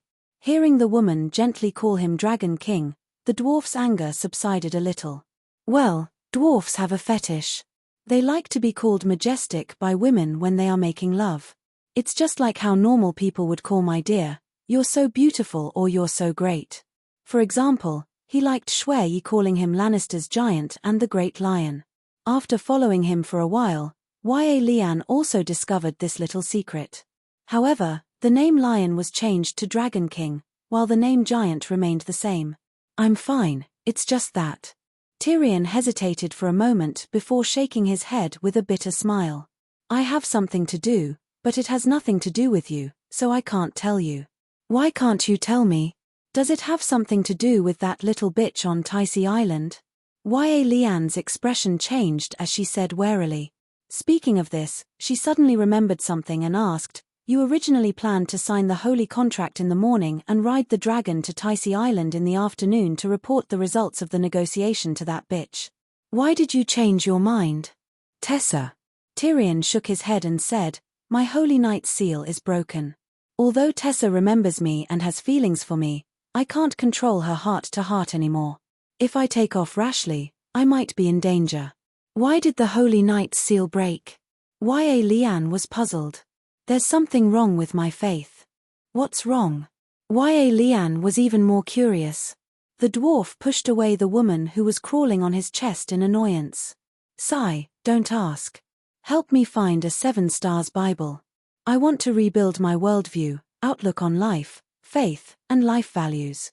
Y.A. Leanne was confused. She got up in a daze and said, "Teresa is next door. She's a nun and always carries the Seven Stars Bible with her. I heard that it was annotated by Saint Bailey himself. His notes are on it. My uncle spent a lot of money to buy it from a cultivator family in the Starry Church." "No," Tyrion shouted with a twisted face. "Saint Bailey can't do it. I want the new Seven Stars Bible written by Saint Danny." Y.A. Leanne thought that the dwarf was being unreasonable. She stood in front of the bed and said angrily, "What's wrong with you? Isn't the Seven Stars Bible the same?" Tyrion shook his head and said, "Hearing your words, I know how shallow your faith in the seven gods is. You don't even know that the Seven Stars Bible has been revised. No wonder your sister Teresa only became a third-generation priest recently. She chose the wrong teaching material. Go find Larissa and ask her to find the latest edition of the Seven Stars Bible from the Queen's study. It's best if it has annotations. I want my sister to annotate it herself. After I finish reading it, I'll give it to Teresa. I guarantee that she will become a white bishop in 2 years." Y.A. Leanne still stood there and looked at the dwarf with a strange expression. She said softly, "Is your ancestral mad blood acting up?" The dwarf glared at her and said impatiently, "Go and call Larissa. She will understand what I mean." Although Y.A. Leanne was confused, she still put on a robe and slippers. She walked to the door and rang the bell. After a while, the maid came and asked a few questions. She then closed the door. About a quarter of an hour later, the maid brought a brand new Bible with the smell of castor oil. "So there really is a new Bible." Y.A. Leanne walked back and flipped through the pages. "I want the manuscript. Why did you give me a new one?" The dwarf was dissatisfied. Larissa said that the original manuscript is in Slave Bay.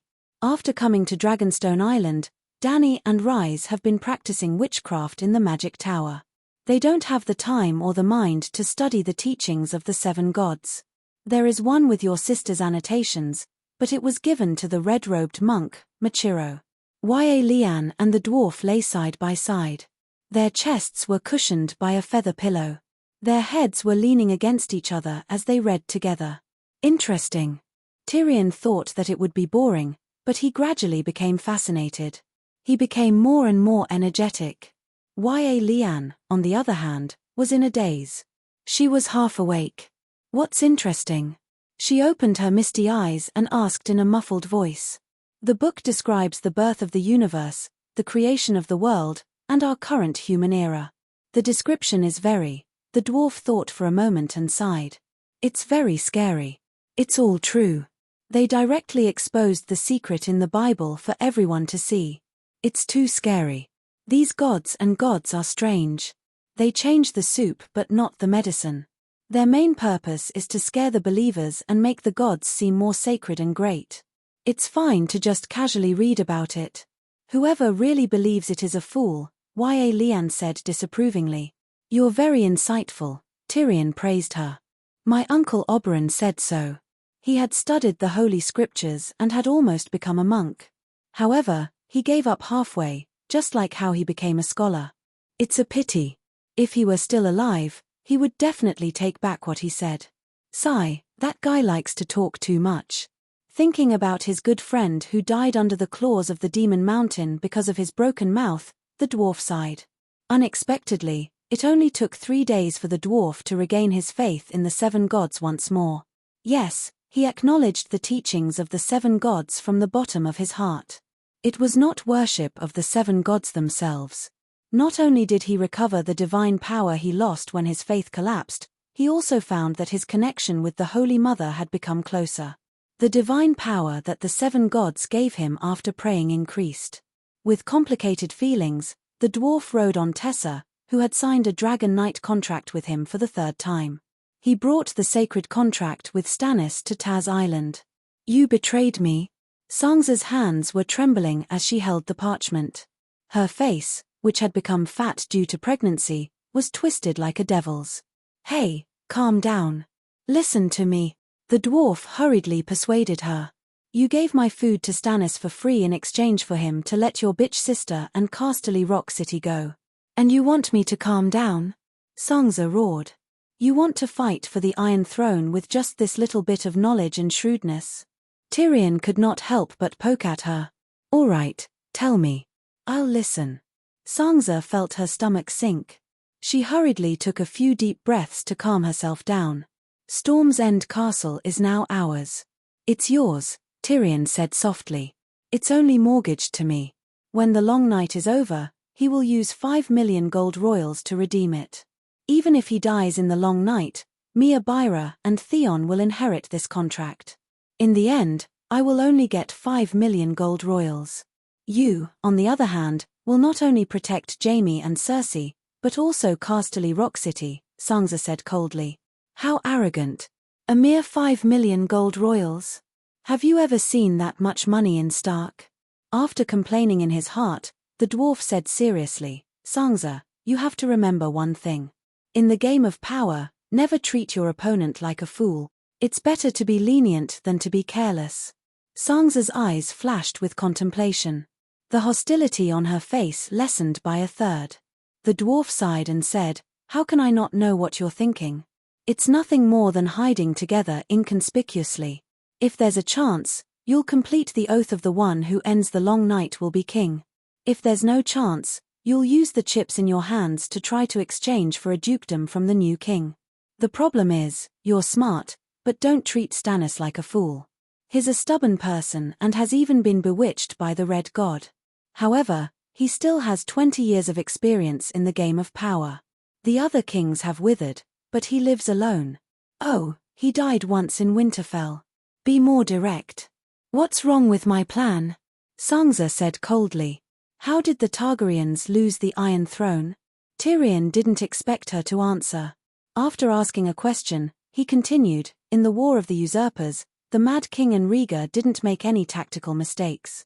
The reason they lost the Iron Throne was because they weren't as strong as the alliance of the Four Kingdoms. If you obtained a dukedom, together with your brother Jon Stark and your granduncle Blackfish Tully, you would have formed the terrifying alliance of the three northern kingdoms. Because you're still under the banner of the Targaryens, you're a potential ally of my sister. The alliance of the Four Kingdoms is even more terrifying than the Four Kingdoms. It would drive any king on the Iron Throne crazy. Why would Stannis allow it? He has no choice. I have the initiative. At most, I'll leave the Westeros and watch from the sea, waiting for an opportunity, Sangza said stubbornly. Naive. You think that the free cities are all good people? Or do you think that you're more powerful than the Dragon Queen? Food in the long night is more attractive and unscrupulous than the miraculous megalosaurus that has reappeared in the world. After all, the food is eaten by humans, but the megalosaurus will eat humans, the dwarf sneered. Chapter 866. I still have the Golden Group. They're much stronger than Dany Rise, who only relied on a few dozen centaurs to conquer the world. Sangza's face was pale, and her tone was uncertain. If you really think that mercenaries are more reliable than cars, then let's break up. I'll return to Dragonstone Island, and you'll return to Winterfell. We'll leave the food on Taz Island to rot. Tyrion crossed his arms and stood at the head of the bed, mocking her. Sangza knew that the Golden Group was not 100% reliable, but she was angry at the dwarf for mocking her. She argued, the Golden Group once swore a blood oath to Aegon. Now the oath has been transferred to me and Catelyn. Tyrion could see that she was at her wit's end. She was arguing with him because she did not want to admit defeat. He decided to take a step back and not argue with her to the end. If you don't have a trustworthy group, then try to build your own. If you don't understand, I can help you. Seeing that the dwarf did not pursue the matter, Sangza's tense heart relaxed. She did not celebrate her victory. Instead, she asked, how do I build a group? Why does the Dragon Queen have so many loyal subordinates? Tyrion asked. Because of the megalosaurus, Sangza said. What did you learn from Littlefinger? Don't tell me he only taught you Spring Cry. The dwarf looked at her strangely. What nonsense are you talking about? Sangza was anxious, angry, and embarrassed. I was still a virgin when I married Aegon.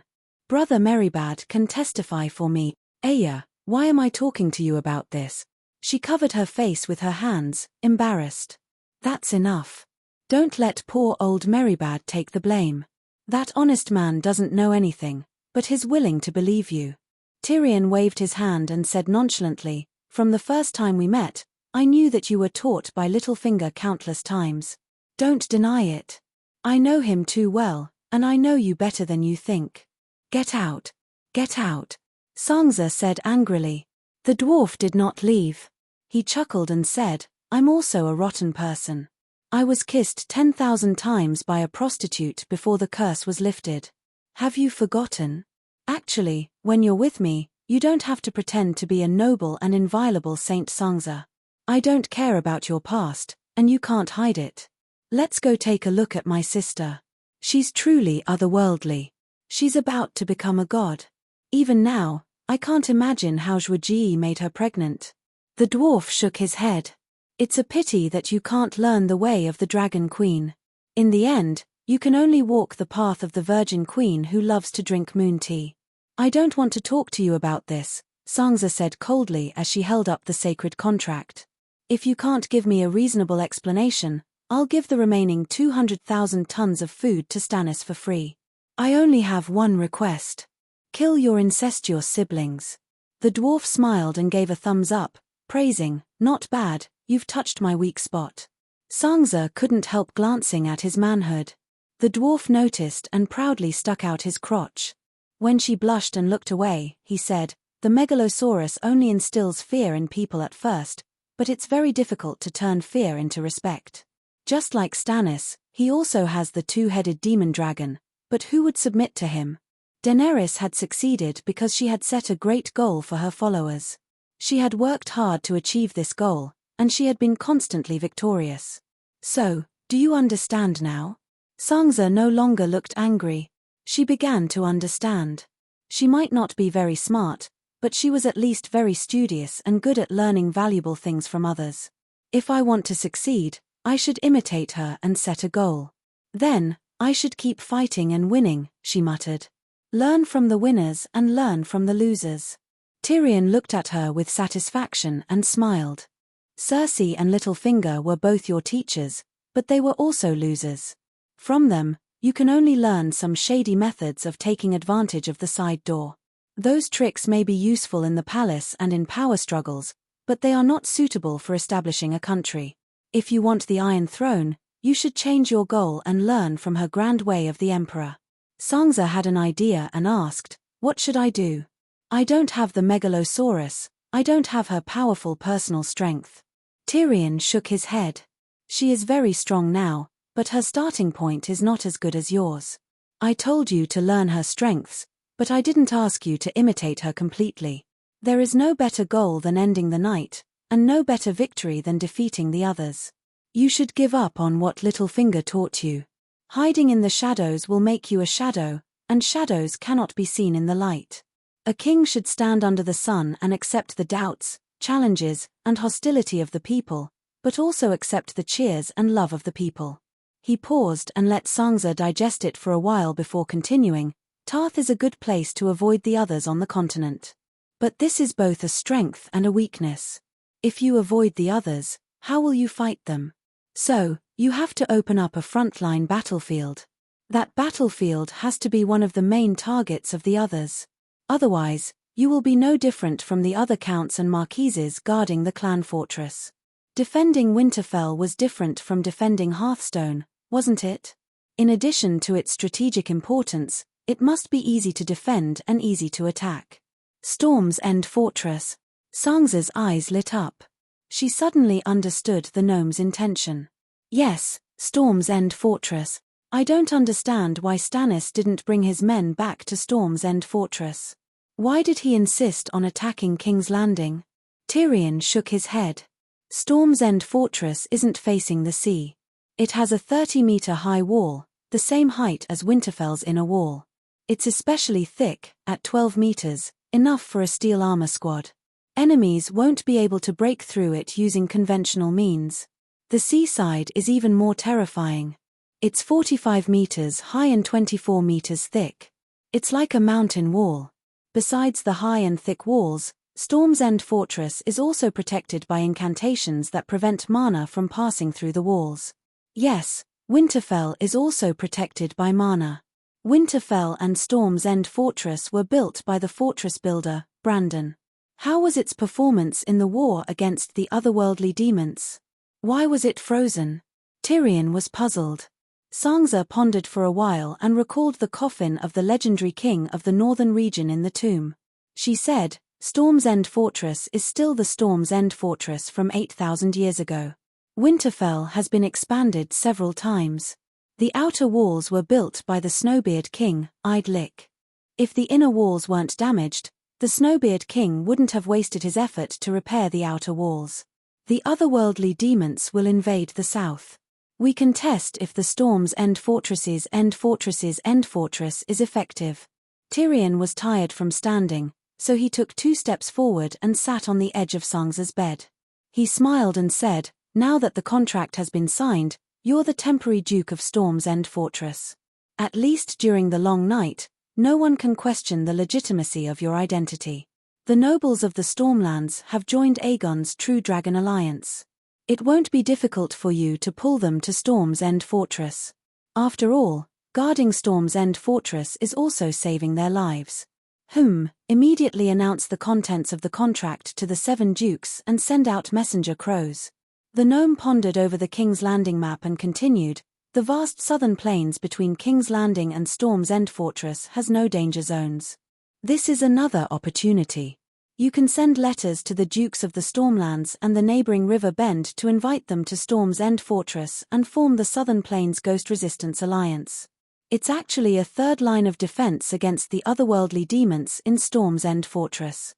The second line of defense in Neck Marsh will definitely be breached. There's no doubt about that. Casterly Rock, Valley, and Dawn are all building a third line of defense. Your third line of defense with Taz Island as the rear and Storm's End Fortress as the front line is the only choice for the Dukes of the Stormlands. There's no need to be afraid that they won't come to you. Naturally, you'll be the leader of this small alliance. You'll be qualified to be a chairman in the Seven Kingdoms Ghost Resistance Alliance. Sansa's mind wandered, her face full of joy. Previously, she only wanted to pick up the Iron Throne by stealing chickens, so she couldn't help but feel a little guilty. Now, the gnome parted the fog in front of her and showed her a real path to power. How should I protect them? Or rather, what did Dany Rise do? She asked anxiously. After you give birth, immediately move to Storm's End Fortress, put on armor, and hold a magic staff. Magic staff? I don't have one. It's a glass candle. When the time comes, use the dragon crystal to make a beautiful staff with a magic gem embedded at the top. Use the magic power of the Moonsinger to light it up. You don't have to do anything, just, like my sister, walk around in front of everyone with a calm expression. Those muggles don't know anything, so they'll definitely think that you're a powerful sorceress like the Dragon Queen. Oh right, you also believe in the 7 gods, so you can strengthen your faith. If you can become a priest, you'll be a dual elemental extraordinary. You'll be qualified to compete for the #1 youth in the Westeros extraordinary world. It's mainly because of your previous experience. Sansa Stark was tortured by Cersei, manipulated by Littlefinger, and married to a joke of a fake crown prince. It made you look stupid and weak, not like a powerful ruler at all. You have to change your image. In my sister's words, you have to reinvent your character. All famous rulers have one thing in common, they're powerful. At this point, Tyrion couldn't help but sigh. The scholar's true world has made the people of the 7 kingdoms suffer. Only the Westeros' supernatural powers are suppressed and suppressed. Outside the Great Wall, on the other side of the narrow sea, the extraordinary are still active, but we've become fools and blind. When I first arrived at Slaver's Bay, I actually thought that the Dragon Queen was young, and her fire witchcraft was definitely not as good as Volantis. Don't you think it's funny? Even someone as smart as me can't figure out the twists and turns of magic. When you ride a pterodactyl, wear a platinum holy priest robe, and light up the sun with your staff, you're the legendary heroic queen who walked out of the murals. How can the Westeros country bumpkins doubt your power? What's fake is fake. I need the collective power of the army more, Sansa said calmly. Tyrion looked at her approvingly and said, "It's very good that you have this awareness. Even someone as powerful as the Dragon Queen needs to form a mother of dragons guard. Once you've shown your powerful supernatural powers, it'll be easy to win people's hearts. Dani Rise also hatched a dragon, and her cars began to be loyal to her. Chapter 867. You're still pregnant. When you give birth in a month, the Lords of Storm will gather at Storm's Rest Castle, and there will be a large number of commoners following them. The Lords have complicated minds and are not easy to rope in. First, choose the elites from the commoners to form the Sangza Guards and give it to Brittany to lead. When the Gaul army starts to attack the city, you will take the initiative to go to the front lines and fight the other ghosts with the soldiers. Yes, when the time comes, I'll help you design a plan and let you kill a other ghost in front of everyone. We can advertise it as the Duke of the Other Ghosts. After killing the Duke of the Other Ghosts and leading the soldiers to defeat the Gaul army, successfully defending Storm's Rest Castle once, small nobles will start to approach you. Choose knights with commanding ability from the small nobles and let them become the middle and high-ranking generals of the Sangza Guards. This way, your team will gradually mature, your guards will have combat experience and qualified officers, and will become stronger. This way, you will be more proficient in the war, your victories will increase, and more people will join you. In the end, when the long night is over, when you turn around, you will find countless veterans who are willing to die for you and call you Queen Sangza. They are more reliable than anything. Even if Theon Bella gives you 5 million gold royals and you are willing to leave Storm's Rest Castle, will your loyal guards watch you suffer? Even if you are willing to continue learning from my sister, Starion, your words are like a mountain, and give away Storm's Rest Castle, you will only give away a castle. Your power will still exist. At that time, there will be no one in the world who can stop you. Where can you not go? Sangza's thoughts wandered, as if she had traveled through time and arrived at the end of the long night. She led an army of 100,000 to the King's Landing and shouted, "I want to be king, who agrees, who opposes?" Then, Queen Sangza pierced through the clouds and split the sky. Hee hee! She was so happy that she couldn't help but giggle. Tyrion also looked at her and laughed proudly. After laughing for a while, Sangza suddenly frowned and asked, "Your plan is indeed very good. You hid a scheme within a scheme and made Stannis think that we were only after Storm's End, but he neglected the fact that Storm's End is the third line of defense against the ghosts. However, I only have 200,000 tons of food left. I can still raise the Golden Regiment and steal the chickens, but I'm afraid I don't have enough capital to learn the grand path of Dragon Queen." The dwarf smiled and asked, "Did Littlefinger teach you how to deal with the current situation?" Frost crept up Sangza's pretty face again. "I don't want to talk about Pinky." Tyrion shrugged and said, "Continue to learn from the Dragon Queen. How did she arrange for her people to survive in the long night? Just follow her example." Sangza perked up and asked, "How did she do it?" "I've heard that she's been researching magic on Dragonstone Island all this time and rarely shows her face. Do you remember the barbarians beyond the Great Wall? When I went to Dawn a few days ago, I went to the Stone Steps Archipelago to take a look, TSK. Compared to them who are lively and orderly, the Westeros who claim to be civilized are more chaotic and depraved like the barbarians." The dwarf laughed and teased, but the expression on his face was unusually complicated. "Perhaps I should go and take a look," Sangza said thoughtfully. "How do they feed themselves?" In the distant sea, they use the ability of shapeshifters to hunt whales. For example, they control the whales and lead them into a trap. In the coastal waters, they collect seashells, seaweed, and crabs. On the shore, they form groups to collect pine nuts, dig bear holes, chase wild boars, pick fungus. As long as it's edible, they don't let it go. Oh yes, they also build their own tents and use wood, sawdust, and husks to grow mushrooms. In just over 2 years, they have stored 250,000 tons of food. Now, they still have a surplus every day.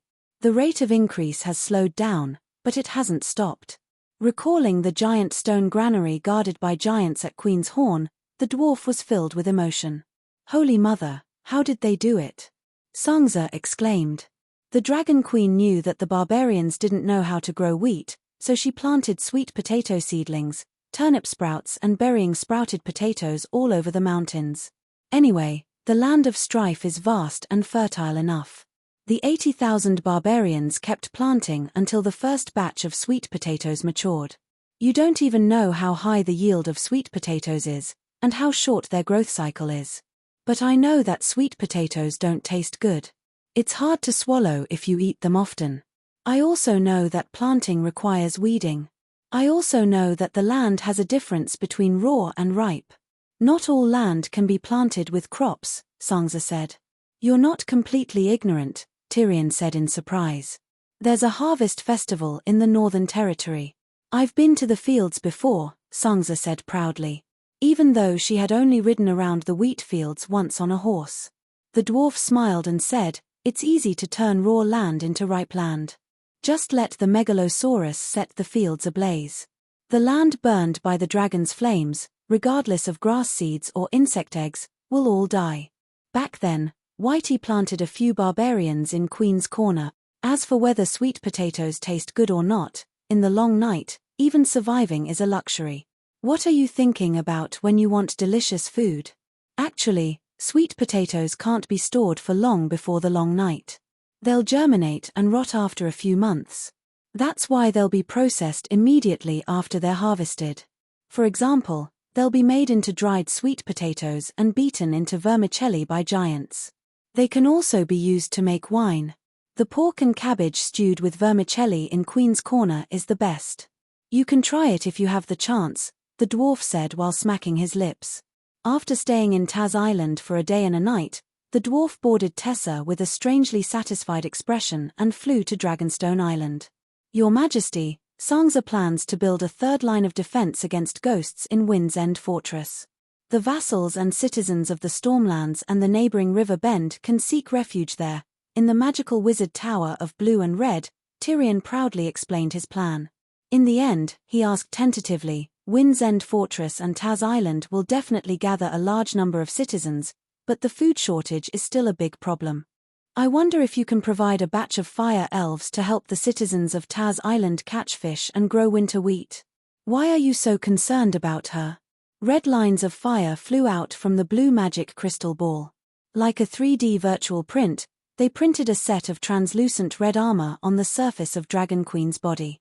It was as vivid as a painting, showing every detail. The dwarf looked at it enviously and explained, "As long as one is alive, one has to find something to do. After doing it for a long time, one has to have a goal. After signing a sacred contract with Stannis, Jaime, Cersei, and Lannister of Casterly Rock are basically safe.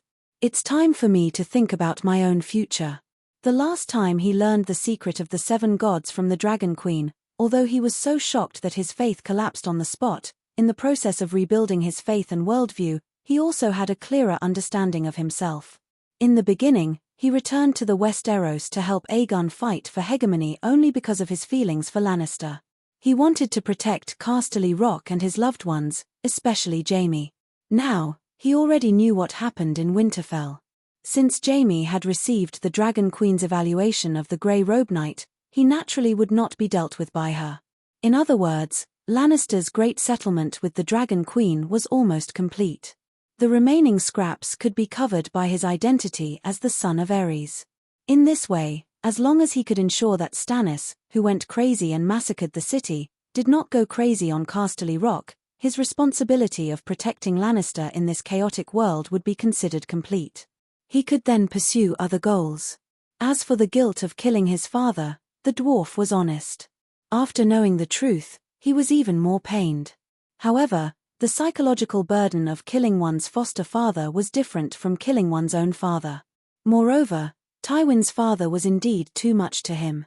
He let soldiers rape his wife Tessa, favored his own daughter Cersei, and allowed her to torture him. After that, he slept with his lover Shwer. He did his best to save Lannister, and considered it as repaying his father's kindness. By helping Sansa, I am fulfilling my friendship with Aegon, and I am also fulfilling my own value. Back then, when I replaced my father as the Hand of the King in King's Landing, although the situation was extremely difficult, it was the most fulfilling time of my life. I realized that all these years, I have been waiting for an opportunity in my heart. I want to fight for it, to prove that I am great. I want to tell everyone that there is a giant standing in front of you. Tyrion was very honest. After saying this, he felt an inexplicable sense of relief, as if he had started a second life. If you complete the wildfire improvement and make the wildfire engine a daily item, I guarantee that all the scholars will treat you as a giant in the future, Dany said calmly. After the long night, when I am older and no longer have the drive and desire I have now, I will consider being a pure scholar, the dwarf said. Dany asked, how many refugees can Tarth Island take? The dwarf's spirit was shaken, and he immediately said, before the Andals came, Taz Island was already a rich kingdom. There were mountains, lakes, waterfalls, alpine pastures, and plains full of wheat. As long as there was enough food, fresh water, and forest resources, it would be enough to feed the entire King's Landing. How about this? For every 50,000 people on Tarth Island, I will give you a little elf, Dany said. Don't you have more than 1,000 fire elves? Even if 10,000 people share one, it would be enough for the entire Westeros. Don't push your luck. Dany's expression turned cold. I'm not greedy, it's just that if there aren't enough little sons, we won't be able to grow wheat, Tyrion said helplessly. Stop dreaming. The long night has just begun, and it will only get colder and colder in the future. It will be impossible to grow crops on the surface. Unless you cultivate a new breed of wheat that can withstand the cold and low light, Dany said. If there is no stable food production, 90% of the millions of Westeros will die in less than 2 years, Tyrion said worriedly. Let's take it one step at a time. If we only rely on conventional methods, a large number of human deaths will be inevitable. Then, do you have any unconventional methods? The dwarf's heart skipped a beat as he heard the hidden meaning in Dragon Queen's words. A green light flashed in Dany's eyes as she said calmly, that depends on how far my training can go before the food runs out. The dwarf's mouth twitched. That's too unreliable. Who can say for sure when it comes to training? Stop talking nonsense. Let me have more time to train. That's more reliable than anything, Dany said impatiently. Tyrion was embarrassed and didn't know if he should leave immediately. Then, he saw the short and plump Jichi running upstairs and shouting, Calixi, there are guests. It's Tai Chu from Bravos and Davos, Count of Rainforest. Do you want to see them? Why are they looking for the Queen? Tyrion asked curiously. It seems to be related to the food purchase contract. Bravos should deliver the food to the Queen, Jichi said. Take them to the garden, Dany said. Chapter 868. Next to the cucumber vines was a long wooden table. The Dragon Queen sat at the head of the table, while the dwarf and Tai Chu sat opposite each other. The one who owed money might be the boss, but if the one who owed money wanted to borrow more money, he would definitely be the grandson. So as the hand of the King of Stannis, Davos was willing to sit below Tai Chu. Your Majesty the Queen, you won this long night. The representative of Bravos, who had thin eyebrows, a thin goatee, a thin face, and a thin body, said dejectedly. I thought you would continue to play dead and act shamelessly. Tyrion smiled. You think we don't want to? If it was anyone else, they would have already been served by Faceless.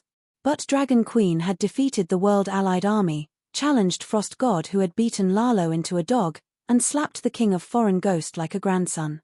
Whether it was military power or personal strength, she was the only one who could act shamelessly. When did anyone else have the right to act shamelessly?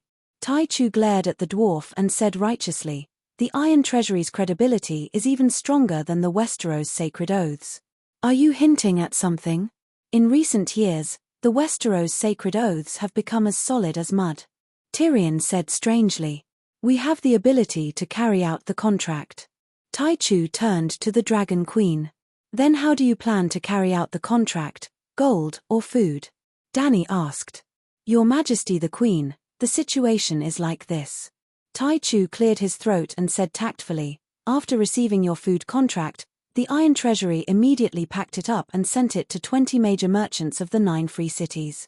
Now that they are unable to deliver the goods, we are unable to provide you with the food in the contract.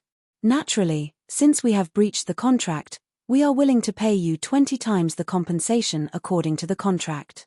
However, those 20 merchants are unable to take out that much gold at the moment, so the Iron Treasury's idea is to transfer the debt of those 20 merchants to no Without waiting for him to finish, Danny shook her head and refused. Your iron treasury is a big business. There's nowhere to run, and you can't go bankrupt. What if those grain merchants jump into the sea and kill themselves? Who am I going to cry to? Your Majesty, please let me finish. Taichu smiled awkwardly. In your contract with us, the compensation is only 20 times, but we signed a contract with 20 grain merchants to pay 25 times the compensation. If you transfer the debt, you can earn 25% more. I'm not interested in gold royals. You can earn the money yourselves. Danny said indifferently. If you're not interested in the gold royals, you should just cancel the contract right now. 50 million gold royals, 20 times that, 1 billion. Taichu wanted to complain loudly, but the truth that Sir System was the one who owed money did not apply to Bravos. The Dragon Queen's fist was too hard.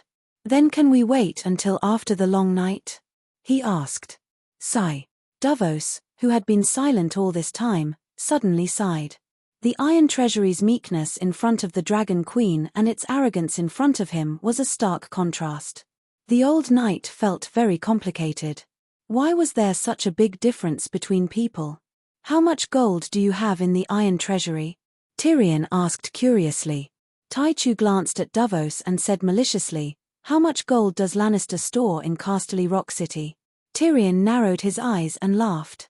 I want to know too. But I'm the second son without inheritance, and I'm a dwarf. My father didn't allow me to enter the treasury at all. He only said that he would give me 2,000 gold royals when we split the family. Bravos, on the other hand, has too much gold. Even the old mine can't hold it all, so you can only build a bigger treasury. I'm afraid that 1 billion gold royals is nothing, right? I'm just a representative of the Iron Treasury. I'm not even a shareholder, so I don't know the amount of gold in the Iron Treasury.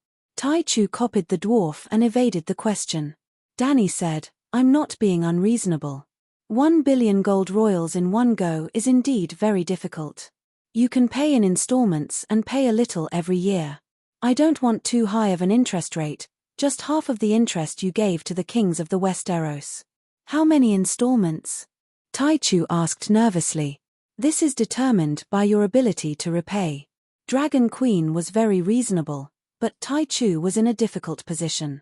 If the amount of repayment was too much, the Iron Treasury would not be able to handle it. The internal pressure of the Iron Treasury was not 1 billion gold royals. If the repayment period was prolonged, it would generate high interest. It would be great if they could not repay. After thinking for a while, he asked, can we use goods as collateral? Yes. Didn't you collect hundreds of tile steel swords? It's a complete waste to leave them in the warehouse. Why don't you use all of them to pay off the debt? I can also equip a group of Dawn warriors. Danny said casually. Taichu probed, how much are you going to pay for the tile steel swords? The tile steel swords on the market are depreciating rapidly, right? Danny smiled. If we calculate based on the current market price, we won't sell them. Taichu shook his head. Then, he added, in fact, the Iron Treasury is still wantonly purchasing those depreciating tile steel swords. Even if you melt hundreds of tons of tile steel statues, the total amount of tile steel in the world is fixed. When the tile steel swords on the market enter the Iron Treasury, the price of tile steel will naturally rise again. Too naive. Whoever has more tile steel swords will have the right to set the price. As long as the Dragon Queen is willing, she can make any profiteer who hoards tile steel swords to commit suicide. Tyrion sneered.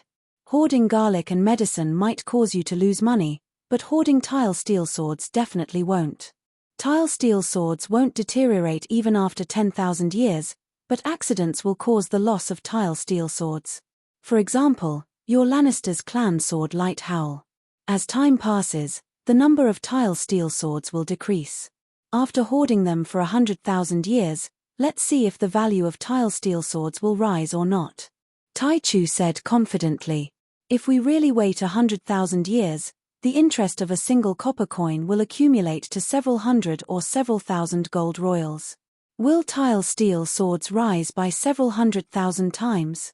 The dwarf mocked. Ari, The reality is that our iron treasury always has a batch of gold stored in the treasury. And the gold stored in the treasury, even after 1,000,000 years, won't produce a single copper coin of interest. It's better to buy some hard currency and wait for it to rise in value. The dwarf had no words to refute. Danny thought for a bit and said, "Let's go with the market price from 5 years ago. I'll take all of the tile steel swords in the iron treasury." Taichu's heart was suddenly filled with joy. He anxiously said, "You aren't joking? There are more than 700 tile steel swords. Even if we go with the low price of 80,000 gold royals per kilogram, we'll need at least 150 million gold royals." Danny shrugged and said indifferently, "It's free money, I don't feel bad spending it at all." Taichu felt as if he had been stabbed in the heart. All of his joy from before disappeared. He said bitterly, "Do you need anything else other than tile steel swords? For example, Earthlander silk, Chorus fine iron, MYR lens, Reese's poison. What's the use of those things in the long night? We don't even have a place to store them." Danny shook her head. Taichu didn't say anything. He obviously knew what the Dragon Queen needed, but they lacked food and winter clothing, so how could they sell them? Danny saw that he was silent, so she turned her gaze to the Onion Knight. "What about you? Why did you come this time?" "For the upcoming Great Battle of King's Landing." Davos glanced at Taichu and explained, "His Majesty Stannis believes that the Long Night is a threat to the entire world. Fighting the other ghosts is not the responsibility of the Westeros alone. Therefore, he hopes to expand the scope of the United Ghost Resistance Front to the entire world. At least, let the free trade city-states on the other side of the Narrow Sea participate." In the previous Great Battle of Winterfell, almost all of the 7 kingdoms gathered together, but they still failed. In the foreseeable future, there will be an even more intense battle at King's Landing. In order to protect the King's Landing, and to completely eliminate the King of the Deviant Ghosts at King's Landing, the people of the world should unite. Just like how the 7 kingdoms' warriors came to Winterfell's aid, the city-states of the world can send knights and wizards to King's Landing. The supernatural forces of the Westeros are weak, but in the continent of Essos, there are many wizards and wizards. According to Priestess Melisandre's plan, if we can form a wizard legion with 10,000 wizards, we can even fight the Frost God head-on. In this way, we have hope that the Battle of King's Landing will be the final battle against the deviant ghosts. We can defeat the Frost God, kill the King of the Deviant Ghosts, and end the Long Night. Tyrion was dumbfounded, and so was Danny. However, the reason why they were shocked was different. Danny was shocked by the fact that 10,000 wizards could fight against a true god, while the dwarf was shocked because he realized that he had underestimated Stannis. Stannis was not an idiot, nor was he a scapegoat. He had his own thoughts and plans. If they followed Erlu's plan, his plan for the third defense line of the Storm's Rest stronghold would be meaningless.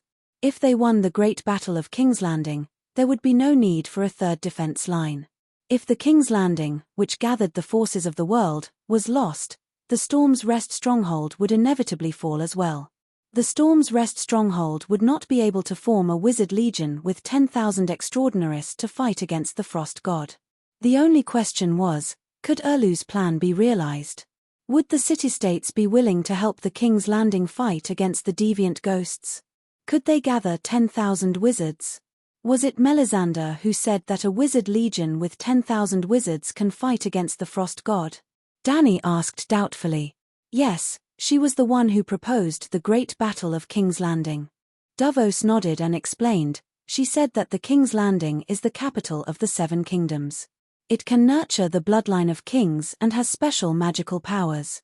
If we set up a wizard spell formation that gathers the power of 10,000 wizards at the King's Landing, we can cast a fire-type forbidden spell that can fight against the Frost God. Hiss. Taichu took a deep breath and muttered, how terrifying would a forbidden spell that can fight against a true god be? What is the name of that forbidden spell? I don't know. I don't have any direct knowledge of forbidden spells. The red-robed lady told me, and I'm telling you now. That's all, Davos said awkwardly. Why didn't she come here herself? Danny asked with a frown. Your Majesty, I didn't expect to meet Her Excellency Taichu here. We are not together. I came to find you this time to reach a preliminary agreement. After all, we haven't even taken down the King's Landing yet, Davos said with a bitter smile. After a while, seeing that the Dragon Queen was still deep in thought, he couldn't help but ask, "What do you think? The idea is not bad, but where do we find 10,000 wizards? There aren't even 10,000 extraordinaires in the entire world," Tyrion said doubtfully. "Priests are also extraordinaires," Dany said calmly. "Yes, Melisandre said that priests of the 7 gods and priests of the Red God can do it." The dwarf had just said this when he suddenly saw the cold expression of the Dragon Queen and suddenly stopped talking. In that case, there really is some hope for the great battle of King's Landing. He remembered the relationship between the Dragon Queen and Lalo. What does Her Excellency Tai Chu think? Dany looked at the representative of the Iron Treasury. Chapter 869. Tai Chu said, "Bravos didn't know about His Majesty's plan for the King's Landing war, so I can't comment now. But the Sea King, the professors, and the wardens have already decided on their attitude towards the Long Night and the other ghosts. The Frost God came from Westeros, and the king of the other ghosts was transformed by Bunyan Stark.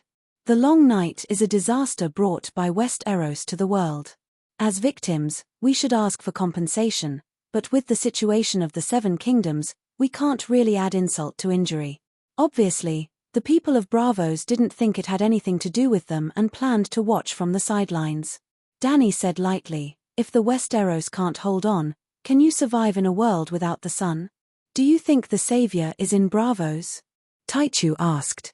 "The savior in Asher's prophecy is His Majesty Stannis," Davos said immediately. Taichu laughed. "That's it. The Westeros have the king of the other ghosts and the savior. This is obviously your own business. Why should we get involved? Are you sure the other ghosts can't cross the narrow sea?" Tyrion sneered. "If no one deliberately throws the other ghosts across the narrow sea, if the sea doesn't freeze," Taichu stared at the dwarf and said word by word. "No one is that crazy, but the last long night affected the whole world. Will it be an exception this time?" Tyrion said seriously. Taichu frowned and looked at Dragon Queen. "How will the other ghosts cross the narrow sea? Will the narrow sea freeze? It's at least 400 kilometers. In the later part of the long night, there may be glacier connecting the 2 continents. You know the old man of the river, right? He had experienced the last long night." Taichu nodded with a grim expression. The Battle of Meereen attracted the attention of the whole world. The outcome of the battle would affect the future political structure of Essos, so who wouldn't pay attention? Naturally, they knew that the old man of the river had sided with the Dragon Queen. They didn't doubt the old man of the river's words. He really experienced the last long night, so there was no doubt. In fact, even without the old man of the river's reminder, Dany had guessed that there would be icebergs in the sea. Even the Atlantic Ocean had icebergs. How else could the Titanic have sunk? The Atlantic Ocean was much wider than the narrow sea, and the long nights were much colder than the winters on Earth. Therefore, the entire narrow sea might not be frozen, but the appearance of continuous icebergs was inevitable. Bravos, on the other hand, was located at the northernmost tip of the Essos continent. It was the entrance to the narrow sea, and the probability of glacier appearing there was the highest. After a moment of silence, Taichu sighed. "If deviant ghosts appear in Essos, Bravos will definitely join your united front against the ghosts. But now that there is no danger, and the weather is so bad, why would the nobles and the common people have the motivation to cross thousands of miles and fight for their lives in a foreign country?" Davos said, "The common people are ignorant, and the aristocrats are selfish, but those in power should be farsighted. At least they can hear the cicadas and know the summer heat, and see the falling leaves and know the arrival of autumn. Even though the danger is not imminent, the signs of danger are very obvious. His Majesty, the Sea King, the professors, and the guards are all people with great wisdom. How can you not understand the principle of if your neighbor is on fire, you will be in danger if you don't help?" Tai Chu's expression changed, and his firm heart began to waver. He sighed and said, "The Earl of Rainforest's words are very reasonable and enlightening. However, I am only the representative of the Iron Treasury. If I can't even be the master of the Iron Treasury, what more Bravos? But don't worry, I will definitely pass on the news of the battle at King's Landing to His Majesty. Davos did not force him. He nodded and smiled. It will only take a few hours to fly from Dragonstone Island to Bravos. Let me send you back. Thank you very much. Tai Chu smiled. Then, the Onion Knight turned to the Dragon Queen and asked, I wonder how much support Her Majesty will give to the battle at King's Landing? Priestess Melisandre knows that you had some misunderstandings with the Light King in Winterfell, but in the face of the big picture of fighting deviant ghosts and ending the long night, everyone should put aside their prejudices and cooperate sincerely, right? Tai Chu was shocked. The Queen has a conflict with the Light King. What happened at the battle at Winterfell? Looking at his expression, it seemed that his mind, which had been slightly convinced by Davos, was about to change again. Dany laughed and waved her hand generously. She said loudly, there is no conflict. I was just blaming Lalo for dropping the ball at the crucial moment and not persevering to the end, causing the battle at Winterfell to fail on the verge of success. It's also my fault for my short temper. I said a few unpleasant words at that time. Actually, it's not a big deal. It's just a small conflict between teammates due to a higher goal and higher demands. Uniting all the forces that can be united is the unchanging principle of the united front against the ghost. Everyone's close cooperation will never change. The determination to sacrifice everything to end the long night will never change. Moreover, I don't have many good points, but I am very considerate of the big picture. Davos, go back and tell Stannis and Melisandre that I will definitely participate in the battle at the King's Landing. I am also willing to face this difficulty together with the Light King. The Dragon Queen's voice was loud and sonorous. Her tolerance for all was on full display. At the end of her speech, she exuded an infectious and fearless spirit of sacrifice. At least Davos and Tai Chu were moved. Only Tyrion's facial muscles were twitching. You really want to participate in the battle at the King's Landing? The battle at the King's Landing is indeed an opportunity. If you don't go, you will attract criticism and even the wrath of the world. But if you really go, will Lalo cause trouble? Is he still trustworthy? After Davos and Tai Chu left, Tyrion was at a loss. Of course I will go. Just be careful. Dany looked indifferent on the surface, but she was muttering in her heart. She could not make the same mistake as when she plotted against the Black Goat. She could not even think about it. She did not want to hide it from the dwarf, but in this world where prophecies were common, it was too easy to touch and peek into the river of fate. Without waiting for the dwarf to ask again, she immediately began to chase him away. Go and tell Sansa to be prepared to welcome a large number of refugees at the King's Landing. Stannis will attack the King's Landing soon. There will be many people fleeing by then. After the dwarf left, Dany immediately called for Scholar Pylos, who was in charge of the Crow's Nest, and asked him to send a message to the great cathedral of Baelor. Then she turned into the Holy Mother and began to search for Archbishop Matthew of the King's Landing. The King's Landing will soon become the battlefield of the gods. It is not a place where ordinary believers should stay. You will imitate Saint Moses and lead the people of the King's Landing to escape the tragic fate of a worthless death. Holy Mother Dany said to Matthew, who was kneeling on the ground, in a world of white light that was filled with a peaceful atmosphere. Well, it was not the first time they met, and they were familiar with each other. Holy Mother of Mercy, I wonder which saint Saint Moses is. I don't know, and there is no record of it in the Seven Stars Bible. The former number 1 follower of the Great Sparrow was puzzled. Saint Moses was born 5,000 years ago. He led a group of enslaved Anderite believers to escape the pursuit of the barbarian ancestors. At that time, the Andorites had just crossed the narrow sea not long ago, and had not formed a complete and powerful kingdom. They were only fighting in the form of tribes and groups. Of course, the ancestors were losing, but the Andorites were not winning every battle. In the area of the 3 rivers between the rivers, there was an ancestor king called Egypt. Although he was cruel, he had extraordinary military talent. More than 20,000 Anderite believers were captured and tortured. Among the captives was a prophet, Moses. He received my blessing, and with a swing of his sword, he split the raging waves of the Green Fork, one of the rivers between the rivers, where Robb and Fry signed the holy marriage contract, and led the believers back to the valley where the Andorites were based. Mother of Mercy Danny was full of nonsense, but Archbishop Matthew was fascinated. He could not wait to follow the example of the ancestors and lead the people of the city to escape from the King's Landing. The believers once recorded and sang the deeds of Moses. Unfortunately, with the passage of time and the changes of the kingdom, everything disappeared in the history of the human kingdom. Only the doctrine of the 7 gods is passed down forever. Mother of Mercy Danny sighed. Holy Mother of Mercy, I will not disappoint you and complete the task of saving the people of King's Landing, Matthew said with emotion.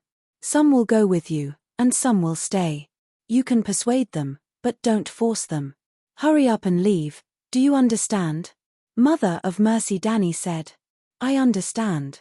Mother of Mercy has given them a better choice, but the choice is the believer's own business, Matthew immediately replied with a sentence from the Bible. Very well, go. Mother of Mercy Danny's figure gradually blurred. Matthew had been summoned by the Mother of Mercy many times and knew that he was about to leave the place of the Mother of Mercy. He immediately shouted, Holy Mother of Mercy, you have not separated the sword of Moses from the Green Fork River for me yet. I have the ice sword of the King of Strange Ghosts. Do you want it? Mother of Mercy Danny almost could not hold it in. Times have changed. This time, you will not encounter any river blocking your way, and there will be no king of Egypt leading his soldiers to chase after you.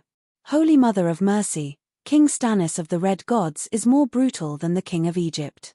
He burned the statues of the 7 gods and massacred the city. Matthew complained. With Saint Danny around, no one dares to slaughter the believers of the 7 gods for no reason, Saint Danny, who was wearing the Mother of Mercy's vest, said. Holy Mother of Mercy, Saint Danny is good at everything, but she is too weak, too Holy Mother of Mercy. Matthew was horrified. Oh, 7 hells, what nonsense am I talking about?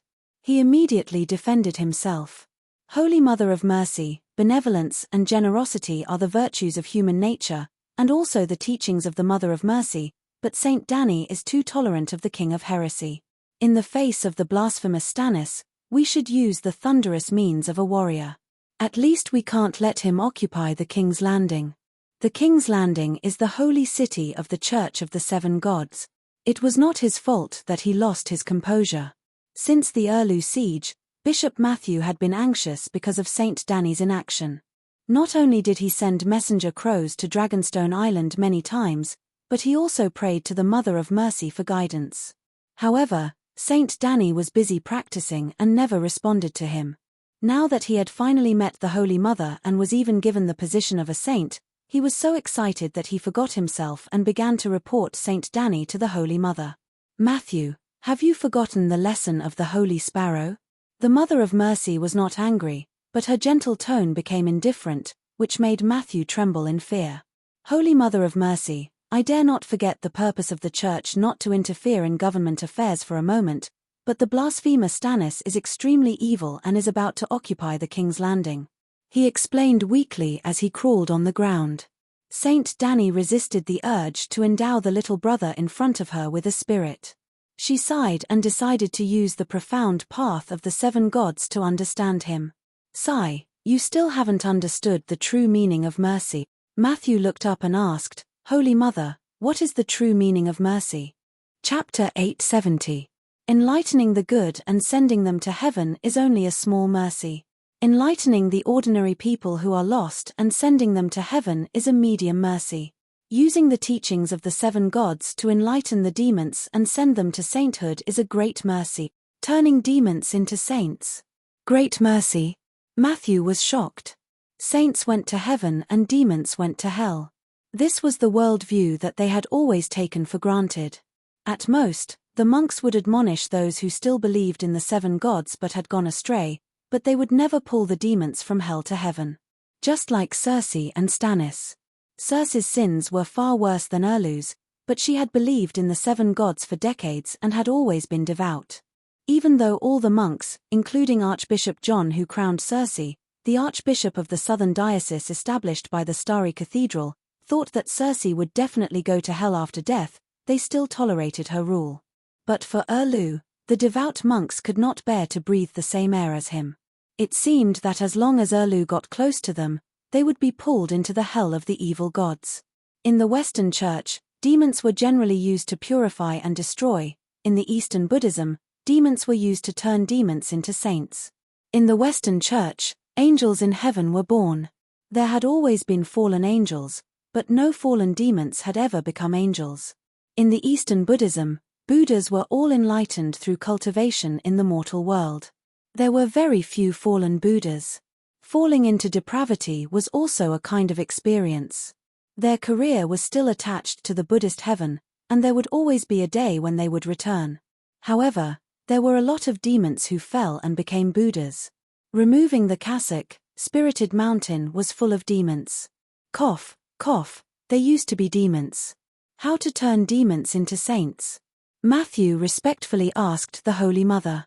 The Holy Mother sighed and said, "Let me tell you a story first. That year, the beginning of the new era, all things were born. I was happy and went down to the mortal world. After playing for a long time, I was a little tired, so I landed in a bamboo forest and meditated in silence. Suddenly, a cry came from the sky. It was an eagle chasing a pigeon. The pigeon was very spiritual. When it was desperate, it saw the green clouds in the bamboo forest, the divine music, and the fragrance that filled its nose. It guessed that a god had come here. Matthew listened with fascination, wishing that he could personally witness the scene of the Virgin Mary descending to the world. If I saw green multicolored light and divine sounds, I would also know that it was a strange place." He sighed. The Holy Mother Danny nodded slightly and continued, "When I saw the white pigeon, I felt pity for it. I opened my sleeve and let it hide in it. I said to the eagle that was chasing after us, 'Please let go of this pigeon. Heaven is virtuous.'" Matthew frowned. Mother Mary was too much of a saint. Wasn't it natural for an eagle to eat a pigeon just like a noble eating a commoner? The Holy Mother did not seem to see his expression, nor did she hear his thoughts. She continued, "The eagle told me that if I let the pigeon go, the pigeon would survive, but I would starve to death. What kind of virtue is that?" Matthew was displeased. This eagle was so untactful. How dare he talk back to the Holy Mother when she had already invited him? Even if you starve to death, you'll still be able to earn something. At least you'll be able to go to heaven. I said to the eagle, "I can't bear to let you starve. Why don't you cut off a piece of meat of the same weight from me in exchange for the pigeon's life?" "Ah, no!" Matthew exclaimed unbearably, as if the Holy Mother was about to cut off a piece of meat in front of him. The Holy Mother ignored him and continued, "The eagle found a scale and put the pigeon on one side of the scale. He asked me to put the meat on the other side. How dare you blaspheme the Holy Mother?" Old Matthew's eyes were about to pop out of their sockets. He could not wait to pick up his sword and call for a holy war against the eagle. "It's strange. The pigeon is small and not heavy, but I still couldn't balance the scale even after cutting off a lot of meat. In the end, I jumped directly into the scale, and the left and right trays were finally balanced. I closed my eyes and said to the eagle, 'If I don't go to hell, who will? Eat me.' Then the eagle ate me. That eagle is a demon. He should go to hell." Archbishop Matthew almost fainted from anger. He was just saying this out of anger, cursing old eagle. However, the Holy Mother nodded and sighed. "You're right, that old eagle is an evil god in the form of an eagle. He's quite famous in the East. You should have heard of him." Archbishop Matthew was stunned for a moment before he exclaimed, "Could it be the harpy from Slave Bay?" "Yes, I used to train in the purple bamboo forest in the Andaros Mountains, the birthplace of the Andals and the 7 gods. The harpy ate my body, so I had no choice but to stay in the mountains for 100 years to reform my divine body. During that time, I met little Hu Ge, the Holy Mother said." Matthew's body trembled as he said, "I see. So this is the origin of the 7 gods that is not recorded in the 7 Stars Bible. According to the 7 Stars Bible, the 7 gods appeared in the Andaros Mountains in human form. The Heavenly Father plucked 7 stars from the sky and placed them on the forehead of the first Andal king, Hu Ge, the king of the hills, to form his crown. The maiden brought a young girl who was as slender as a willow and became Hu Ge's first wife. The Holy Mother made the young girl fertile, and she gave birth to 44 excellent sons for Hu-Ge, just as the old woman had predicted. The warriors gave the children strong arms, and the blacksmith made a set of armor for each of them. The old monk was so excited that he felt like he had witnessed the birth of the Andal kingdom and the Church of the Seven Gods. This kind of story should be recorded in the Seven Stars Bible, he exclaimed. Before today, all the monks of the Seven Gods only knew that the Seven Gods suddenly appeared and gave crowns and wives to the king of a small tribe in the Andaros Mountains, but they knew nothing about the cause and effect. It sounded like a made-up story. Now, Matthew knew the truth. He wanted to tell everyone that the story of the Seven Gods and Hu-Ge, the king of the hills, was not a made-up story. Everything had a cause and effect. Matthew, what enlightenment did you get from the story of cutting your own flesh and feeding it to the eagle? Danny the Virgin pulled Matthew back to reality. Enlightenment. Matthew was stunned and carefully recalled the whole story. He wanted to say, "Are you out of your mind, Virgin?" But Matthew must have had some experience since he became an archbishop. Connecting the dots, he understood that the Virgin was answering the question of how to convert the demon into holiness. Only a fearless spirit of self-sacrifice can save the demon and convert the demon into holiness, he said awkwardly. The Virgin did sacrifice herself, but it did not seem to work. She could not convert the harpy at all. You are not convinced. The Holy Mother saw through everything and sighed, "I did want to sacrifice myself to reform the eagle demon, but when I sacrificed myself, I only had pity for the eagle demon, and I didn't have the intention to reform the demon to achieve great results. So, when the harpy ate my body but was still not enlightened, I had no hatred or unwillingness in my heart, only a deeper pity for her." Matthew's eyes widened, and he was deeply shocked. Then, under the stunned gaze of Danny the Virgin, Matthew closed his eyes and fell into an epiphany. The surface of his soul rippled like water, and wisps of holy golden light came out from the depths of his soul. This was the space of the faith of the Seven Gods, and Danny the Virgin used a telepathic thought to guide Matthew's soul here. Now, Matthew's soul was undergoing a qualitative change that Danny did not understand. Danny the Virgin hesitated. There was no doubt that Matthew's soul was sublimating under the guidance of the Virgin. But she had not finished her teaching yet. Should she continue? The following story might allow Matthew to have a further epiphany, or it might break his current state. Just as Danny the Virgin was hesitating, the golden light in Matthew's soul gradually faded. Was the epiphany over? Danny the Virgin immediately decided to continue the story of the Virgin cutting her flesh and feeding it to the eagle. Whether Matthew's epiphany would be interrupted or not, she had to at least let her show off. "What do you think?" Danny the Virgin asked. Archbishop Matthew opened his eyes, and a golden light flashed in his eyes. He murmured, "Mercy comes out of pity, without the slightest utilitarianism. The satisfaction after doing good deeds and the expectation of the results after doing good deeds are utilitarian. That kind of mercy is not great mercy." "Very good. You have been enlightened by 30%. Danny the Virgin nodded with satisfaction. Then she asked gently, "Actually, the story of cutting her flesh and feeding it to the eagle is not over. There is a follow-up. Do you want to know?" Matthew was shocked. He bowed piously and said, "Please teach me, Virgin. The white dove is also a demon. The reason why the harpy wanted to eat it was not because she wanted to eat the dove's flesh, but because the same kind of gods robbed each other of their divinity." Danny the Virgin dropped a bomb, and Matthew was dizzy. He almost went from sublimation to depravity. "Did you know before?" he asked bitterly. "The Holy Father's eyes see the truth," the Virgin said faintly. Matthew understood that the Virgin knew everything from the beginning. She knew that the white dove was a demon, and she also knew that the eagle was a demon. The Holy Father's eyes could shine for thousands of miles and see through everything, but the Holy Father was the Virgin. "If the demons kill each other, won't there be one less demon?" Matthew asked. "One less demon, and a more powerful one will be born." Matthew was silent. "Do you know who the white dove is?" Danny the Virgin asked. "Who is she?" Matthew asked. "Where did the wife of Hu-Ge, the king of the hills, come from?" Danny the Virgin asked with a smile. Matthew's soul trembled, and he said in disbelief, "There is a description in the Seven Stars Bible that the maiden, the maiden of the 7 gods, brought a girl who was as slender as a willow. Her dark blue eyes were like deep pools. This maiden became Hu Ji's first wife and gave birth to 44 excellent sons for him. Could that maiden be? Danny the Virgin smiled and nodded. That's right. She is the white dove.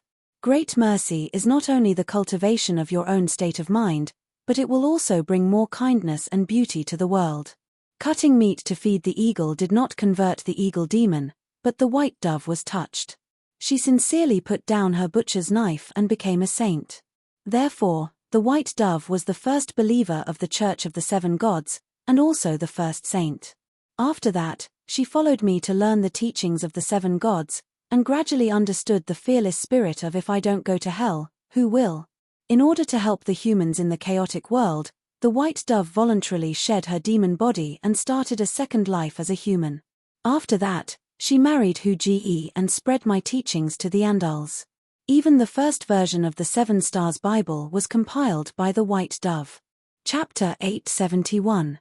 Now, you understand why there are white pigeons circling the 7 gods in the murals of the Holy Church in the future, and why the white pigeons have a special symbolic meaning in the Church of the 7 gods. Before Danny could finish, Archbishop Matthew, who was kneeling below, shone with golden light again. He fell into an epiphany, and his soul was sublimated. He murmured, "Great mercy is to perfect one's own cultivation, and also to spread the beauty of truth and kindness to the world. Finally, the flower of truth and kindness will grow, and the world will become more perfect with one state of mind." Even though she had expected it, Danny was still dumbfounded. The old monk's transformation was too shocking.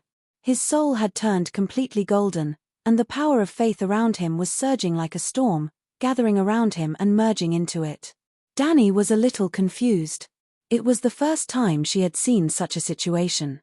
Her initial purpose was very simple. She wanted to show off in front of the believers, and then trick Matthew, who was talking bad about Saint Danny behind her back, into flirting with Elu. However, Saint Danny was a little reluctant to let the old cultivator court his own death. If he really died, well, it didn't matter if he died. After going to heaven, she could still study his strange soul. When Matthew's soul gradually calmed down, Danny decided to continue and finish the story. What if he could sublimate again? What's wrong with me? Matthew looked left and right, at his hands and legs. At this moment, he finally realized his abnormality. His soul had absorbed a lot of divine power and turned into a shining golden little man. You listened to my teachings, and your soul sublimated. This is the ultimate pursuit of the Church of the 7 gods, to let the believers make up for the defects. From the mind to the soul, and from the soul to the body, from the inside out, to achieve perfection. Saint Danny had mastered the highest mystery of religion deception. And the highest level of deception was to turn the fake into the real. I feel power, light, and all the good things. Matthew closed his eyes and said with an intoxicated face. Danny resisted the urge to immediately press him on the experiment table and said slowly, "After cutting your flesh and feeding it to the eagle and the white pigeon, the story is not over." Matthew immediately abandoned all distracting thoughts and listened to the teachings of the Holy Mother. That eagle wasn't satisfied even after eating one of my divine bodies. When I spent 100 years to condense a second divine body, he came again. "Are you chasing another white pigeon?" Matthew asked angrily. Virgin Danny said, "No, he's a demon. Demons are the most cunning. How can they use the same trick twice?" That time, he used his soul to enter the body of a female tiger that was on the verge of starvation. The tigress came to me with her weak cubs and said, "I am too hungry and tired to hunt. If I die, my son will die as well. Please help me kill a fat deer. How about it?" I said, "I cannot bear to kill the living." The female tiger said, "If you don't kill, we will starve to death." In order to prevent me and my child from dying tragically, they had no choice but to let us eat each other. But if I give my flesh to my young children, they will eventually starve to death after a full meal. Helpless, I can only eat them to protect my own life. How can you bear to watch a mother eat her children? I said, "Even a vicious tiger will not eat its cubs." The female tiger said, "That's because they are not starving yet." I said, "I want to convert you and the tiger cubs. The female tiger said, "That's easy. You have meat on your body. Why don't you lie down and let us eat you?" Evil demon. Old Matthew gritted his teeth. Alas. As the saying goes, if I don't go to hell, who will? Virgin Danny showed a compassionate expression, and her whole body seemed to exude the holy light of fearless sacrifice. "Virgin Mary, you can't do it again," the old monk cried. Virgin Danny ignored him and said lightly, in response to the tigress' request, "I immediately used the first move of Virgin Mary's palm, the first appearance of holy light. Across thousands of mountains and rivers, I smashed the body of the harpy hidden in the Great Pyramid of Slave Bay into minced meat." The old monk's face was full of anger, but it froze. Then, without waiting for the harpy to wail and beg for mercy, I used the second move of Virgin Mary's palm, "Follow me to hell." The soul of the harpy was completely purified. In the end, I fed the corpse of the eagle demon to a few hungry tigers. The old monk's face was distorted, and he didn't know what to say. He didn't speak, but Danny kept staring at him. The result disappointed her. The ending that was supposed to be the climax of the story didn't move Matthew at all. Being merciful doesn't mean that I'm stupid and weak. I'm the Virgin Mary, and I'm also a wise old woman who can see things clearly. When necessary, I can transform into a warrior and use thunderous means. Now, do you understand? Thank you for your teachings, Virgin Mary. I understand how to deal with the relationship between the Church and Stannis. I'm merciful and willing to sacrifice myself to save the devil, but I won't let the devil take whatever he wants. Old Matthew's eyes were firm and full of confidence. Very good. Back then, I gave Moses the sword of Moses that split the Green Fork River. Today, you also shoulder the responsibility of leading the believers to migrate and seek refuge. I'll teach you the 3 moves of Virgin Mary's palm. What is Virgin Mary's palm? The old monk was both happy and confused. Virgin Danny didn't explain much. She pointed her finger and knocked out old Matthew's soul. Then, she took off the Virgin Mary's vest, assumed the posture of a research monk, and began to study Matthew's soul after it was sublimated. It wasn't the first time that Danny encountered the sublimation of the believer's soul. Once, the big sparrow's piety was the highest, reaching 250 points. After he was resurrected by the Virgin Mary, his faith was further sublimated, reaching an incredible state of true saint. The holy sparrow no longer had any barriers with the 7 gods. He could transmit and use the power of faith to 100%. Why was Virgin Danny unwilling to grant the healing technique to all the believers of the 7 gods? Efficiency. If a low-level believer's piety was 20, and he prayed for 100 points of power of faith in a day, then only 80 points would fall into the faith space of the 7 gods. If he was granted the healing technique by the Virgin Mary, Blackie would take 50% of the tax, and only 40 points of divine power would leave the faith space. But when it was passed to the believer through the line of faith, there would be a huge loss, and the believer could only get 15 points, or even less. Danny only got the power of faith from him and didn't grant him the healing technique, which was equivalent to saving 25 points of divine power, that was to say, reducing the loss by 25%. Well, this was the theory of capitalists.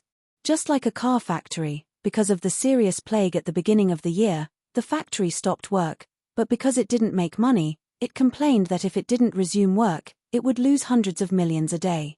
After the big sparrow sublimation, the power of faith produced by daily prayers remained the same. It had reached the limit of mortals, but the efficiency of faith increased to 100%. In short, if the Holy Sparrow produced 100 points of power of faith, the Virgin Mary would get 100 points. If the Virgin Mary gave him 100 points, he would get 100 points without any loss. The power of faith of believers was transmitted to the Virgin Mary through the line of faith, and the more devout the believer, the wider the line of faith. The line of faith could be compared to a wire that conducted current, and the big sparrow was a superconductor with no resistance. Now, Archbishop Matthew had surpassed Big Brother in his epiphany, directly crossing the zero resistance and becoming a negative resistance. At this time, for every 100 points of power of faith that Matthew produced, the 7 gods would get 120 points. The 7 gods would give him 100 points, and he would also get 120 points. The law of conservation of energy was broken.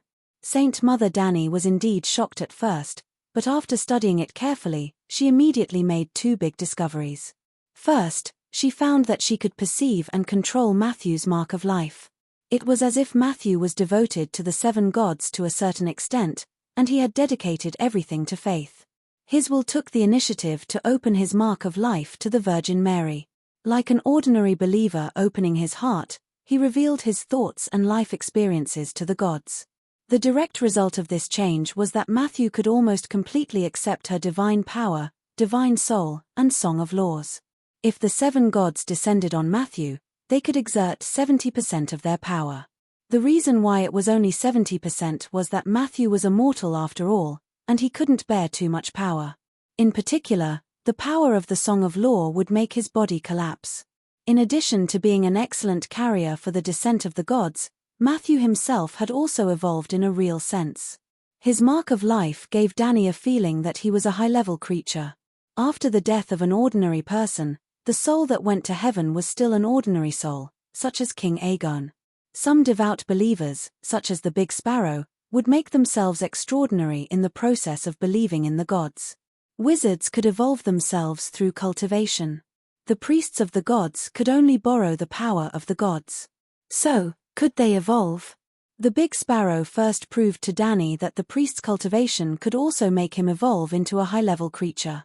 The wizard's cultivation was based on the elements and the law, from the outside to the inside, using the power of the elements to evolve themselves. The priest's cultivation was to cultivate the heart, from the inside to the outside, and the sublimation of the soul was also a kind of evolution. The priests were very similar to the Confucian scholars. They both studied, researched, and expounded a certain way and truth. However, many priests could only write proposition essays related to the doctrines of the Church, such as the sex of the Church of Desire and the killing of the Church of Slaughter. In the past, Confucianism worshipped the truth of heaven and earth, and the disciples of Confucianism were writing open-ended essays, but later it became a proposition essay of peace for all ages. If the level of the Big Sparrow and Matthew's soul was based on the wizard's level, the Big Sparrow was a half-step demigod, while Matthew was promoted to a demigod in a day under the guidance of the Holy Mother. There were no angels in the Church of the Seven Gods. After the appearance of the Big Sparrow, the Dragon Queen artificially divided the souls of the believers into levels. That was to say, she learned from Christianity in her previous life and came up with a 9-level angel hierarchy. The Big Sparrow was just a saint, half a step away from becoming an angel, but Matthew was still a level 1 guardian angel, and even touched the threshold of a level 2 archangel. Danny held Matthew's mark of life and wondered if she should modify his soul into a birdman. Just now, Matthew's soul crazily absorbed the power of faith in the faith space. At this moment, the soul body was very solid and should be able to appear in the material world. Well, in the past, it was difficult for her to see a human's mark of life, unless the person had a special attribute, and the mark would not collapse even if his soul was burned to ashes. It was even more difficult to change the mark of life, unless it was like the crow, the son of the forest, who had been modified in the process of opening his second life. But believers who were pious to the point of Matthew had given their everything to the gods, and the password lock of life was directly opened to the gods. Perhaps, this was the true conversion. Thinking about it carefully, this way of faith was really terrible, almost like the devil's way. Or, there was no difference between gods and devils, but human beings used their own ideas to distinguish them. Chapter 872. Archbishop Matthew led the monks and the church knights to the lecture hall next door before he began to recite his adventures in the past few hours. The Holy Mother cut her flesh to feed the eagle, and the white dove became holy. Everyone was almost as shocked as old Matthew at that time, and they all had the same realization. However, there was still a gap between them, so it was not as good as listening to the Holy Mother's sermon. It was like watching a movie could not compare. Their piety had greatly increased, and many of them even condensed the Holy Mother's seal on the spot. However, no monk's soul was refined and became a divine priest. Even so, Archbishop Matthew was greatly comforted when he saw the faint golden light on the foreheads of the pastors below him.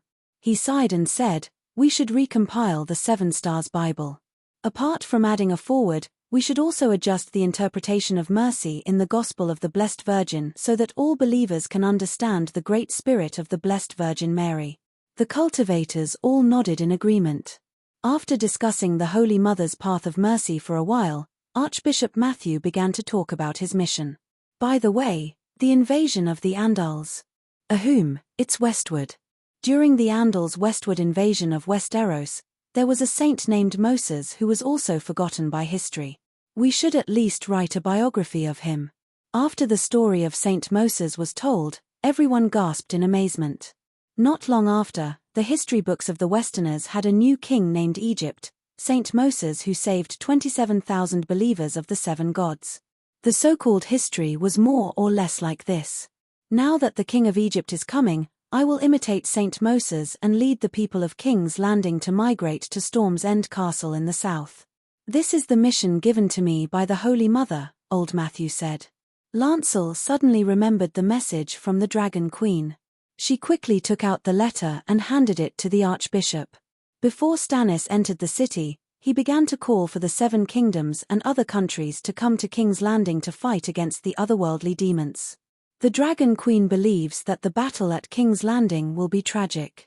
She wants us to arrange for the ordinary monks and refugees to leave immediately. Lord Theodore Wales agreed and said, I participated in the Battle of Winterfell. The White Blade River outside Winterfell has as much water as the Green Fork River, but it was frozen. Therefore, the Neck Swamp and the Trident River, which could block the living, were like a level road for the deviant ghosts.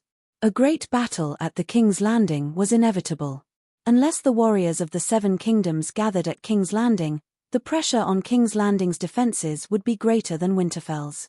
King's Landing is too big. This middle-aged man was the commander of the warriors' sons. His position was even higher than that of Lancer. Matthew handed the letter to the Archbishop beside him and said, There is no doubt that the Holy Mother has also conveyed an edict to the Pope. Lancel asked curiously, Archbishop, your soul seemed to have left your body and grown wings. What happened? Old Matthew was intrigued by her words.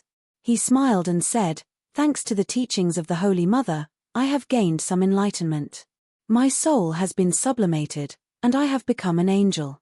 What is an angel? Everyone looked at him in confusion.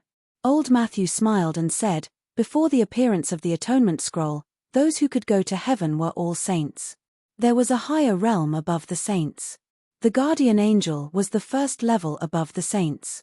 Originally, only after death could one be blessed by the Holy Mother and transformed from a saint soul into an angel.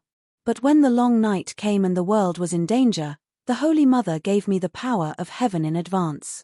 Seeing that the people around him were still confused and did not have a direct understanding of angels, old Matthew raised his hand and stopped Theodore from asking questions.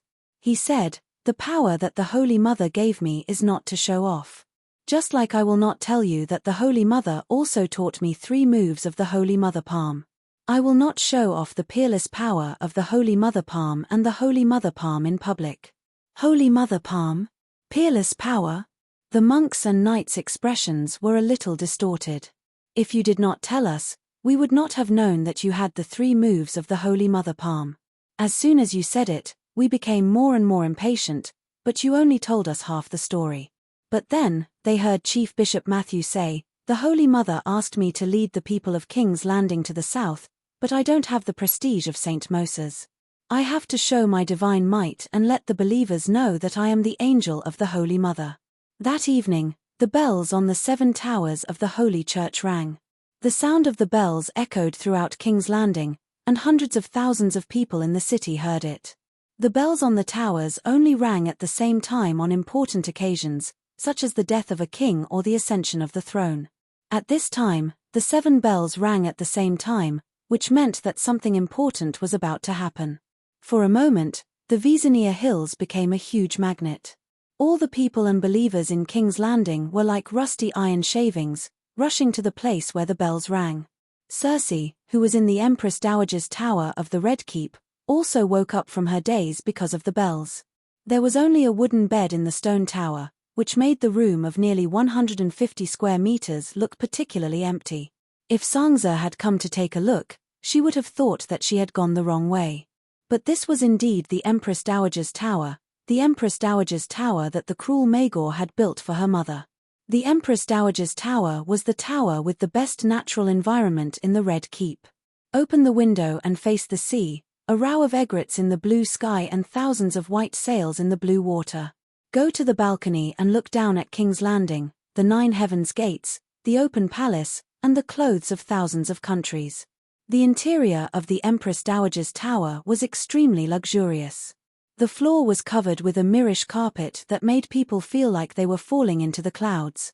The walls were hung with colorful brocades embroidered with exotic landscapes. A screen in the middle of summer separated the tea room near the balcony from the bedroom. The sandalwood table and chairs were filled with exquisite golden pots and jade cups that looked like works of art. Now, except for the statue of the Holy Mother that Circe had bought years ago, which was half the height of a man, in the corner, everything was gone. The French doors to the balcony were bricked up, and the windows facing the sea were boarded up. This was Yulan's request. He said it was to protect his wife. Circe thought that Yulan wanted to torture her. At most, the others thought that Yulan was worried that Circe would not be able to bear the hardships and jump off the building to commit suicide. Yulan was telling the truth. Before the Battle of Winterfell, Arya had been spying on Circe at King's Landing for months. The carpet, screen, brocades, and all the other furniture had been removed. Even the down quilt on the bed had been replaced with straw curtains and coarse linen sheets. The dark and cold stone room was filled with the smell of fermented excrement. The bells of the Holy Church are ringing. Why? The greasy straw quilt was lifted, revealing a furry head that looked like a messy grain grass. On the dirty and bruised cheeks, one could vaguely make out the shadow of the Color Queen. She blinks her eyes and tilts her head to listen carefully. After confirming that it is the 7 great bells of the Holy Church, she suddenly lifts the heavy and moldy quilt with an unknown strength. She changes from a pitiful shrimp into a rampaging crab with its fangs and claws. She waved her arms that were like sticks of reeds, stomped her feet and shouted, "Someone, tell me what happened outside. Did that bastard Yulan usurp the throne and be crowned the king of eunuchs?" No one answered her. Circe was not discouraged. Wrapping herself in an old sheepskin jacket, she ran to the door and slammed the oak door that was as thick as the wall of the world. Beyond the oak door was another world. "Why aren't you sleeping after dinner? Why are you yelling at ghosts?" The old woman's stern voice came from outside the door. "Sister Maul, why are the bells ringing in the Holy Church? Did Yulan usurp the throne? How can you allow an evil heretic to become the king?" Circe shouted. Crack. A small window 20 centimeters long and wide cracked open on the top of the wooden door. Immediately, yellow light and the pungent smell of smoke mixed with kerosene came in.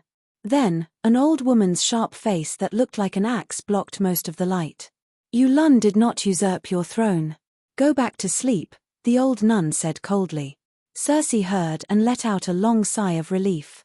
Her pale and dirty little dry face showed the peaceful smile of a country wife who watched her husband return with a cow in satisfaction on a summer's evening. The anger in her heart dissipated.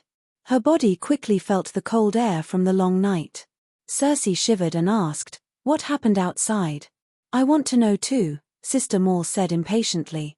"You're the only one outside. Everyone else went to the Holy Church? If that's the case, let me talk to you to relieve your boredom. Later, we can ask Sister Alanthine about what happened in the Holy Church." Circe handed over a maid's humble smile. The old nun outside the door turned her face away. She did not speak, but she did not close the window. The yellow light shone in again. Circe moved her face closer, greedily feeling the brightness and heat of the light. "Have the other ghosts reached the King's Landing?" Circe asked expectantly. If the other ghosts besieged the King's Landing, Yulan would have to guard the wall. If you encountered the other ghosts. Hee. Thinking of the beauty, Circe could not help but crack a dry smile, like a dried orange that had been exposed to the sun for a few days. "What are you laughing at?" The sudden and inexplicable laughter startled the old nanny outside the door. Circe stopped laughing and said, "What's the big news in the Westeros recently? Tell me. I'm just fasting and training. I didn't join the Silence Sisters." Even the silent sisters can ask about outside news, right? The church only asked you to repent and atone for your sins. They did not block your news. As long as it's not prayer time, your husband and the Grand Chamberlain can visit you at any time. You can ask them, Sister Maul said. Cersei stroked the bruises on her face and gritted her teeth. Are you playing dumb? Can't you see that they have betrayed me? Yulan used the Church of the Seven Gods to bind me and steal the Queen's power. You call yourselves the servants of the Seven Gods in the mortal world, but you actually helped an evil heretic to torture the Holy Mother's lamb. You first murdered the Holy Sparrow, and then voluntarily confessed to the Holy Mother as an ascetic to atone for your sins. The Church only supervised you to fulfill your vows, and did not participate in the power struggle of the Seven Kingdoms. Yulan is your lawful husband, Lady Tanya is the Grand Chamberlain you chose, and even the Red Keep's guard commander was appointed by you. When did the Church interfere in the Red Keep's internal affairs other than to ensure that you repent on time? The nun with the pointed chin said sharply. Cersei was speechless. The old nun was despicable, but she was right. In this game of power, the Church did not interfere at all. It was only because she had made a holy vow to the people and sparrows in King's Landing that the Church had sent someone to help her fulfill her vow. She had used 5 years of penance to atone for the death of the Great Sparrow. It was Yulan, he was the one who recruited the Winged Dragon mercenaries. He was also the one who suggested that the Winged Dragon Knights could be used to murder the Sparrow, and then let the Winged Dragon Knights take the blame. He was the one who made me swear, who made me cultivate. It's all Yulan's fault, he plotted against me, Cersei howled. Chapter 873. The Church is not involved in your feud with Yulan, and I don't want to hear about it either. Both of you are the same, and there's no difference between the two of you. Both of you make me sick. Sister Maul's sharp voice was filled with disgust. I am a lamb of the Holy Mother. How can I be the same as Yulan, a disciple of the Thulhuism Society? Cersei retorted unhappily. The Holy Mother must not be happy that you believe in her. Every evil deed you do as a follower of the Holy Mother is a disgrace to the Holy Mother, Sister Maul said. You are not the Holy Mother. Don't take it for granted. I met the Holy Mother when I was praying, Cersei said. The Holy Mother met you? In your dreams. You must be hallucinating because of hunger. Sister Maul laughed coldly. It's true. I even felt that I might be able to learn lay of hands. At that time, I saw the Holy Mother smiling at me in a daze. She was gentle and kind. It reminded me of my mother who held me and sang nursery rhymes before bed. Cersei's expression was sincere and earnest. Ha ha ha, you think you can learn lay of hands? Sister Maul laughed as if she had heard a funny joke. Even she, an old nun who had been a devoted follower of the Holy Mother since childhood, had never seen the Holy Mother and could not become a priest. Even if the Holy Mother was blind, she would not give a sinner who committed adultery, husband murder, and regicide divine spells. Especially when the sinner had murdered 2 archbishops in a row. Archbishops were the Holy Mother's representatives in the mortal world. Sister Maul was right. As long as the Holy Mother was not blind, she would not give Cersei divine spells. But Cersei was not lying either. She had seen the Holy Mother and had enough devotion to learn lay of hands. For ordinary people, the highest devotion was 250. The soul of an extraordinary person was of a higher quality and had the possibility of breaking the 250-point limit.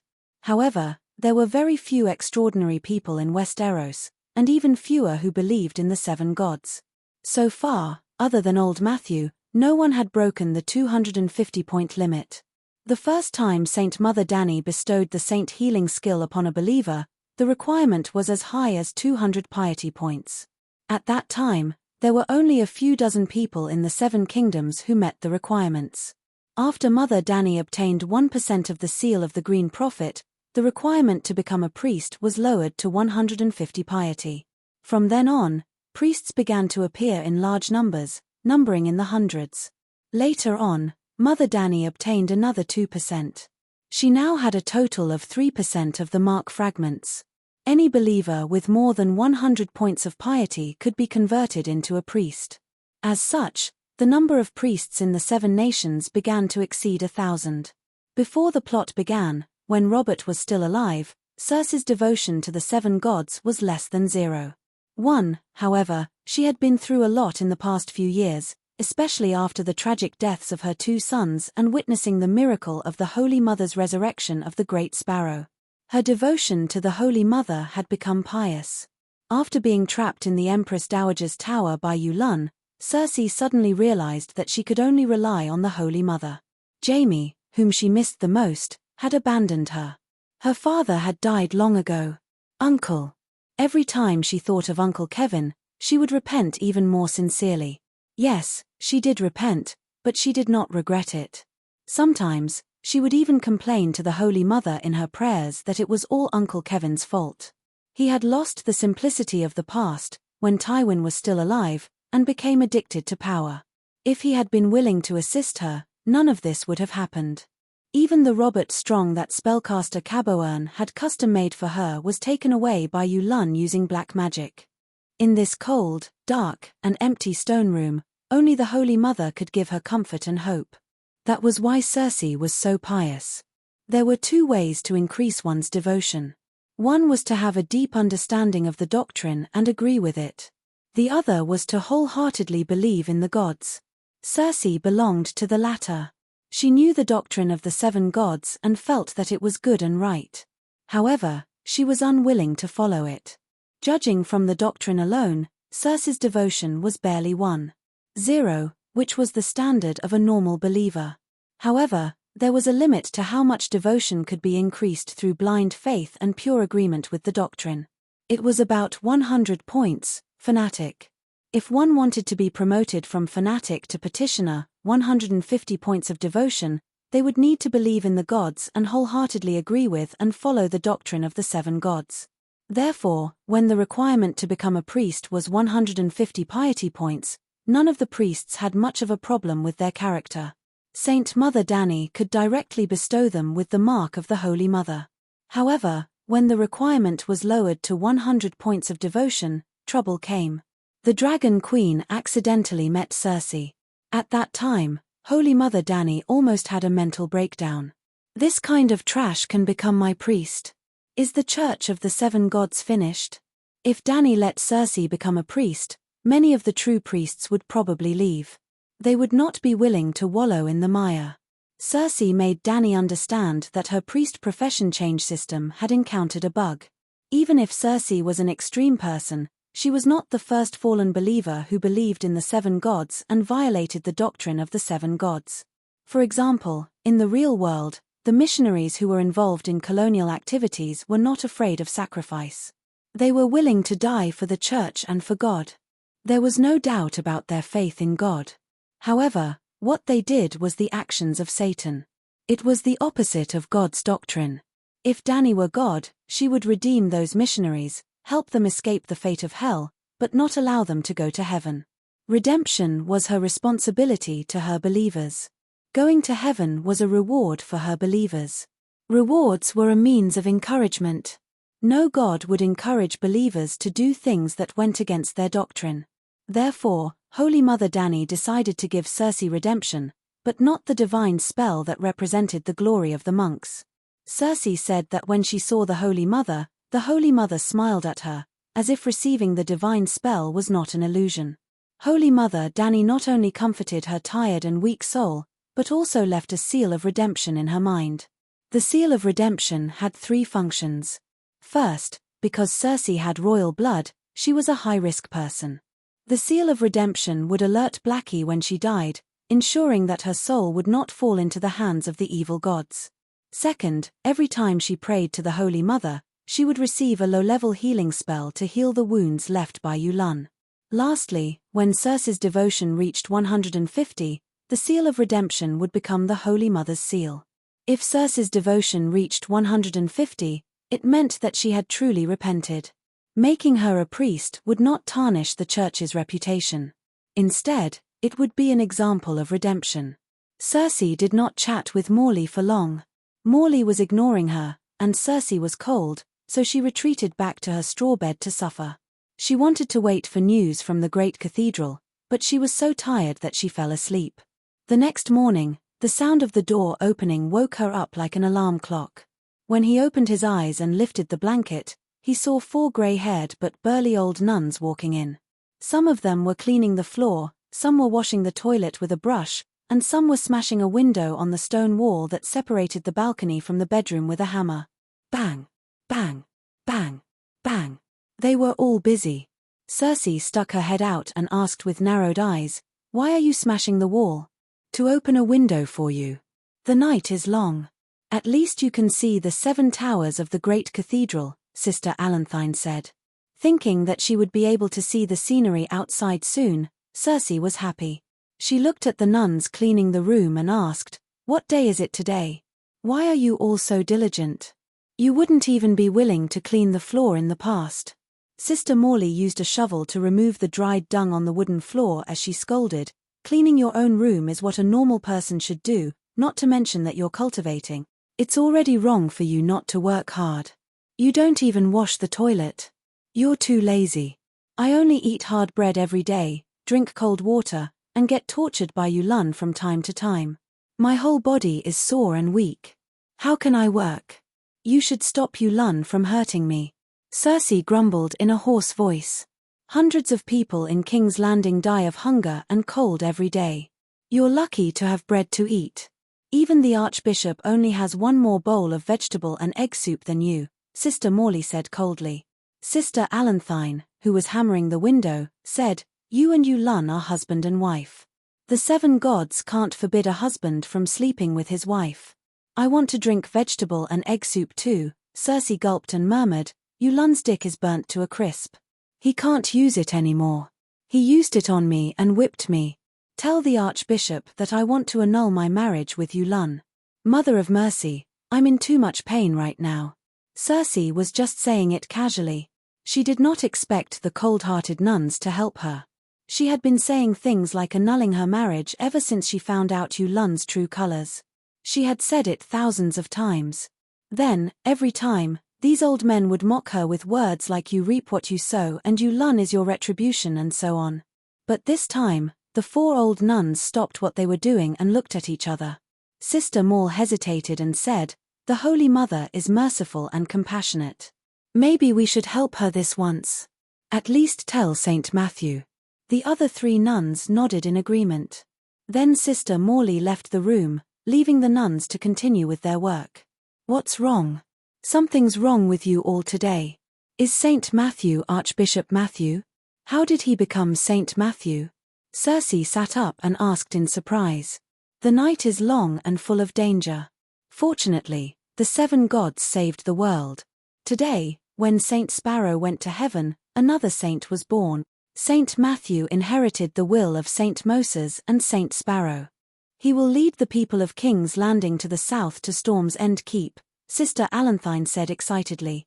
"Saint Matthew is also known as Angel Matthew. He has understood the true meaning of mercy and has transcended the mortal world to become a true saint," Sister Mason said. The 3 nuns quickly told Circe about the grand occasion at the great cathedral of Bela last night. "O 7 gods, Saint Matthew can transcend his mortal body and become a holy 2-winged angel?" Circe exclaimed. "Everyone saw it. That was a true saint soul," the nuns said reverently. Circe was silent for a moment and said, "Mother of mercy is indeed merciful, but cutting her own flesh to feed the eagle. Isn't it a little silly? Wouldn't it be fine if he just used the Holy Mother's divine palm to slap the eagle demon to death? How could a demon be converted? And that white dove, she is obviously taking advantage of Mother of mercy. A demoness can marry the king and become a saint in heaven. What a great deal. So, we should not care about you and let you continue to sink," Sister Mason said coldly. "I'm different." Circe shook her head. "Yes, you are different. What you did is far more terrifying than a demon.